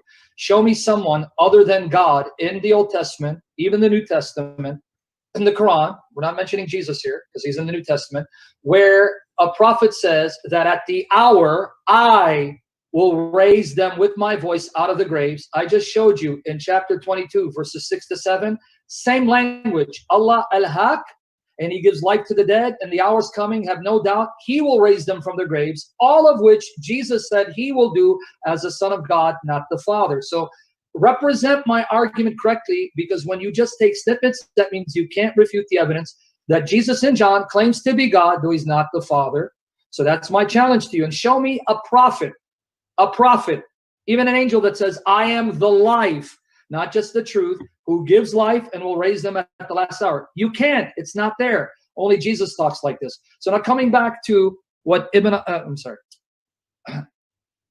said, Mike Lacona is referring to criteria that can be used to people who are either Christian background or secular, agnostic, atheist, how to use criteria to determine whether something technically goes back to someone. Now, if I was dealing with an atheist, agnostic, if I was dealing with a skeptic, I wouldn't appeal to the Quran because the Quran doesn't matter to them. I'm dealing with Muslims, so whether you don't want to bring the Quran up or not, I am going to bring up the Quran because you are a Muslim and you can't use standards against the Bible that goes against the testimony of Muhammad and the Quran and can be used more forcefully against you. So you are shackled. You have to accept the New Testament because your prophet accepted the New Testament. And I'm going to give you two verses. If I cannot know what Jesus said historically, or only know parts of what Jesus said, because the New Testament documents are unreliable, then I want you now to say in front of everyone, I'm no longer a Muslim, I reject Muhammad, so then I can treat you accordingly as if you're Bart Ehrman, so I don't have to appeal to the Quran. But as long as you're a Muslim, you're stuck with the Quran, because in chapter 3, verse 55 of the Quran, and chapter 61, verse 14, your Quran says that God said to Jesus, he will make his followers uppermost, dominant, till the day of resurrection, and they be victorious, and he gave them the victory. So if the Quran is right, Jesus' true followers triumphed. They were not vanquished. They were not defeated. They were uppermost. They were victorious, and their victory would remain till the day of resurrection. But if I agree with you, the New Testament documents, no one knows who really wrote them, meaning the Gospels, and they embellished and they added. That means a group of people came in, destroyed the message of Jesus and his followers, were able to hijack their message because their message got lost and it disappeared. So we cannot know for certain Jesus said this, but the Quran says that can't be the case. That's why even Al-Qurtubi cites chapter 61, verse 14, and then cites the tradition of Ibn Ishaq, where Ibn Ishaq cites a tradition attributed to your prophet, that when Jesus sent out his followers, he mentions them. And two of the followers, Peter and Paul, who went to Rome, and he mentions Matthew. So if you're a Muslim, you're stuck with it. You're shackled. If you're a Muslim, you have to then accept the Bible. But go ahead. My time's up, I guess. My time's up? Yep, 4 minutes. Okay, 6, 7 sorry, I'll get the lecture on the next rebuttal. Sorry about that, William. Well, no problem. Hold on, Sam. If you have a verse in mind for that tree, can you just give the verse and I'll look at it? No? But it's going to take more than a minute for me to unpack, so we can do it the next one. Okay, sounds good. So, William, can you time me? So, like, I don't have to time myself. Would that be okay? Yeah, Sam went 4 minutes and 4 seconds. You want the same? I'll just take 4 minutes. I'll be gracious tonight because I like Sam. Yeah, whenever you're ready, as soon as you begin speaking, I will hit the button.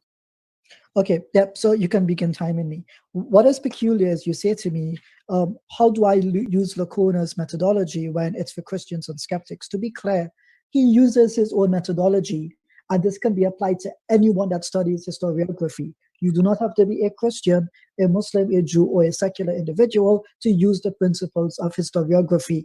Where does that rule come from? And can you cite it for me, please? Secondly, you said, well, wait a second, if we can't trust what is written about Jesus in the Bible, then you as a Muslim should give up the Quran. But the point is, I'm not appealing to the Quran for my case.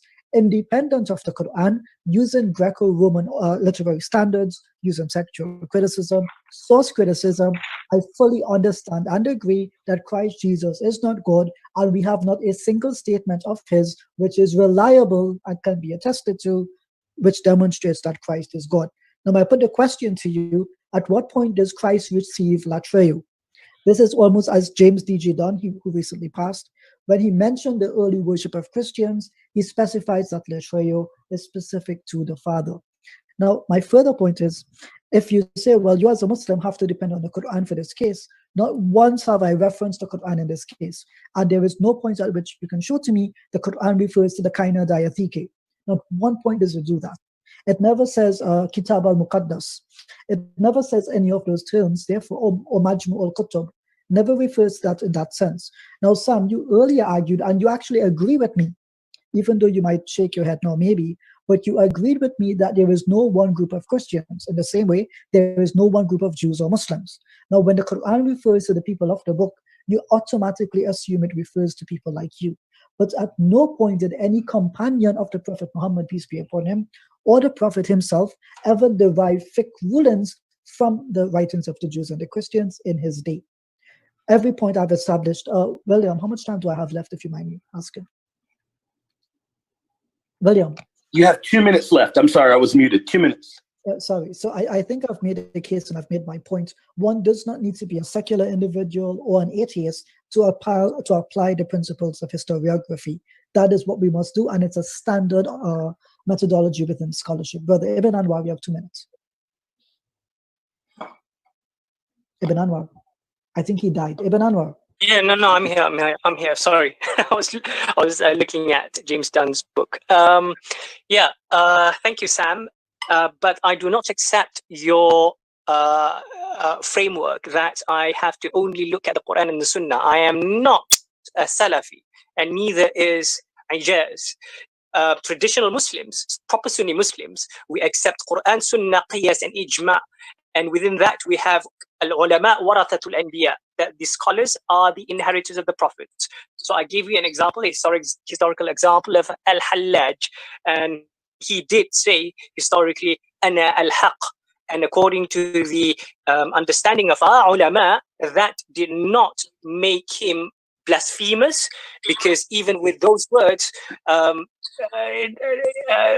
did not take him out of the fold of Tawheed. We can interpret such sayings, and the scholars have done that. And with regards to Jesus raising the dead, well, and being the key to resurrection, if you look at John 11, right, where Jesus said to the person, I am the resurrection and the life, whoever believes in me, though he die, yet shall he live, and everyone who lives and believes in me shall never die. Do you believe this, etc.? So here he's obviously talking about something beyond physical reality. He's not talking about actual death, because people do die. Ibn Anwar, that's time. Yeah. Okay. You ready to time me? Yeah, I'm ready. Okay, let me work backwards and forwards. Number one, Ibn Anwar. You probably, again, I'm probably speaking fast, which is why maybe you're not getting the point.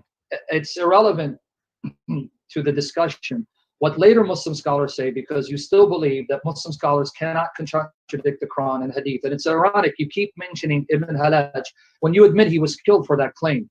So either you're going to say the Muslims who killed him were nuts and didn't know what they're talking about, or the very fact that they killed him means that some people realize this is a claim that cannot be uttered by a mere mortal, even though your preferred scholars think it can be, which is why I told you, let's establish it from the Quran and the Sunnah, because your scholars are disagreed. You named a few, but I can name others that would disagree with you, the very ones who killed him for making that assertion, even though he was simply saying that he was filled with the presence of Allah, not that he was Allah, but still that was blasphemous. So go to the Quran and the Sunnah again. Secondly, you made the mistake of not dealing with my argument. And I'm going to be charitable and say, benefit of doubt, I'm speaking too fast. I'm not talking merely about Jesus giving spiritual life, which in of itself is something that only God can do. So here's a further challenge. Quote to me in the Quran and quote to me in the Old Testament where someone other than God not only gives physical life, but spiritual life. And then you quoted John 11:25, where Jesus, I am the resurrection, Albrecht, right? And I am the life. Show me any prophet, any messenger that says, I am the resurrection life, and then does a miracle by raising someone physically to prove that he is such. But you ignored what I said. Jesus said, at the hour, he by his voice will raise people from their graves. That's physical, not simply spiritual. Can you show me someone other than Allah that raises people at the hour from their graves? You can't. Only God does. So whether you're not convinced, it's irrelevant. The truth is staring you in the face. Jesus is claiming to be God in the flesh. So let me deal with Ijaz. Ijaz, to try to escape the burden of proof and appeal to modern criteria, when that's a criteria that was unknown to your prophet, unknown to his companions, unknown to the Christians in the 1st century and the 2nd century and 3rd century, again, I'm going to say, you're not really dealing with the impact of my argument. To mention 20th or 21st century criteria that was not used to determine truth. That's not what your prophet did. He didn't appeal to this criteria to determine what Jesus said centuries prior. So I'm going to ask you as a Muslim, I'm going to bind you as a Muslim to your sources, shackle to your sources. Use your prophet's method of determining historicity, not a method brought up by 20th or 21st century scholars, unknown to your prophet, unknown to his companions, unknown to the people before him, unknown to Jesus' followers. That's not what they did to determine truth. And then let me correct you. The Quran does speak of the kitab. When you said it doesn't say kitab al-muqaddas, nowhere does the Quran call any book muqaddas. So here's my challenge. Show me in the Quran where any book is called muqaddas. It doesn't use that phraseology. So instead of insisting to have the Quran speak in a language other than it speaks, deal with the language of the Quran. In chapter 2, verse 113, it says, the Jews and the Christians read the kitab. That would be the Arabic equivalent of the Bible. And I mentioned to you Ibn Ishaq confirming the Gospel of John as written by John, because Ibn Ishaq wasn't a 21st century quote-unquote historian. He took for granted that what the Christians told him was right, because he worked under the assumption, which you should be working under, that the Quran is right. Jesus' followers triumph. That means their message triumphed, because you can't have a victory when the message is destroyed. That's not a victory, that's a defeat.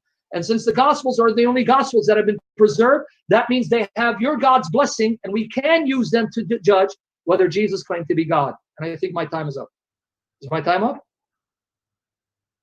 It was right on. 4 minutes and 1 second. I'll get to Latruo after this. So if they want to make the same point, I'll just go to Latruo later. Sorry, but I just had to deal with these because I want no problem. Perfect. That's perfect.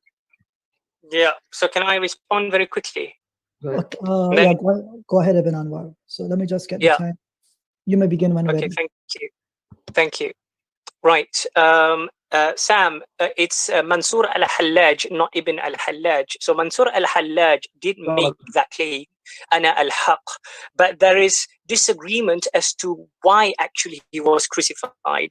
Some say that it was because of the political turmoil at the time, and he became an unfortunate victim of circumstance.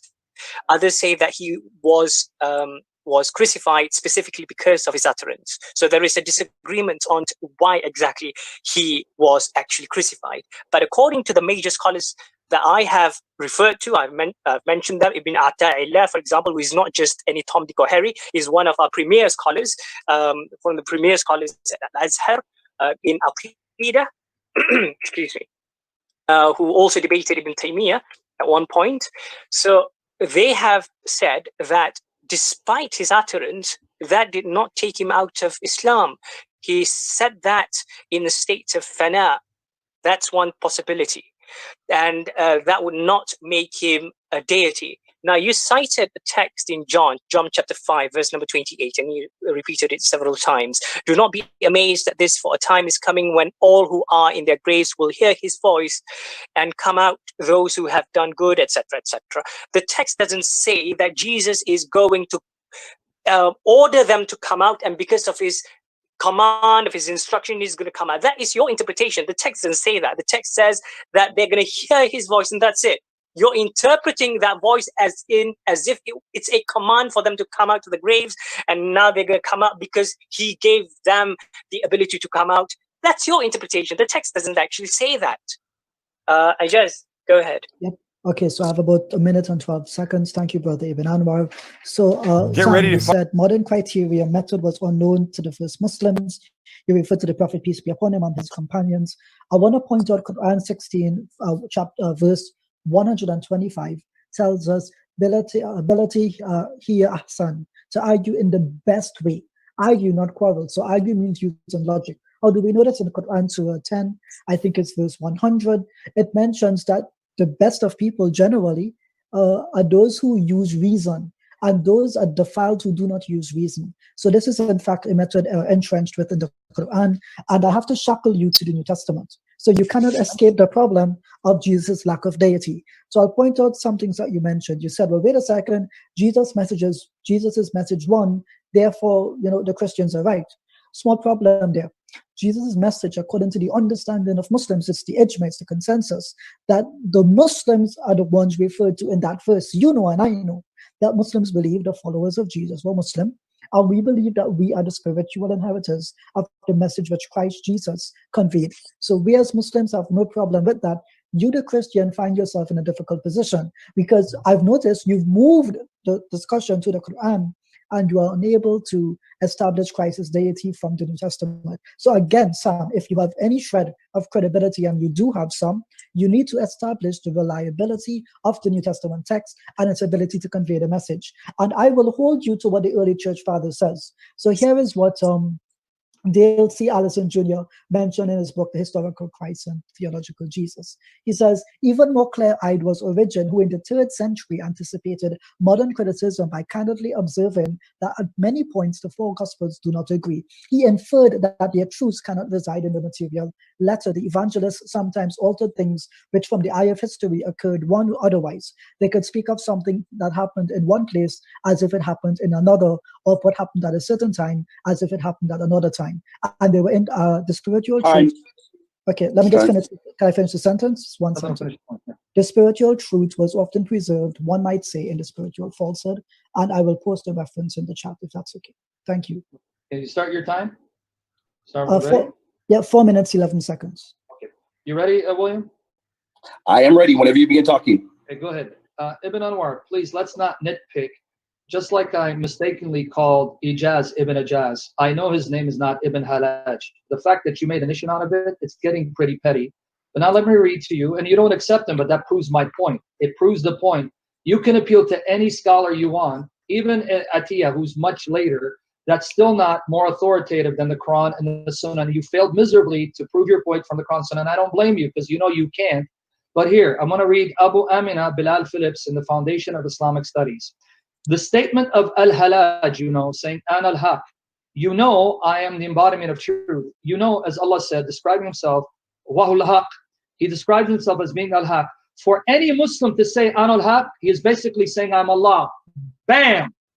Abu Amina Bilal Phillips. Now you can throw him under the bus and say, well, I don't agree with him, he's Salafi. Tough luck, because you're not an authority and your scholars are not authority. This is why I say, go to the Quran and the Sunnah, prove your point. I can name my scholars, you can name my schools, my school beat your scholar. Stop appealing to authority. This is a fallacious line of argument. The only time appealing to authority is inclusive when your authority has the evidence of your primary sources, and it doesn't. So let me repeat what Abu Amina Bilal Phillips said. Any Muslim to say An al-Haq is basically saying I'm Allah. So he says, Ibn Anwar, you have no idea what you're talking about. And then you did something that really disturbs me, because you've been doing it all night to my scriptures, and I've yet to misquote your Quran. You haven't been able to show me where I misquoted your Quran. You said all Jesus said is that they'll hear his voice, and then I assume they'll come out. So let's now go with your reasoning. John 5:28-29. Do not marvel at this, for the hour is coming, all are in the graves will hear his voice and come out. No, it doesn't mean what the text says. See, Jesus is just going to be speaking out loud to the birds. Hey, birds, you hear my voice? And then just coincidentally, they're going to come out of their graves. Please, friend, do not butcher my scriptures this way, because it's going to end up embarrassing you. So the text is clear. The hour is coming where the dead will hear the voice of the Son of God, and those who hear will come out. And then 28-29, the dead who are in their graves will hear his voice and come out. The result is hear their voice. That's why they come out. So I'm going to press you again, Ibn Anwar. Quote to me a single ayah from the Quran and Hadith where someone other than your God says, I am the truth, I am the life, I am the resurrection, and at the last hour, someone other than your God will raise them from their graves. It's there. It's smacking you in the face. I know you don't like it, but I'm sorry. The Bible wasn't written by a Muslim. It was written by a Trinitarian. Coming back to the issue. Again, Ijaz didn't hear what I said. I said that Al-Qurtubi quoted chapter 61, verse 14. Al-Qurtubi, who said that this was fulfilled when Allah gave victory to the followers of Jesus. Those who were victorious and sent out with the victorious message, Peter and Paul. And Al-Qurtubi doesn't say daif or, this is fake. This is how God kept his promise. He empowered Peter, Paul, Matthew, and others, John, sent them out throughout the whole world to spread this message, a message that is dominated from the time of Jesus till the day of resurrection. And I know you Muslims want to say it's about Islam. That's not what the verses say. 355 and 61:14. And repeat, it says to Jesus, I'll make your followers victorious from when? When he was taken to Allah till the day of resurrection. It doesn't say they'll be victorious for a short while, the message will be destroyed, then the Muslims will come in and they'll repair the message, restore the message, and then it'll dominate the day of resurrection. I know you don't like the way the Quran is written, but I'm simply quoting the Quran as it is, and it confirms my point, not yours. And you are bound to the New Testament, and not an atheist, and you're not bound to me. So I'm going to hold you accountable to your Quran. You have to respect my New Testament. And follow. Anyway, go ahead. Okay, Ibn Anwar, do you mind if I speak first on this one? Sure, but my response would be very quick, actually. Okay, so when you start speaking, I'll time you. Try to give me like 3 minutes if possible. Yeah? Okay, yeah. So, Sam, thank you for quoting to me Abu Amin Bilal Phillips. But anybody who knows me knows that I disagree wholeheartedly with him and the whole of Salafism. I told you already that we are traditional Sunni mainstream Muslims. Salafism is heterodox. It's like me quoting Catholicism, Catholic theologians, and saying that you must now adhere to their dictates with regards to theology. Of course, you're not going to accept that, being a Protestant. So yeah, it's like that. So thank you, Sam. Yeah, I do not think Abu Amin Bilal Phillips would actually equate himself with Ibn Qudama or Al-Munawi or Ibn Aqil or Ibn Khafif. He would not. He would say that he would consider himself a pupil of these great scholars of Islam, including Ibn Ata'illah. These are some of the giants of our religion in mainstream Sunni Islam. So please, thank you, but no thank you. With regards to John chapter 5, I did not misquote anything. I read what you read. You inserted your interpretation. I did not do that. I merely read what the text says, and the text doesn't say that because of his voice, they got life and got resurrected. That is not what the text says. That's your interpretation that you've inserted into the text, which the text does not say. I guess your mic. Okay, thank you. I got about a minute and or 2 minutes and a half, if I'm not mistaken. So thank you. Right. So thank you for your response, Sam. I noticed that in the 4 minutes you had, you repeated John chapter 5, verse 28 to 29, and you also referenced Al-Qurtubi on Quran Surah 3, verse 35. However, I said to you it's the ijma, or it's the consensus of the Muslims, that this refers to the Muslims. Now you will say to me, but you as a Muslim have to believe that. Well, you as a Christian equally must believe that the New Testament teaches that Jesus is God. I don't interpret your scripture for you. I actually let you explain it. So from our perspective, no, this does not refer to Jesus and the Christians who apply to them. I'll make a simple point by this. If I were to ask a Christian, are you a monolith? The answer will be no. So if your argument is that the most successful group would be among the Christians, then Sam, you should become a Catholic today. But you will not become a Catholic. I know some of your beliefs have changed. William should be the one saying, yes, this verse refers to me. But you as a Protestant or quasi-Orthodox believer cannot make that claim. You will notice, Sam, the question is Jesus God? I put the question to you to demonstrate that to me, but you focused only on the Quran because I personally believe that you do not have an answer to the question. You can shift the goalposts, but unfortunately, it does not work for you.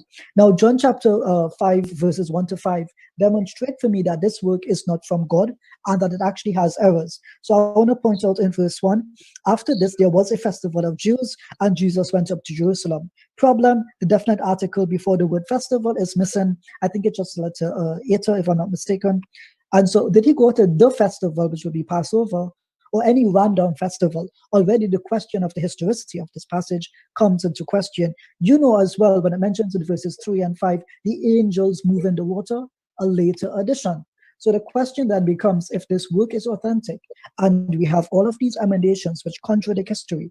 For example, the pillars at the pool. I think the White Fathers in the French expedition to Jerusalem points out that the number of colonnades are actually wrong. I think it's off by 1. So this chapter tells me that this book was not written by a person who knew Jesus, can testify the truth about him, and therefore it is not an accurate source of information. The burden of the proof is upon you. Please give me that statement of Latreo. It's been 4 turns. You haven't given it. Thank you. Yeah. Okay. Yeah, I want to, but when you bring up new arguments, I got to address them. So, William, sorry about that. Can I address this again? You ready? No problem. Whenever you begin speaking, I'll hit the button. Hit the button. Ibn Anwar, you just ended up proving my very point. Abu Amina Bilal Phillips, you disagree with him, he's Salafi. He'd say, you're the heterodox, so we can be mudslinging. You know, my scholar can defeat your scholar. And Abu Amina Bilal Phillips did you better. He went to the Quran and Sunnah. He went to your prophet, not to some scholar centuries later that you agree with. But you know what? Hey, let's damn Abu Amina Bilal Phillips for taking the Quran and the Sunnah at face value. So your war is with me. It's against Abu Amina Bilal Phillips. And in all these rebuttals, you still miserably failed. So let me repeat it. You miserably failed to quote a single example from your Quran or Hadith or the Old Testament, which you don't believe in the Old Testament, put aside, where someone other than Allah says, I am truth, I am the life, the resurrection. You even quoted Jesus saying, I'm the life. And talk about desperate. In fact, it's even insulting to hear you even say this. So now I'm going to let you exegete John 5:20-29. Tell us what the connection is with these words. Do not marvel at this, for the hour is coming in which all who are in the graves will hear his voice and come out. Do the tap dance, come back and tell me what's the connection with one and the other, because one follows the other. You exegete it. Don't tell me what it doesn't mean. Tell me what it means. Now coming back to Ibn Anwar. Ijaz, you again help make my case that you be a Muslim. So I want you to come and say, I'm not a Muslim. Because your prophet confirmed the scriptures in the possession of the Christians in the 6th century. Even Ibn Ishaq says that John wrote down the gospel that contained a prophecy of Muhammad. So now I'm going to return the favor to you. The copies that the Christians had at the time of Muhammad, did they have the Gospels of John? Did it have the definite article or not before the festival? That's number 1. Number 2, the copies that your prophet confirmed in the possession of the Christians, which would include the copies of John, because we even know Ibn Ishaq later knows they have John, and they believe John wrote it gave to Jesus. Does it have that very about angel stirring the pool? The burden's on you to answer, because you say yes. Your prophet confirmed the story of the angel stirring the pool. Your prophet confirmed whether the article should be before the festival or not. See, you're not Bart Ehrman. You can't use these arguments. You're a Muslim. You're stuck with your prophet confirming my scriptures and what those scriptures looked like at the time of the Christians. He didn't say, oh, because there's no definite article, it's corrupt. No, what you have, the uncorrupt words of God, judged by them, we can debate that. It's not I'm changing the goalpost. I'm holding you honest and responsible to what you're supposed to believe as a Muslim. So please, I'll answer for everyone.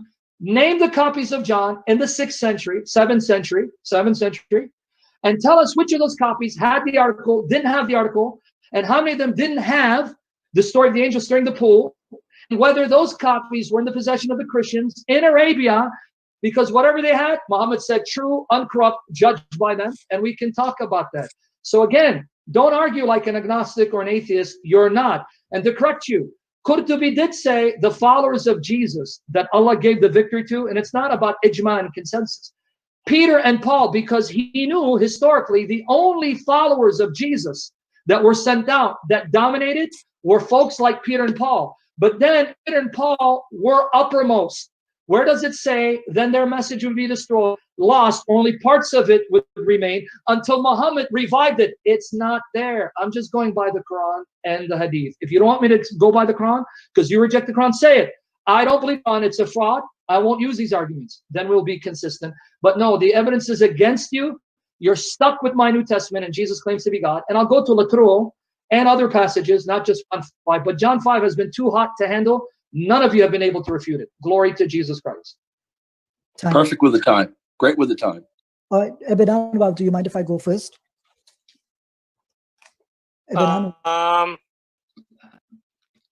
Yeah, but my response would be very short. Why are you showing us? Why are you showing us your dolls, dude? What the hell? I saw that. I'm sorry, but I'm going to have to clip that and put that on YouTube. You know that, right? Ibn Anwar exposed. That's what I'm going to say. So Ibn Anwar, do you mind if I go first? When I reach 3 minutes, I'll pass it over to you. Okay? Yeah. Okay. Sure. Okay. So William, I'm going to begin my time now. Thank you. Gotcha. So Sam, it's been about 6 turns, and the one question I asked you've been unable to address. Is the term latreo ever used for Jesus? The answer is no. James D.G. Dunn, who recently died, confirmed that on his work on the early Christian worship. Now, it's interesting that you appeal to Bilal Phillips and say, well, you've got to accept whatever he says. Well, just to remind you, it's Quran, Sunnah, Ijma, and Qiyas. One man does not make ijma, just to be clear. So your understanding of Islam is deficient in that respect. Secondly, you said to me, and it's a very strange argument, my Prophet Muhammad, peace be upon him, confirmed your Bible.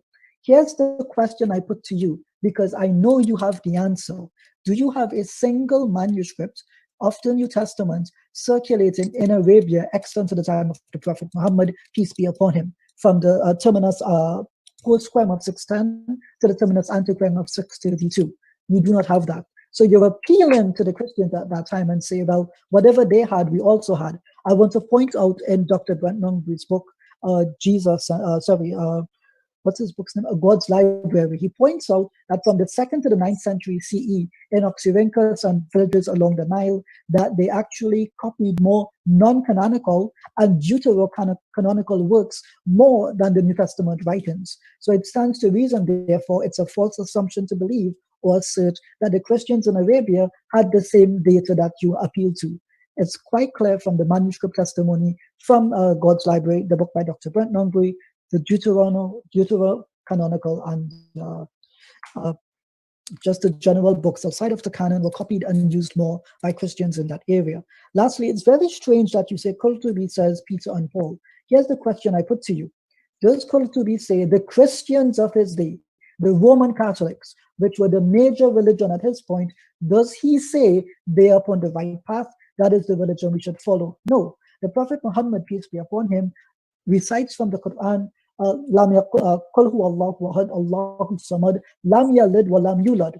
This refers to Isaiah chapter 9 verse 6, where God is referred to as a son who is delivered, who is born unto us. The Quran uses the Hebrew equivalents in Arabic to refute that point of view. So if your argument is that the Quran affirms the Bible, debunked. If your argument is that Jesus is worshipped and you can demonstrate it from the Bible, you have failed to do so summarily. Lastly, I put the question to you. I read the quote from Origen, who directly says the truth is contained within the material falsehood.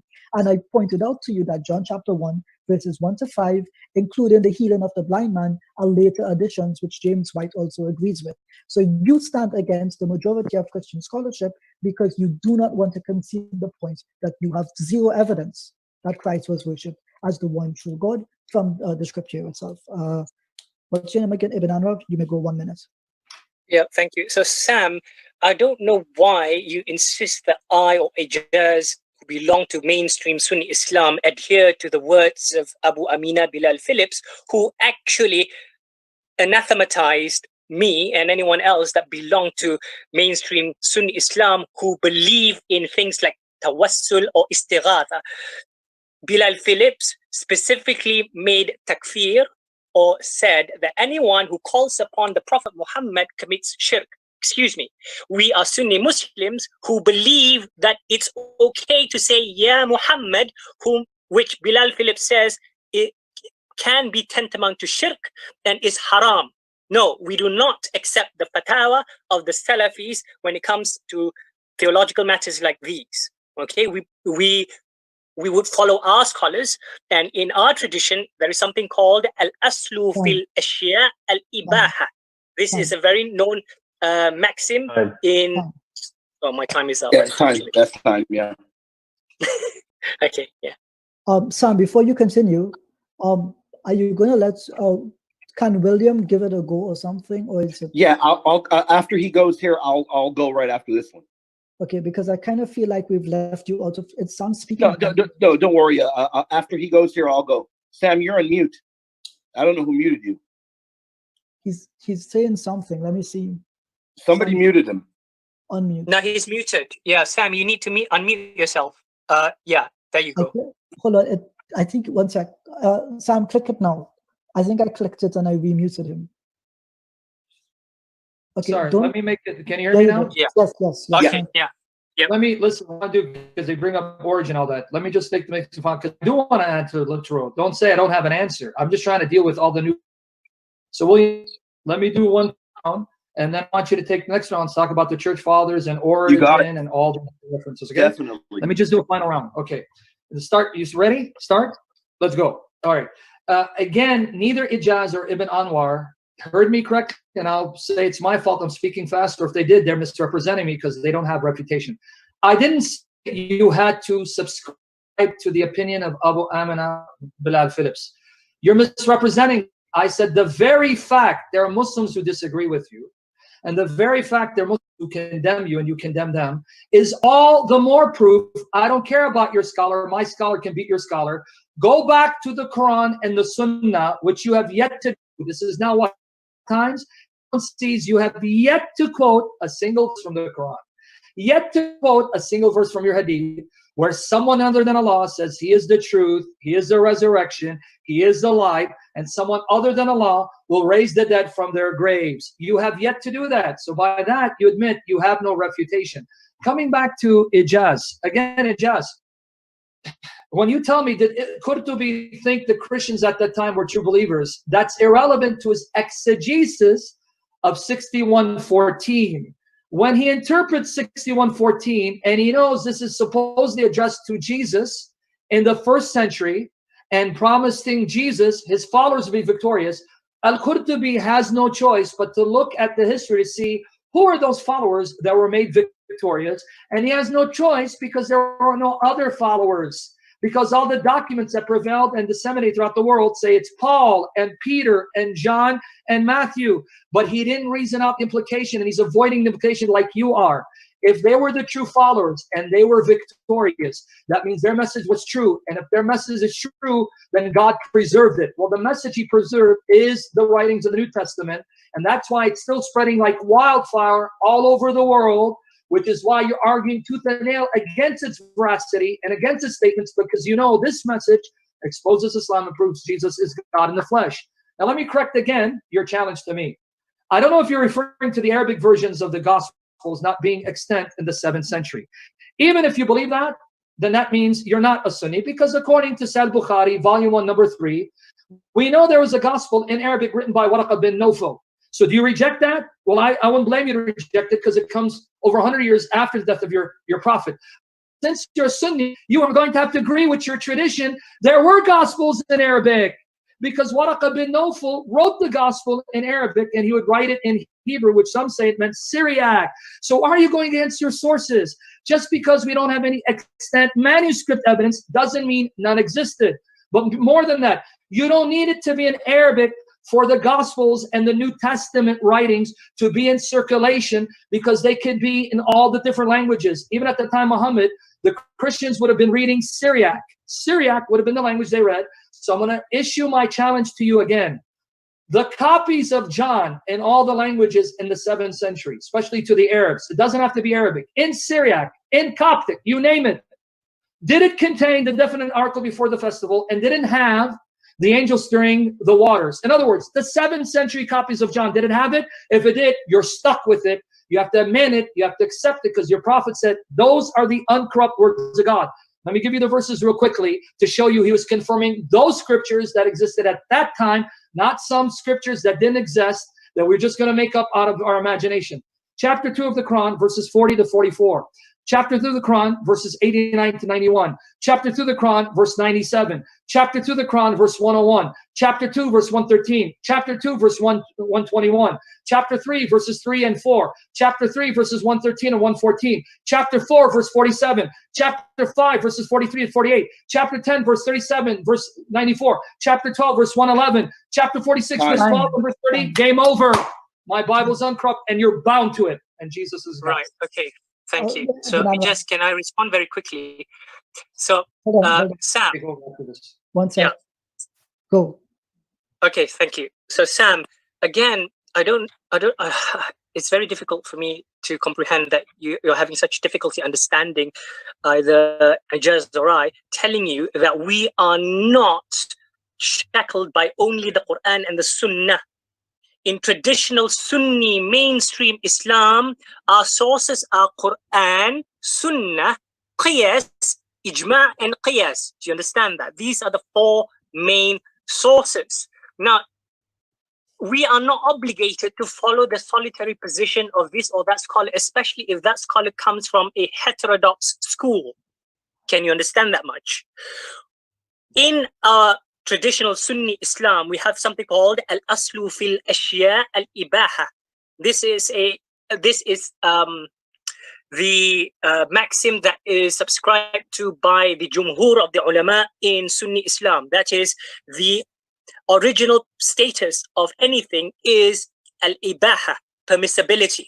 So what you and Bilal Phillips need to do is to provide, if you think that you are a mustanbit, someone who can actually perform istinbat when it comes to our major sources, the Quran and the Sunnah, i.e. extracting legal rulings from the main text. You think you're a mujtahid, a person who can do istinbat, and you think Abu Amina Bilal Phillips has the ability. What you need to do is provide qat'i dilala from the main nusus to show that it is haram in any shape or form, in any situation, for any person to say ana al-haq, or to say ana al-hayy, or to say ana al-Rahman, for example. In any situation, if you can provide a qat'i dalil, something that needs no interpretation, this is as clear as the day, qat'i.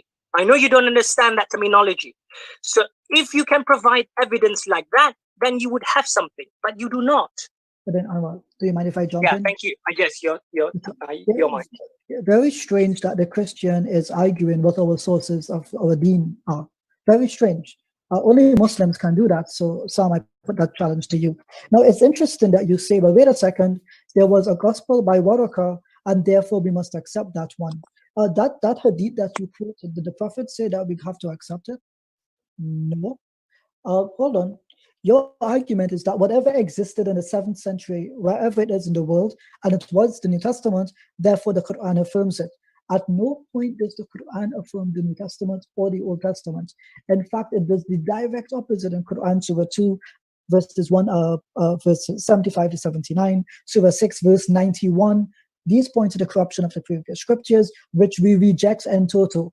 To follow up on the point that you made as well, well, wait a second, if it exists at this time, therefore it must mean we must affirm it. Here is the challenge. Quote for me one manuscript that is extant that qualifies your claim, because I already pointed out in Oxyrhynchus and along the Nile, the Christians there were not limited to the New Testament. So you're forcing a boundary, a delimitation, which does not actually exist. And we know, as a matter of fact, that the northern tribes in Arabia, in the northeast and the northwest, the border in between the Roman Empire and the Sasanians, they actually had beliefs which contradict yours. They actually affirm dynamic monarchianism. Some were Nestorians. So are you affirming their writings as well? The answer is simply no. All of this, and in 8 tries, Sam, not once have you shown me in the New Testament where Latreo is done towards Jesus. That was the one challenge. You filibustered for 8 sessions, 32 minutes, and not one. Thank you. Am I unmuted? You're always unmuted. Yeah, anyway, Ijaz, what I'll do is I'll let William talk about the fathers, and I'll come back to Latreo, I promise. But there, I won't respond to anything you guys said because it's not fair. But I do promise when William lets me know, I'll talk about Latruo given to Jesus. Sam, I think we should move on to that. It's getting repetitive. It's getting quite repetitive, especially on the question of al-haq, right? Yeah. Anyway. That's why William's. Yeah. Anyway, Sam can use this time to talk about what he wants. I'll go 2 minutes, Sam, and then how about after 2 minutes you take over? Yeah, if you want, just go through the fathers from the 1st century onwards, because why? It's going to take a little more than 2 minutes for me and Pac. Okay. To Jesus. So take the 4 minutes, go to the fathers, because it's only fair. I've talked, and so I'll just let you have last word on that. Go ahead, brother. Go ahead. Okay, no problem. Before you go ahead, guys, we can't interrupt Sam when he's speaking. That's his dedicated time. So I was actually timing him. So so I do apologize for that, but we need to stick to the rules. Yeah. Good. Okay, William, begin when you're ready. I'll keep a time on my side as well, okay? No problem. I will start my timer now. Okay, yeah, I think that Sam has made a number of excellent points that seem to be lost. Our interlocutors have been saying that in the particular region that they were copying a lot of the deuterocanonical books. Catholics would call them deuterocanonical. Really, that does nothing to help your position at all. That actually damages your position, because we agree to that. The problem is that they were quoting the Deuterocanon to hearken to passages that particularly referred to the deity of Christ. That is what they were doing. So we have church fathers in those regions that were hearkening to books like Sirach, Wisdom, and many others, and viewing and pointing out prophecies of Christ and the deity of Christ. So that does nothing to help your case at all. Excuse me. Furthermore, if we look at the earliest, speaking of Jews, the earliest Jewish sources that were aware of the earliest Christians, we look at Rabbi Akiva. Rabbi Akiva is noting that there was one Christian community at the time, and that community were quoting from the Gospels and quoting from the Deuterocanon to talk about Jesus being Yahweh, Jesus being God. You have that very, very early on. I brought up a number of apostolic fathers. I brought up Ignatius of Antioch. I brought up Clement of Rome. And really, these fathers have got to be dealt with. Ignatius of Antioch has got to be dealt with. Polycarp has got to be dealt with. And the argument that, well, manuscripts that are corrupt or what have you, it really isn't going to fly. It isn't going to fly here, because if anybody's going to take that position, that's a real poor position to take, because we have a lot of their writings preserved in other fathers, such as Irenaeus, and we know that these people were trained. Polycarp trained by John. Then we'll hear the old canard. Well, does Polycarp ever quote from John? And yes, he does. Polycarp knew John. These people were trained and taught by the apostles, and they are teaching the deity of Christ, the fact that Christ is Yahweh, God Almighty. Sam brought up an incredible point that was just, ignored. Probably ignored because people really don't know how to deal with it. But the church fathers, and no, using the old canard, they were an historian and this and this. We're not quoting historian fathers. There are a ton, and I can drop their names. I'm just waiting for the moment. I can drop their names. There are plenty from that region that spoke Arabic. They spoke it, and they quote from the Bible. They quote the passages that show the deity of Christ, and I know it's not the topic today, but the bodily resurrection. They quote all of these. So that argument is a poor one. There are patristic figures that existed in these regions. They preserved biblical texts from this period. I mean, any which way you look, you're going to get buried under the church fathers. And it is not an argument that anybody can logically contend against. Briefly touching upon Latruo, Sam is going to go into that, and he's going to touch upon other passages. I would point to one thing, and that can be dealt with later. The Son of Man, and yes, I'm aware of every single, and listen to my words carefully, every single interpretation of that from antiquity, even the heretical ones, I am aware of every single one, because I've written a paper on it. I'm not aware of anyone else that has gone as in depth, and that is a clear title of deity, and the Son of Man receives Latruo. My time is up. Okay, good. Ibn Anwar, do you mind if I speak first? Ibn Anwar. Ijaz, one thing. Just let William let me know when he wants me to talk about Latro, because it's only fair he talks now. So let me know, William, all right? Yeah, you can go, you can follow up.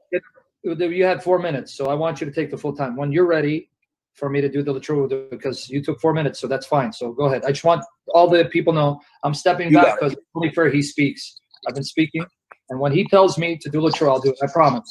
But go ahead. Okay, so William, you may begin my time. Before you begin, Ibn Anwar, are you here? Ibn Anwar. Ibn Anwar, are you here? I think he died. I don't think he's there. Typical. He might be playing with the dolls again. Typical. Brother Mukit, you remind me of Furbies tonight. Okay, William, you may begin my time if you want. I will begin. Thank you. So it's interesting you say that the documents at Oxyrhynchus are okay because Christians use the deuterocanonical works. The problem is, do you know the works that were circulated in Oxyrhynchus and in the villages around it that were published by the Christian scribes at that point in time? Just give me a book that is deuterocanonical that was popularly recorded in the 2nd, 3rd, 4th, 5th, 6th, 7th, 8th, 9th century, which provide your point of view.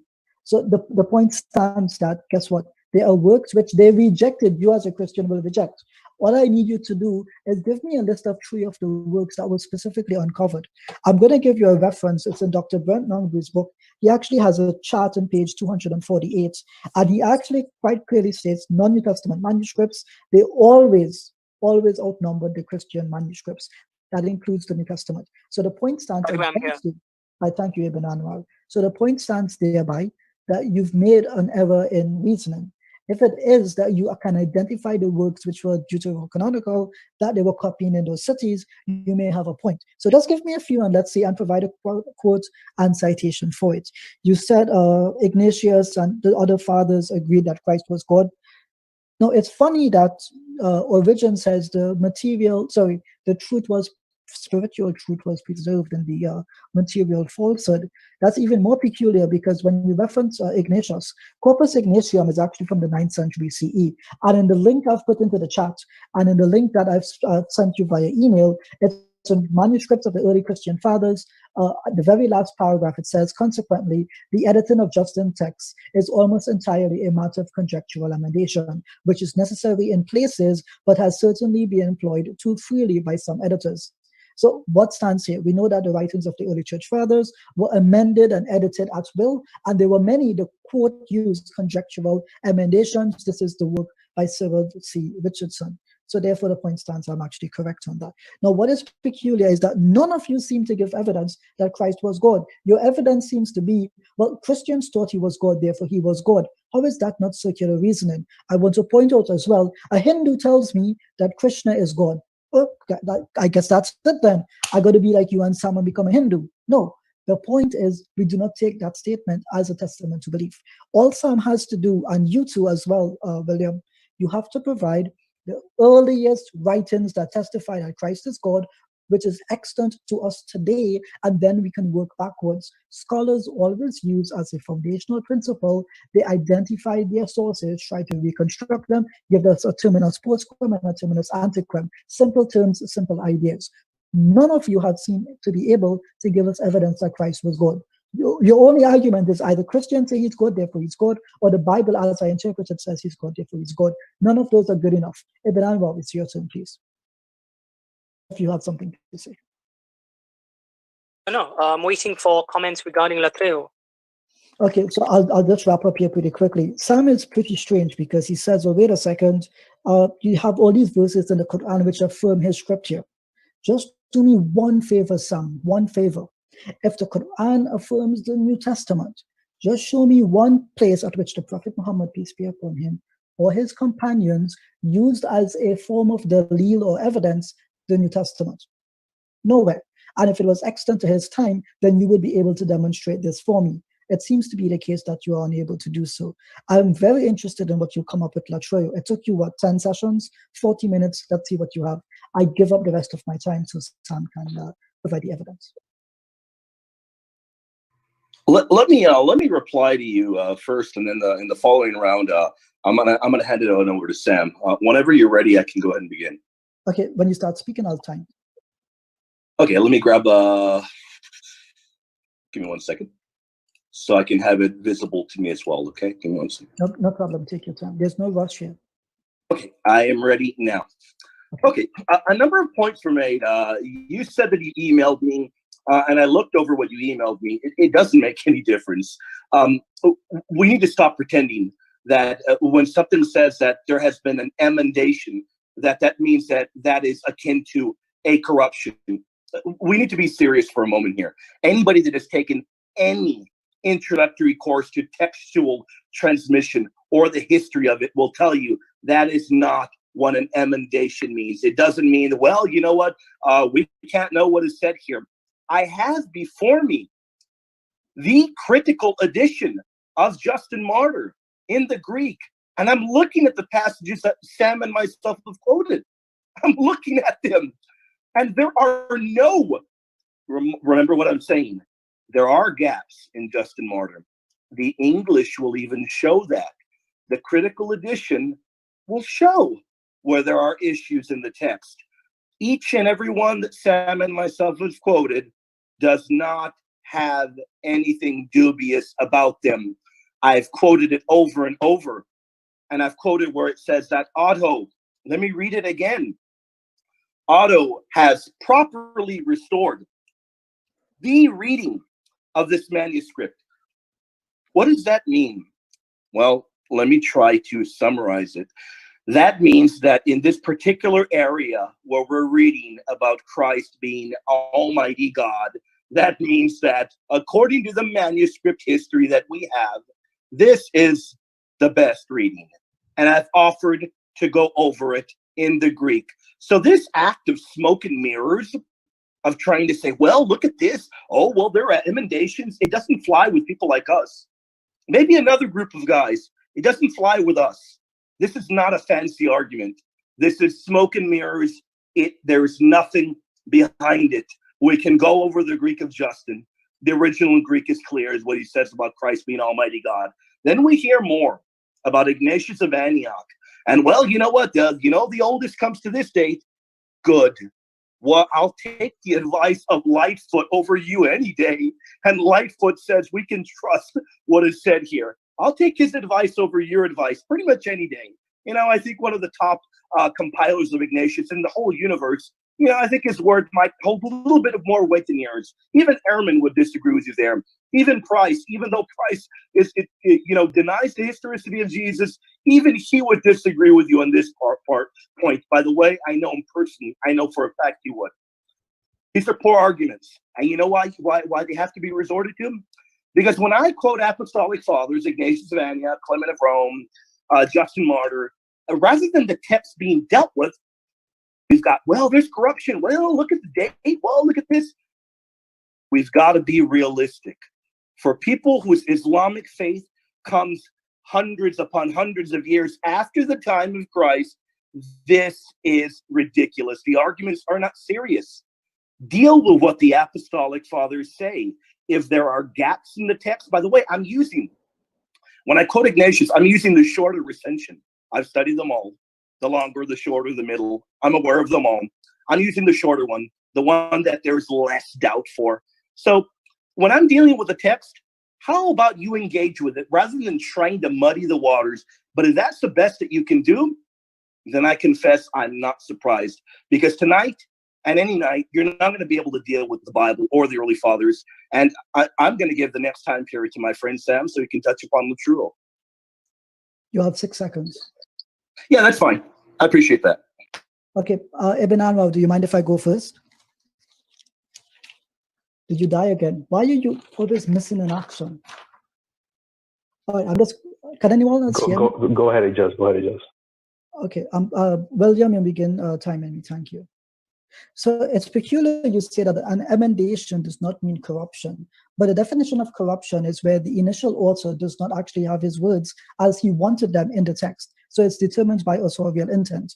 plainly conjectural emendation, conjecture without basis, emendation change to improve. Therefore, it stands to reason that it's definitely a corruption. You will know from a New Testament textual criticism or any textual criticism, you have to establish the basis for which the information is dated. Once you have a terminus post quem, you can create recensions of the text. You fundamentally seem unable to understand how textual criticism works. For example, you said to me, I have it in Greek. Do you want me to applaud?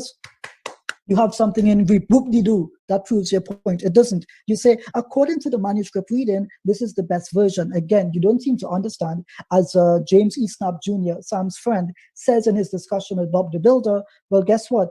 The best reading, according to an editor, does not mean it's the best reading overall. I draw a distinction between the NA28 GNT and its critical apparatus and the Editio Critica Major, the ECM, and its greater body of literature from which it draws variant units. So your point is therefore not only false, it's bad. Secondly, all you're doing is saying you Muslims are wrong, therefore I, the Christian, am right.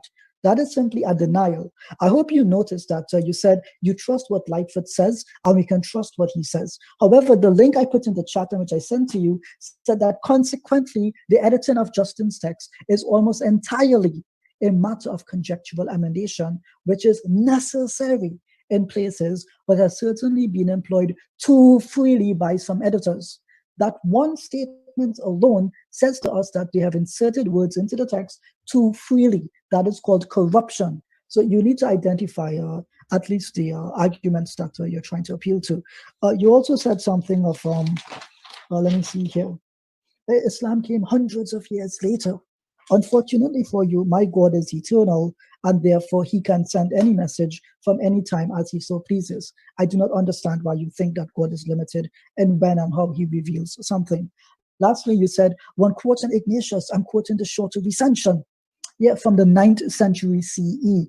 Good job on that one. So the scholar I've quoted for you demonstrates that the early church fathers have conjectural emendations and problematic variant units, but the editors have conjectured far too freely, far too much. His words, not mine. So you're arguing against scholarship.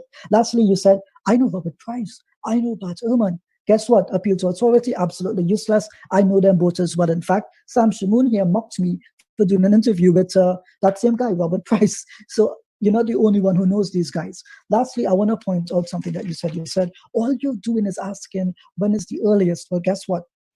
The earliest cannot come from the oral tradition because that is no longer extant. In basic textual criticism, you either have to identify the archetype or the Ausgangs text. Since we no longer have the Ausgangs text, we have to stick to the archetype. If we have an archetype, then we have to break down whether it's what its genealogical tree is, what its potential progenitors are, and we need to develop a system by which we can judge where the text possibly could have diverged in its multiple forms, the textual stream, that is. So the point is quite simple. All I am doing is saying you assume that the tradition goes back before the extant manuscripts, but your scholarship, not mine, says that we can't trust them. I quoted Origin for you, but you failed to respond to. I quoted Dale C. Allison Jr., which you failed to respond to. I quoted Cyril C.H. Richardson, which you failed to address. In the email I sent you, I even gave you a link to the book about Justin Martyr, and that they consider the manuscript from the 16th century to be more authoritative than any other manuscript. Not my words, that's the words of the scholars. That's your problem. Try to deal with it rather than denying the argument. Thank you. Sam, you're going to go up next.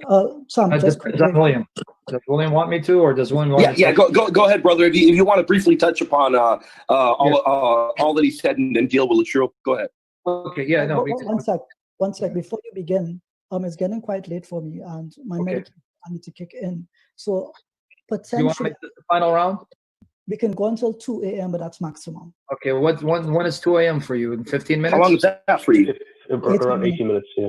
Okay, and then let's wrap it up. We'll do this. I'll make this a final round. We can continue another day. We can pick up another day if y'all want. Here, what I'll do is I'll make this my final round of Latrell, and then if you guys want to make your final comments, we'll be done in some future session. I just want to say, Ijaz, it was good talking to you because now we can put our past behind. You were very respectful, and I want to extend respect. And maybe in the future we'll have fruitful discussions out of respect. If you agree, Sam, they both agreed that in the future they'd like to do a 2 versus 2 debate, and I'd like you to be my partner. Yeah, so I just want to say, Ijaz, it was good talking to you because the past is the past. I really enjoyed your respect and decorum, and I want to be a friend. I appreciate it as well. All right. So what about me? No nice words for me, Sam? Yeah, no nice words for me? I don't have a history with you, Ibn Anwar. Yeah, of course. You only in your rebuttals in article form. Are you the same guy from Unveiling Christianity? Oh yeah, that's my website. Yeah. Because you sound different from when I used to hear you on Pal Talk. Oh yeah, maybe because I've grown a little bit. It's okay, then don't worry. You and me are going to be buddies too. No more. What past is the past. Let's bury the past. Let's do this respectfully. We're moving forward. So I'm just going to make this my final one. Final one because the gentleman has to take medication and it's late for him. So I'm going to deal with Latruo. Final one. So let me know when the time starts.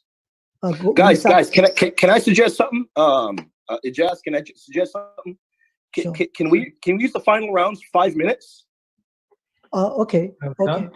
Can we do it this way? So Sam, you speak for 5 minutes, and Ibn Anwar, I'll split mine into 2.5, so you can speak. Okay. That'll work. Sure. Okay. No problem. My final point, and that's it, folks. We got to respect the time. It's late for a lot of people. So anyway, by the grace of God, here, Revelation 22. I'm going to start with Revelation 22. I know if I want to quote Revelation, you're going to say, well, we don't know who wrote it and the providence. Okay, fine. I'm just going to make my case from Revelation. Okay, Revelation 22, verses 1 to 3. Then he showed me a pure river of the water of life, clear as crystal, flowing from the throne of God and of the Lamb. God and the Lamb. Let me skip because of time. I want to skip. I want to get to the salient points. We'll start at 3, and I'll go to 5. There shall be no more curse. The throne of God and of the Lamb shall be in it, and his servants shall serve him. The word is latro. The question is, when it says his servants shall serve him, is it referring to God or the Lamb or both collectively? If I had more time, I can unpack this and show that singular pronouns are used both for God and Christ collectively. Just 2 examples off the top of my head. If you go to 2 Thessalonians 2, verses 16 to 17, and 1 Thessalonians chapter 3, verses 11 to 13. But now, to prove that Jesus is definitely included in the latruo here, because the word is latruo. If you look at any lexical source, it'll tell you latruo is often associated with priestly service.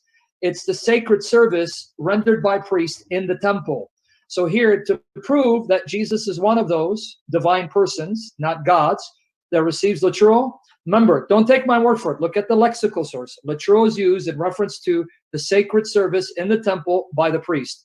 Revelation 20, verse 6. Revelation 20, verse 6.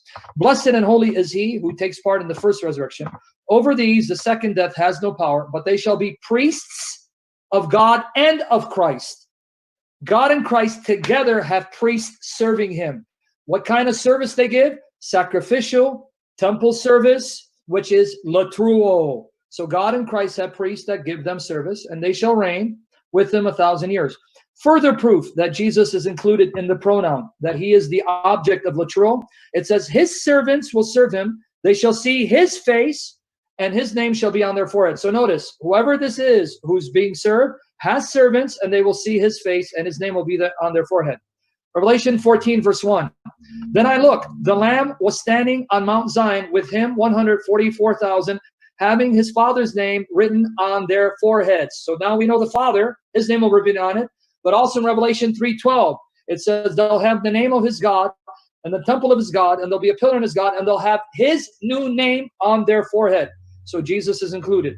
And does Jesus have servants in Revelation 2? Yep, Revelation 2, verses 18 to 23. To the angel of the church in Thyatira write, the Son of God, who has eyes like a flame of fire, whose feet are like fine brass, says these things. So the Son of God is speaking, verse 20. But I have a few things against you. You permit that woman Jezebel, who calls herself a prophetess, to teach and seduce my servants, his name on their forehead. Serve him. He has priests. And finally, the icing on the cake, to show that Jesus is worshipped and does receive latruo and is worshipped to the same extent that God the Father is worshipped, even though he's not God the Father. Revelation 5, verses 18 to 14. Revelation 5, verses 18 to 14. When he had taken the scroll, the 4 living creatures and the 24 elders fell down before the Lamb. So spirit creatures are falling down before the Lamb in heaven, a vision that John sees by the Spirit. Fall down before the Lamb, each one having a harp and golden bowls full of incense, which are the prayers of the saints. They sang a new song saying, you are worthy to take the scroll and to open its seals, for you were slain and have redeemed us to God by your blood. So you're worthy of this praise because of the redemption. Out of every tribe and tongue and people and nation, and have made us kings and priests unto our God, and we shall reign on earth. Verses 11 to 12, quickly. Then I looked and I heard around the throne and living creatures and the elders, the voices of many angels, numbering thousands upon thousands, 10,000s upon 10,000, saying with a loud voice, worthy is the Lamb who was slain to receive power and riches and wisdom and strength and glory and blessing. So now all the angels render to the Lamb this glory, this worship. Finally, verse 13 and 14. This is the doozy.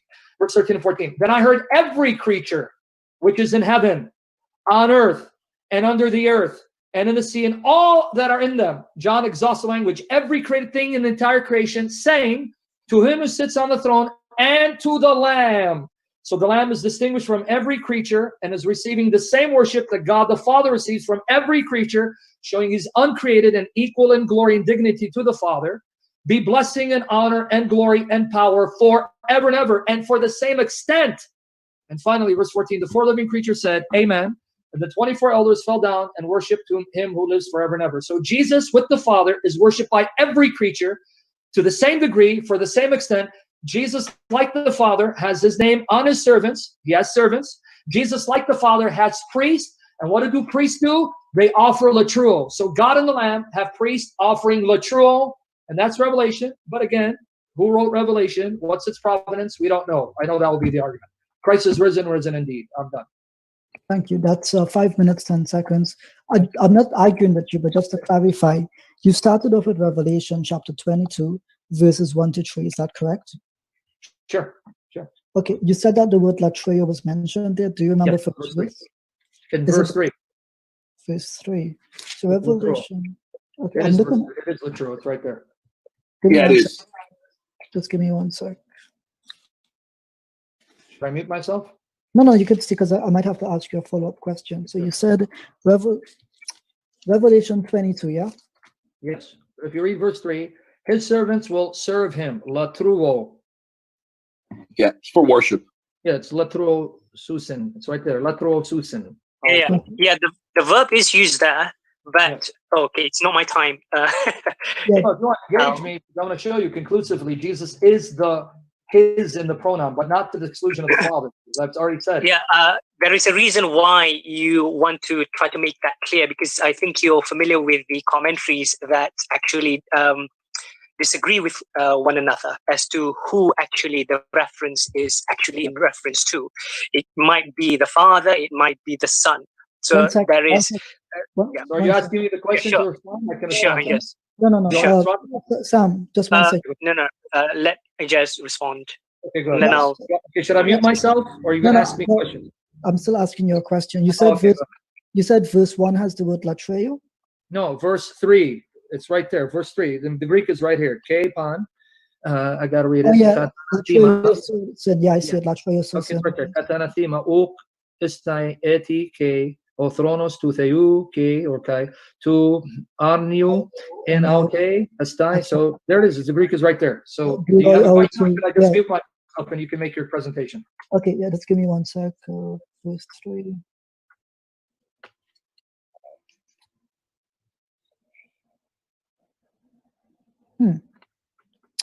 Okay, yep, I have my response. Yep, that's all. Okay, should I just mute myself then? No more questions? Yeah. Yeah, so this is my all right. May God bless us all and guide us, and hopefully we'll have future conversations, be friends. Guys, reach out to me. We'll set it up again. Reach out to me. We'll set it up again. We do this. I have your information, William. Ijaz, do you want to do 2.5 minutes with Splitter with Ibn Anwar or no? Yeah. Just reach out to me, because I'm gonna head out as well. Reach out to me. We'll set it up again, and I'll contact Sam, and we'll be back. Okay, right. So may I respond regarding the? Are we finishing already? Yeah, this is the conclusion. So give me 2.5 minutes, and I'll give you 2.5 minutes. Okay. Sure. Okay. William, you may begin timing me if you're there. Are you there? It's time. I'm ready. Okay, begin when ready. Thank you. Right, so I noticed that in Revelation chapter 22, verse 3, it actually says "Autu" at the end of the verse, and it seems to me that the commentators are confused whether it refers to the Lamb or it refers to God himself, the Father. And it seems to me that if it's always used exclusively by context in the New Testament, strictly for the Father, then the understanding here is that it can only refer to the Father. and not the Lamb of God. What is interesting is that when you quoted Revelation chapter 5, verses 8 to 14, you actually said, worthy is the Lamb to receive. That stands out because if he's God, there is nothing he can receive which he does not already possess. Further on, it goes on to say that, saying to him who sits on the throne, you would agree that the Christ does not sit on the throne, it's specifically the Father. So that's quite a point against you. The God on the throne is the Father, not the person to his right hand. You know what my comment is there on that one. So it's quite peculiar that we took like 12 sessions for you to argue that the word here used in Revelation 22:3 must apply to Jesus, but you have to acknowledge via the Greek, it refers to him who is the Father, the pronoun at the end of the sentence. I want to point out as well that most of your arguments seem to be today. William, how much time do I have left? You have got, hold on, I paused it. You went 1 minute and 15 seconds. Okay, at 2:30, can you just stop me so I can give Ibn Anwar equal time? I forgot to time it on my end. I sure will. Okay, thank you. So please continue. I do apologize for that. So the point stands thereby, you were unable to qualify that Christ is God. And you are correct. I would have asked you who wrote the book of Revelation. Was it John of Patmos? What is his earliest witness? I believe it's Unciel 0189. I could be wrong on that. And I think that comes from the late 2nd, mid-3rd century. So it's quite peculiar that it takes a book that was disputed in the canon to qualify your point for you. So if this is, you know what, when I checked my NA 28, I could not identify the earliest source for it. I think it's Codex Sinaiticus, sorry. Yep, Codex Sinaiticus from the initial corrector. So it seems to be a 4th century verse that you're generally appealing to.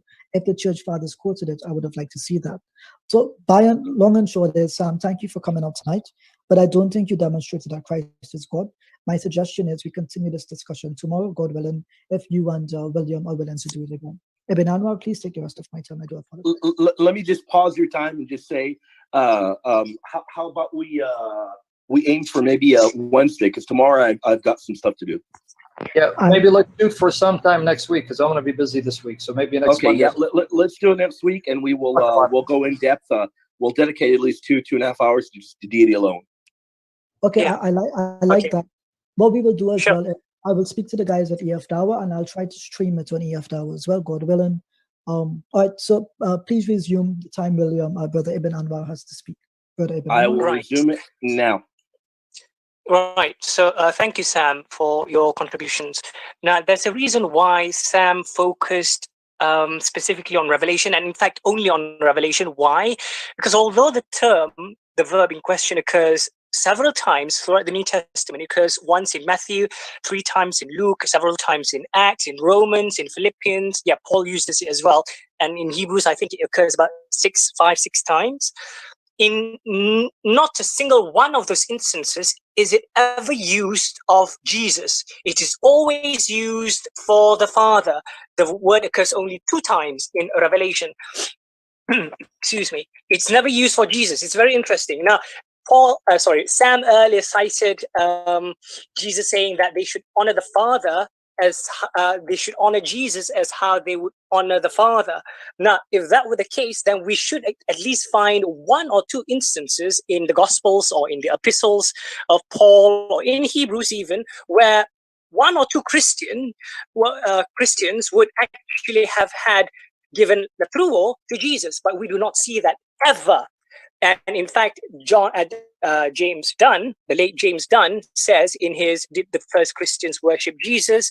the New Testament evidence, which I am looking at in my hand right now on page number 27, and I quote in his concluding remarks 1.6, he says, "Cultic worship or service, the prayer, in parentheses, as such is never offered to Christ. And other worship terms are used only in relation to God," and in parentheses, including Acts 13:2. End of quotation. Okay, I guess that's your time, I suppose. Is that right, William? Well, he had about 15 seconds. I don't know if he wants to go. I don't think that's fine. Okay, yeah. So that's good.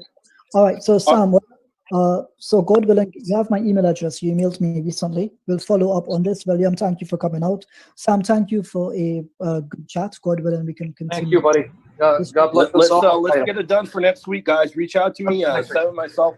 We'll be back.